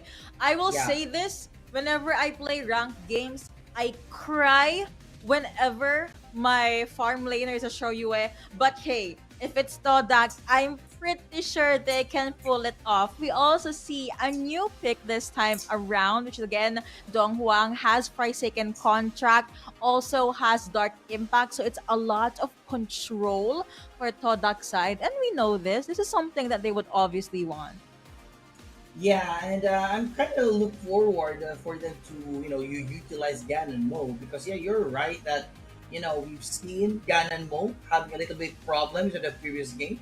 Let's see if they could use the mid lane properly using Gan and Mo. So we're going to look at right now teams here from teams there, and wow, it's a Shaoli here. One of the best thing about Shaoli when I use them is the range that he can have and the visions. Dong Hyun is also here trying to fight or are going to do something about that. But they're still looking at the Dong Huang here, going to fight 2 versus 1 situation. Rem, what are you doing? What a match, guy! Look at that. He is going to fight them head on with a 3 versus situation. Was the first blood he was down, and Angela also took them. So this is actually a spot on the ground, and what a match there. I think this. I think it was long against Shaoli. So Mhm. that's a good spot there. I'm trying to look at right now Gan and Mo. Why do you keep on saying Gan and Mo? Because the problem with Gan and Mo is melee. His basic attacks are melee. So that's disadvantage insofar as mid lane is concerned. I'm not saying that mid lane should always be a long range. You know, it's always a tradition that mid lane should always be. It's either mage, maybe marksman, and maybe a long range. But Ganmo is not. It's a melee type. Yeah. I think the range is definitely quite lacking, but I'm honestly more surprised that between a Xiao Yue and a Long, Xiaole was able to pull off that first, but that was crazy. Yeah. Starting game number 3 so well, but now you have Todak CCS at the front line. We have yet to see the Universe Ring Skyfall from this Nuja, but I think it's just similar Todak prowess here in game number 3. For some reason, 4 of them are in the Clash lane, but Ganinmo does get annihilated by Zenk's Teddy. And here comes the cavalry, the other backup, the other members from NLG. Tots will be there as well. You have Chaos Cinders pointing on to Blazing Brilliance, but they are going in face to face. That's going to be a lot of damage taken by CCS, and he does pay for that with this life. So safe to say this time around, NLG, they got the early game. Yes, Or do and you they? can see Ganon mode here has been pulverized by 3 players here. That is the hardest part of playing Ganon mode because he can only use and utilize his skills in order to reach out the team or the enemies from a mid-range level. But looking at Shoyu here, going to fight with Long, the best thing about Shoyu is that he can use the skill 1 for a range and also can get some vicious right there. But it's really hard on this part. Why? 3 players are currently moving. Look at the NLG. Two heroes are currently moving from up to one place to the other. I think they're creating a perfect timing in order to have an open, for them to get and break some towers. And NLG is very hesitant up on everything. Todak here, putting down another player. Oh my goodness, but looking at right now, another smash here with a 1 versus 4 situation here. Ganonmo is going to attack, but Wukong defeated. Dongyu put down Wukong. This is a 4-4. So this is a perfectly matched, but especially NLG will try to take down the first tower for this match. Can they do that in a short couple minutes? No, they can't. But look at right now, I'm not sure if are they focusing on the Overlord or Tyrant, but Long is so focused that he wants to take out the outer tower in the farm lane. Yeah, Jad does get pinned down here. Sun's connecting on the 2, but at the back line, you can actually see Luna going 6 feet underground again. I think it's safe to say that Zeng Steady has quite the early game, and the kill apparently going over to Diaja. Now you have our second contract connecting onto 1, and now Dongwang is on a killing spree with that crucial initiate. No Chaos Cinders for you, good sir. But now you have the engage coming in from Mulan. With all those resets, it's almost bound to see a double kill going over to W times 8. But now you have the ultimate infinite vastness being used by Jun just to make it out of there alive. And now NLG, they get first dibs on the objective, plus it's non-contested. So looking at right now, we have here for the first time, NLG takes the lead in getting more kills. However, and at the same time, NLG had 1 tower break, and that's a good advantage for them. Question right now is how will the Todak manage to counter this, knowing that they lost the farm lane, and Shoyu here would have a hard time for him to level up. All we know that Shoyu is a very good, it's a good thing if he can play in the long game. But right now, Ganonmo defeated Long. What a match there! He used his skills. I think safe to say that Ganonmo has good skills, but Wukong here defeated another member of another hero here, and now Wukong's trying to survive, trying to dive in, but no, he can't. Currently right now we're in the busy mode in the mid lane. Dongyu here trying to poke the tower. Ganonmo use some skills, but still nobody had the chance to push to the limit and at least break 1 tower on the side of the top. Couples Blade as well as Freshly Forged is a problem for NLG, but now you have second contract connecting again onto Mulan, and I think that's like the perfect stop for a crazy Clash laner. Now you have CCS looking for his next target, but of course Wahwa jumps in with Crescent Slice just to clean off a kind of messy fight here, forcing Jun to run away or just back away. All of those range are finally met with good intentions. Now a 9 and 8 on the board with a 2k gold lead going over again to Todak. Let's see if Mulan can defend this Clash Lane tower while we see Infinite Vastness committed by this long down at the farm lane, just so he won't be met by Huahua and Shaole. But now that's the need for second contact again, connecting onto one. The suppress is definitely difficult to deal with, and now Zhang's Teddy took in so much damage, but someone that got a full blast, literally, of the laser of Blazing Brilliance was actually CCS. Now, no Nuja for 16 seconds, and also Luna overstayed his welcome, and Huahua goes 6 feet underground. At the very least, maybe Shaole can have a trade, at least get something on the board for Todak. Moving at show you here, created another mark there, trying to put down one tower, and NLG lost one tower, but still look at the kills that they have. 10 kills, both sides of the team. Everything is close, perfectly close match, but one player here was been stuck. Show you here, trying to find a way to escape, but Long here reach out with that skill, and now Gun and Mo, what are you going to do, my brother? And now going to heal, going to go back, and no, Dong Yu is going to come back, is trying to reach down, and Wukong here with a jump shot, and Angela here, what are you going to do? But Angela just escaped and is going to use no more skills too for you, and now you're going to shot, and he just dodge it on that, and Wukong here just have to go away. But again, on the side of NLG, broken towers, and Luna counter it, and it is another kill from NLG. Searing Stab definitely gonna hurt a lot, but again, that's gonna be the suppress coming through for Diaja. And now you have Blazing Brilliance at the backline, and Shutdown Gold going over to Wukong, the jungler of NLG. But now they're engaged from Luna. You have New Moon, and Angela does go 6 feet underground with a crucial crowd control, although she got eventually taken down by Wukong. It was kill after kill, 3-to-none trade though, favoring Todak, but both 14 kills on the board. Arguably, this could be the first game in the grand finals, maybe, that Kodak could not finish in under 10 minutes. Yeah, I was actually looking at that now as well. So possibly this will be for the first time that they will meet or play beyond the 10-minute mark. But since that's the case, that will be a harsh fight, no? Because of course the team Todaks also studied properly on how they could defeat and how they could counter this. And Angela is trying to shut there, but that was a shutdown. Walk down was just shutdown, don't you? And another shutdown by Long. Long just put down Gan and Mo. Another player, another hero. Red team has slain an enemy.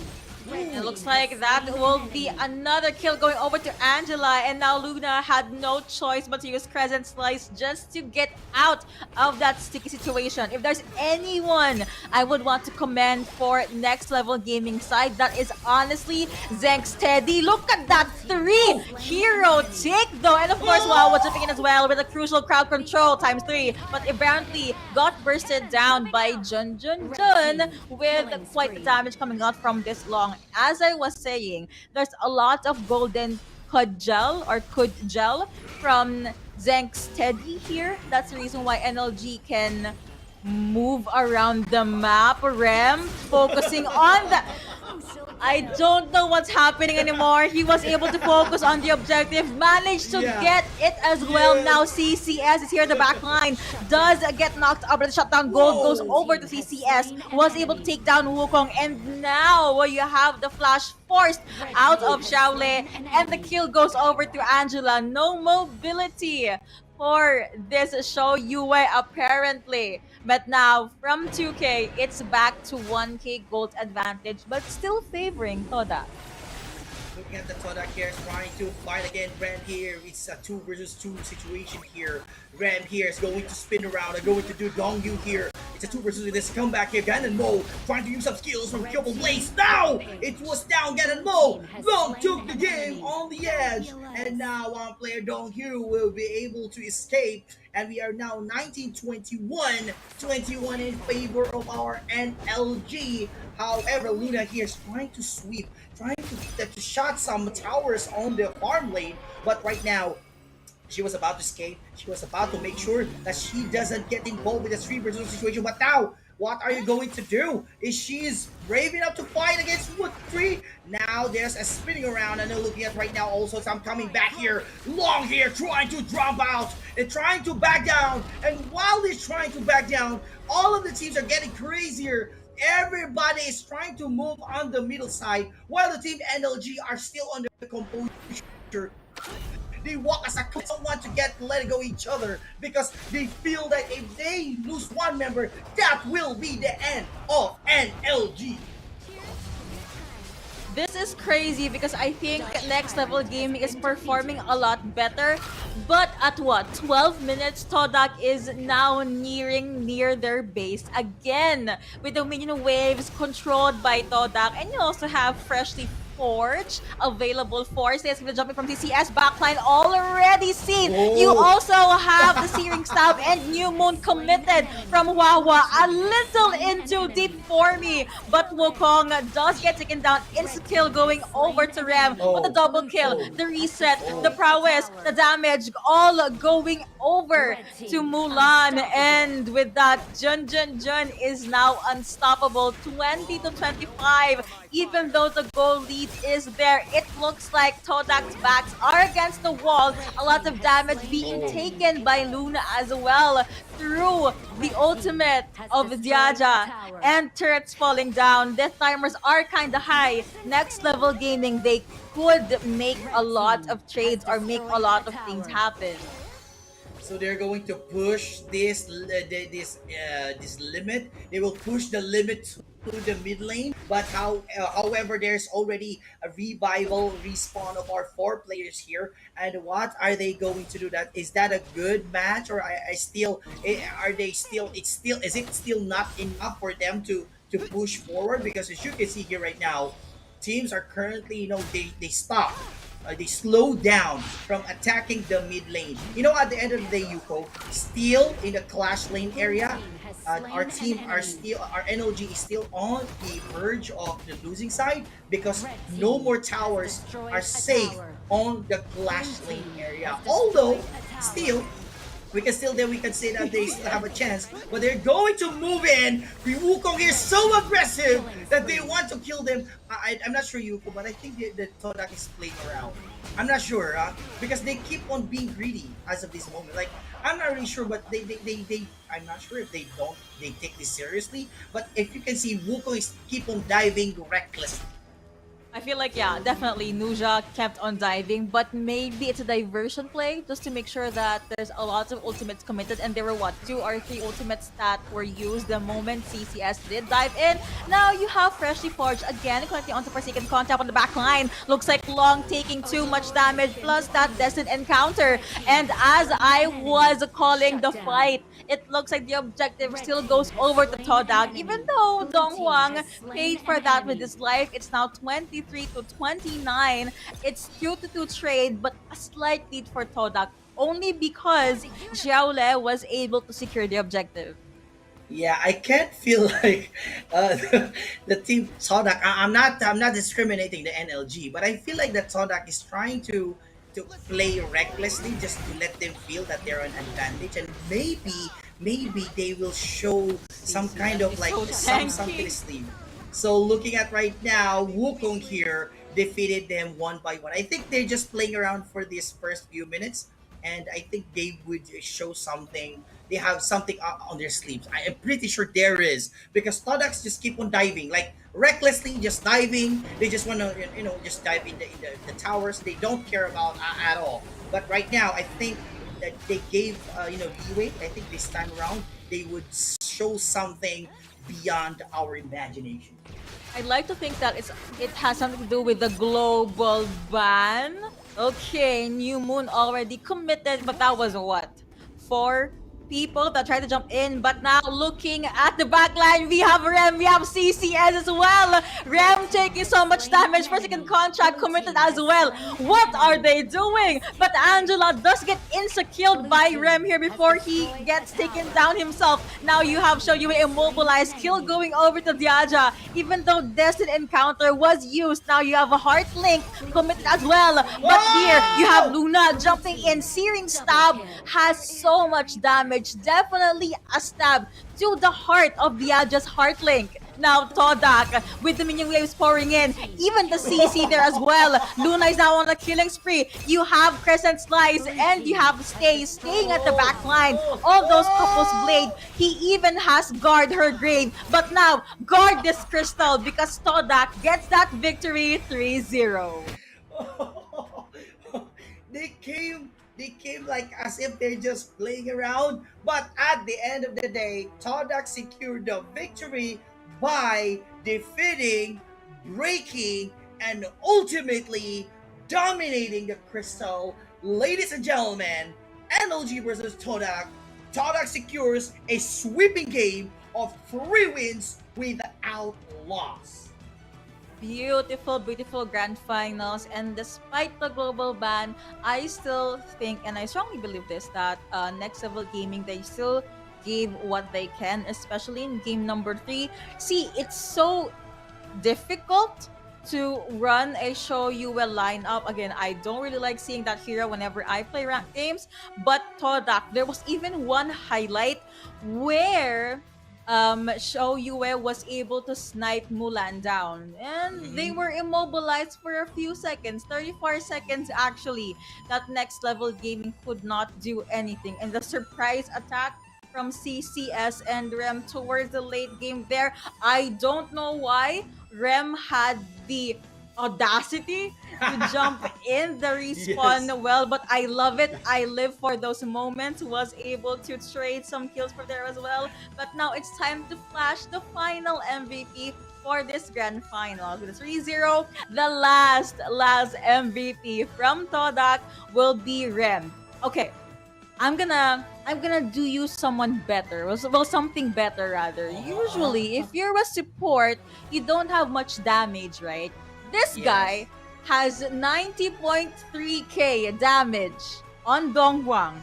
Imagine the whenever he would pop for a second contract and use Eclipse afterwards, whoever their target is, they're gonna have a hard time. That's probably why CCS was hella confident to keep on diving at the back line, and that's probably even the reason why Hua was just chill. I guess he did not have the best early game, honestly, but regardless, when the moment calls for it, he definitely delivered.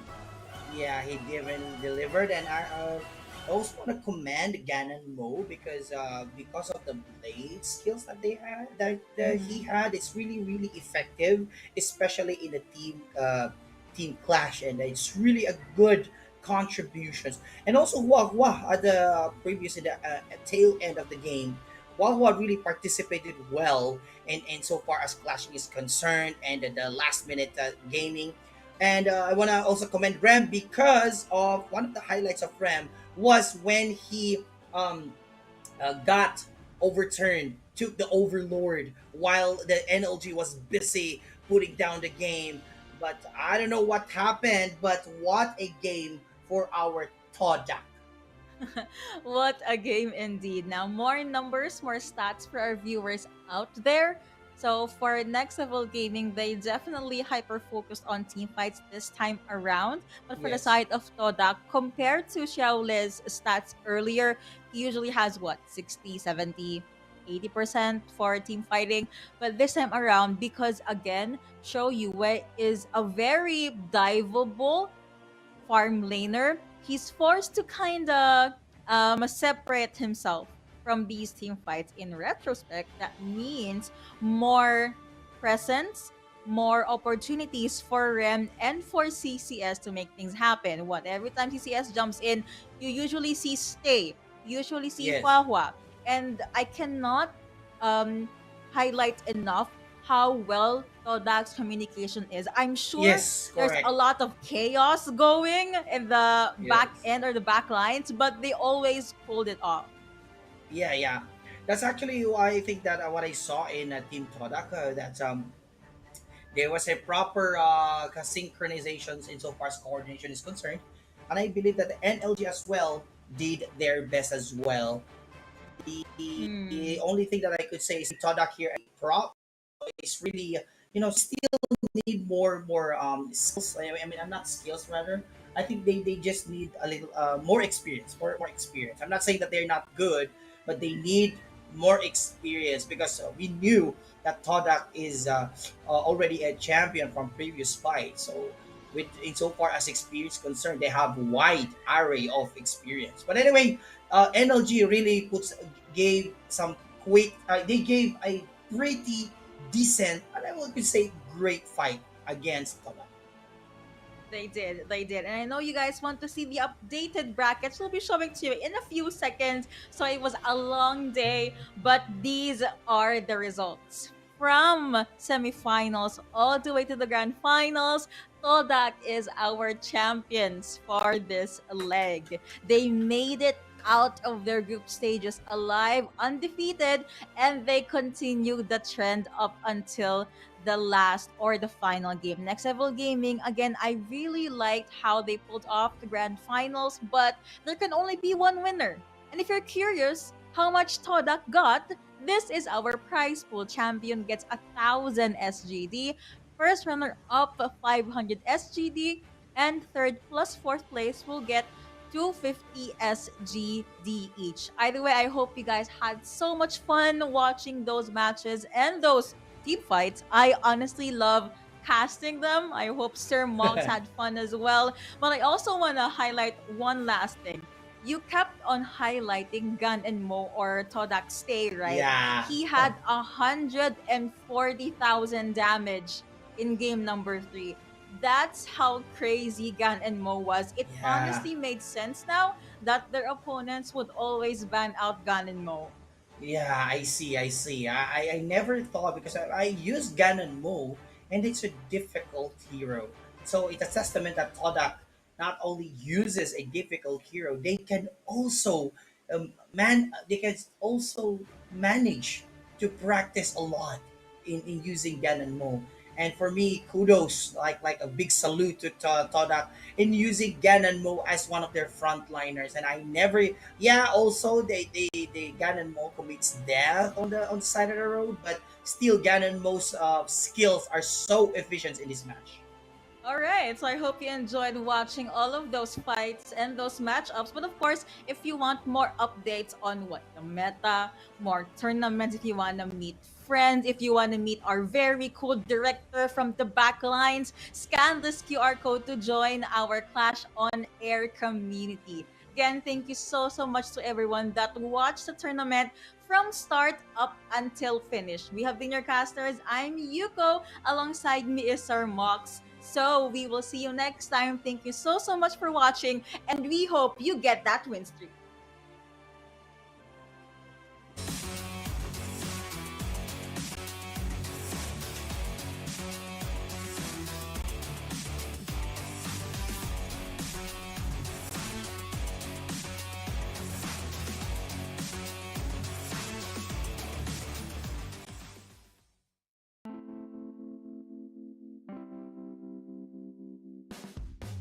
Starting up, feel the vibe.